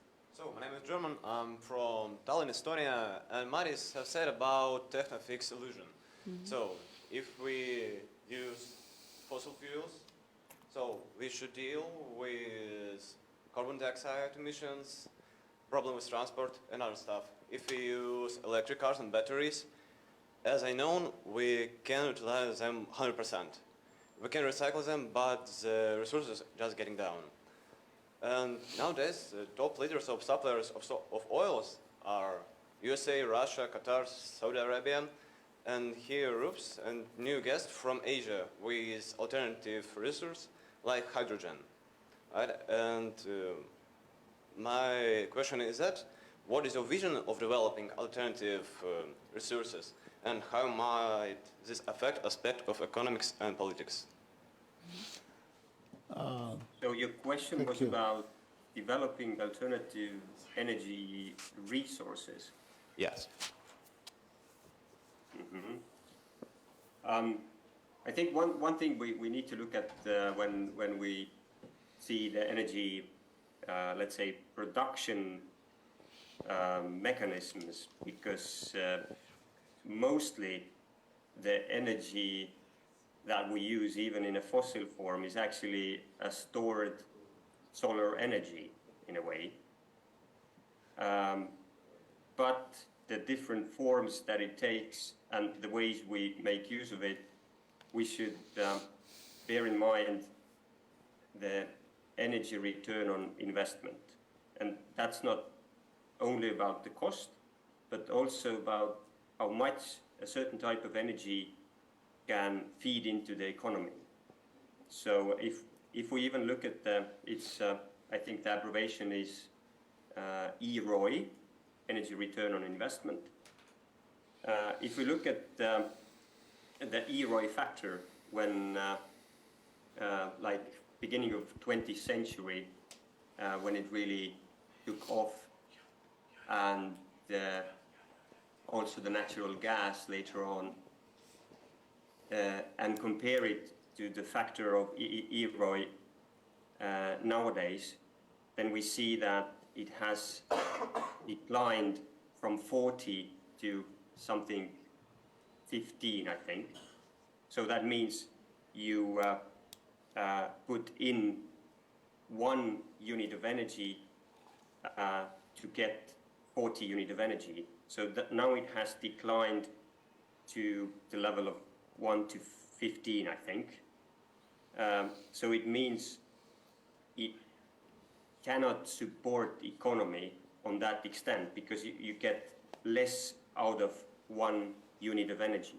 And then when we compare, for example, renewables with our fossil fuels, then we see that they, at least when I looked at this data, it was a few years back then, it wasn't still competitive in terms of how much energy can be extracted while,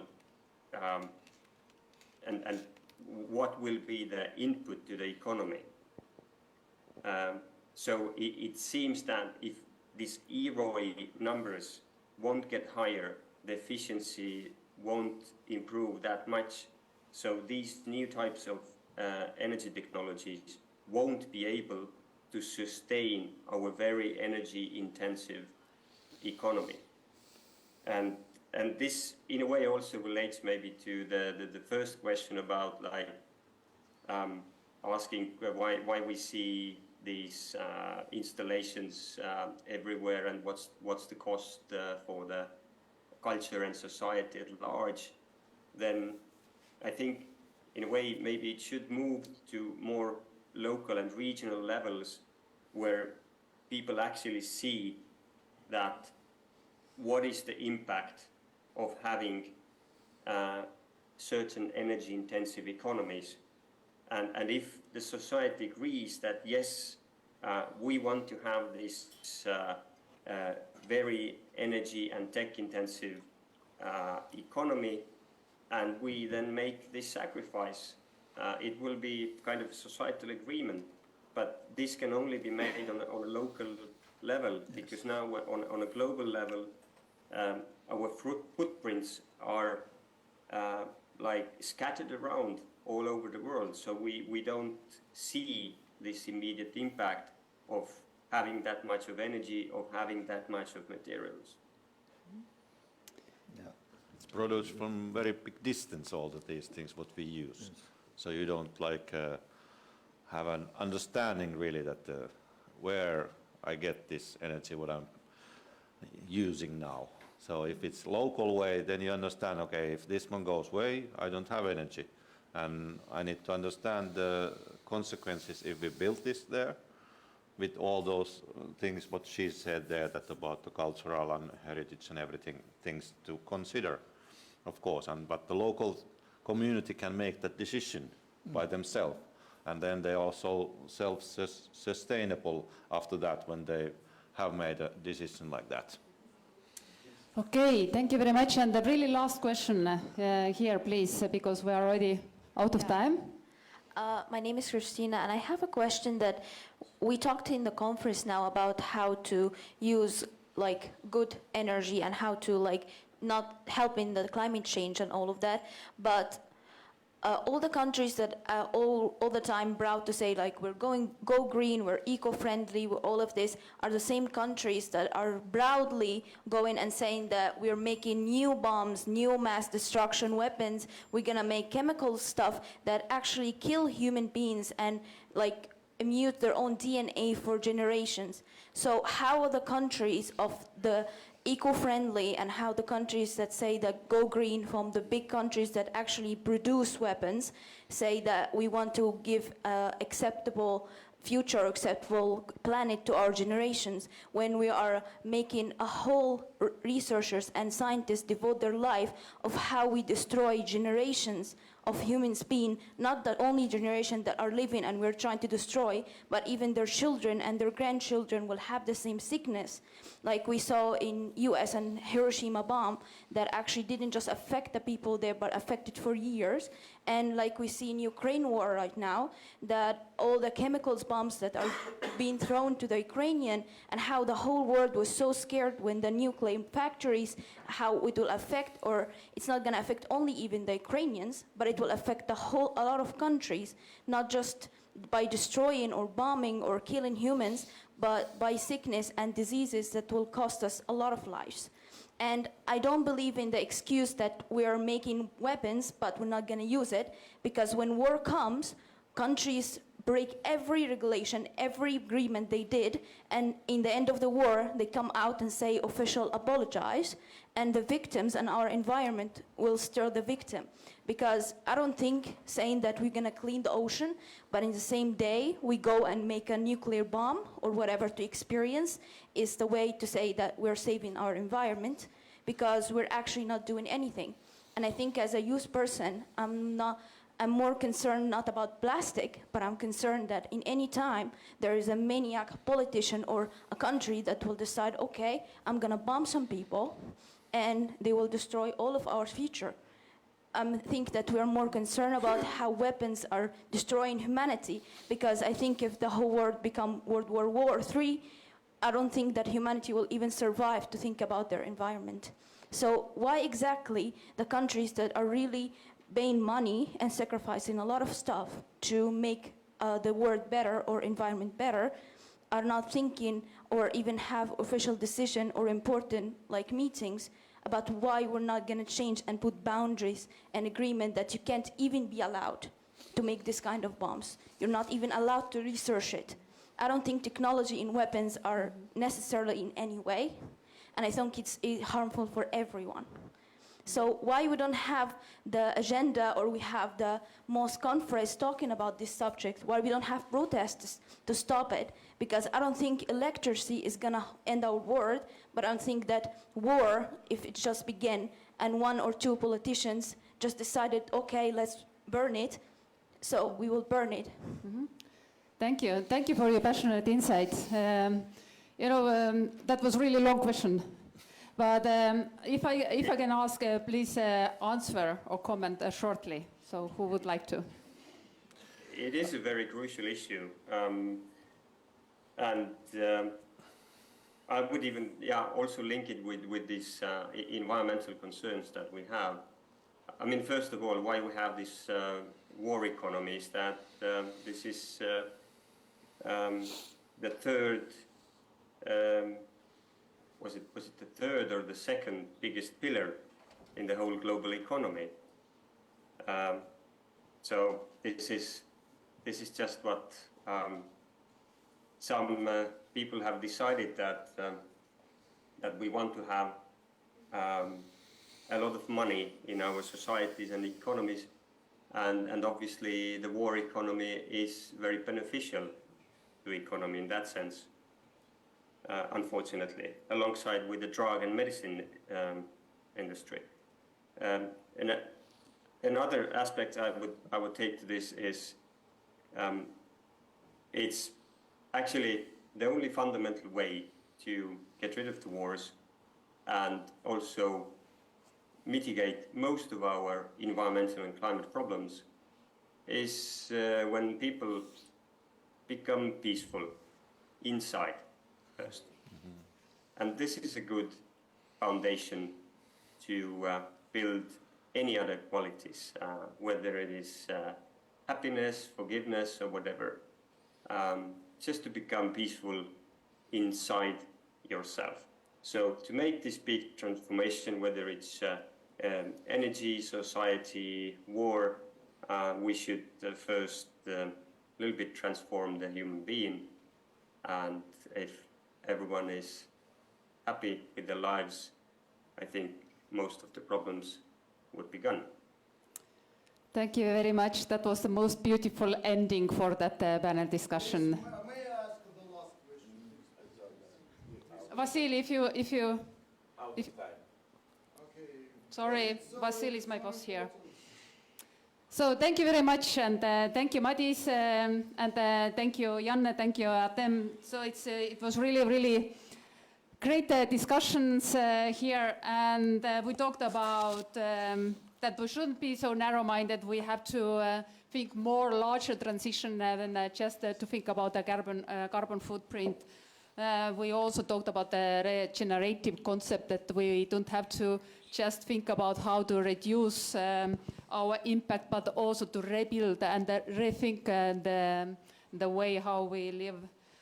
We also talked about techno-illusion, that today's solution shouldn't become the maybe even bigger problems of tomorrow, and this is really important to remember. And we also talked about that everything comes with a price, and there are quite many decisions what we have to make, and quite soon. So we also talked about the importance of local solutions, that to keep our communities resilient. And last but not least, that first of all, we have to reduce our consumption and just focus on the real values of life. The real values of life is not laying in stuff. It lays in values in our families, health, relationships, and so on. So peaceful evening for everyone. Thank you very much. Thank you, Madis. And thank you. Thank you, Anneli. Thank you, Hatem. Thank you, Janne, and everyone. So we are almost at the last stage. Ambassador, is there some closing words for today?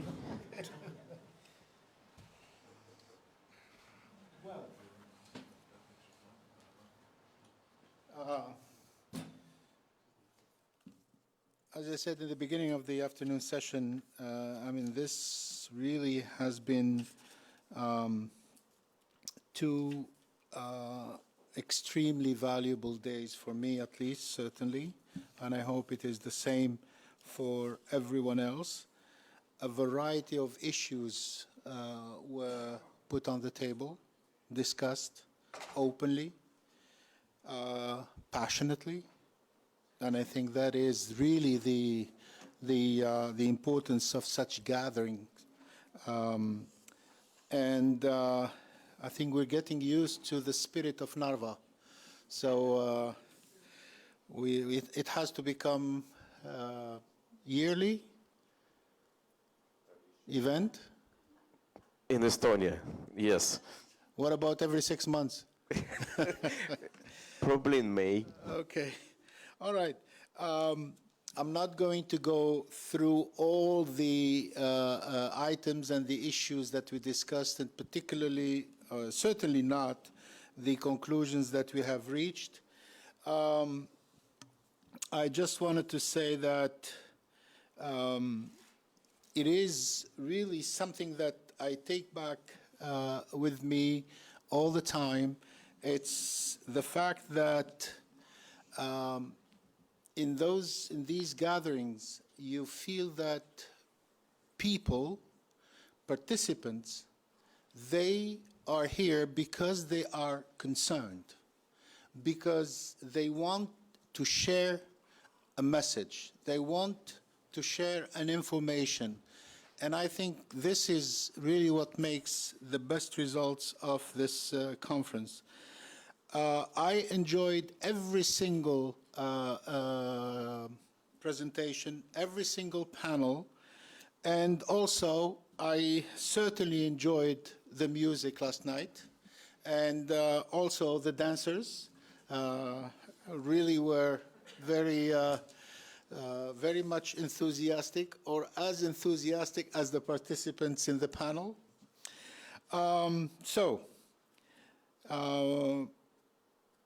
And I think it's also what makes these conferences very interesting for me is the variety of issues and subjects that it deals with. We moved from technology to climate change, to Turkey, to Greece, we went to the outer space yesterday with Fleming. Then we traveled through the Baltic states, or the Nordic countries with Haglund. And I'm just mentioning those, but certainly all of the participants really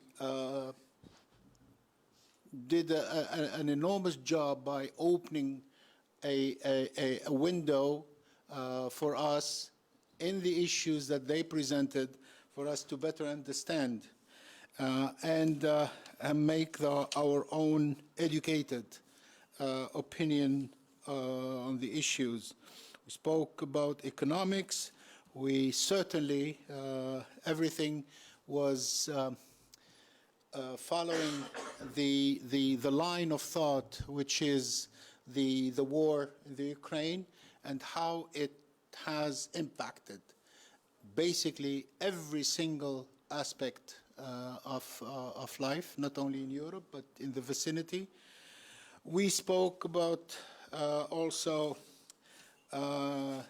Nikolai took us on a trip to Moldova, and until we get there physically, but at least now we have a good idea about the country, about the challenges, about the aspirations and the views. Professor Fuentes also took us to another level of understanding of how this war in the Ukraine impacted the region, particularly in its relations with Europe. So, what I'm trying to say here is, or underline, is the diversity and the variety of issues that were presented to us. And I would like, in your name and on your behalf, to really express a very, very warm and sincere word of appreciation to all the speakers. but also all those who have participated in the debate, and also those who have made the trip to this conference, because without all of you, there would be no conference. So thank you very much. Also, a word of appreciation for the participants who could not make the trip here, but who took part in the conference online, and they shared with us their thoughts, their ideas, and so that closes our day, and I think now people are headed for the mine. Yeah. Right, okay, thank you. So, some practical information for you, all of you guys. Regarding today, the bus will leave at 4 o'clock in front of the hotel to the mining museum. This is a quite interesting attraction. Some of you have been already participating in the summertime, but this is a winter time, so you could see a lot of interesting stalagmites and stalactites. I don't know how we call this, ice caps. Please take a coat with you so that you will not be cold. You will have a dinner at the museum for vegetables and those who eat meat, it's fine. You will arrive around 5 and you will have an excursion. After that, you will be taken by bus to your hotel. So you will still have a time for free time to enjoy the Narva or visit around surroundings of Meresu. And tomorrow we will meet here at 9 o'clock. Yes, as your agenda states. And for those who are youth advocacy program, they stay in Narva Hotel. They will have a meeting there. And we will all meet at 12 o'clock at Narva Castle to summarize and officially close the conference. Okay? If you have any questions, please turn to me. I'm sure you have my phone number over here. Thank you very much for a day, and have a lovely Estonian Culture Day. Thank you very much, Thomas. Yes, and thank you very much from my side, Mr. Ambassador and dear organizers. Just wanted to use the opportunity to say, because you said we should have such a conference every 6 months. We have one in mid-October. So if you go to our website, we hope to see you in Tartu, not that far from Narva. Thank you very much, Thomas. We'll keep in touch. Thank you. Bye-bye. Thank you very much. Have a lovely day, and I'll see you tomorrow. Enjoy Estonian culture and attractions. So?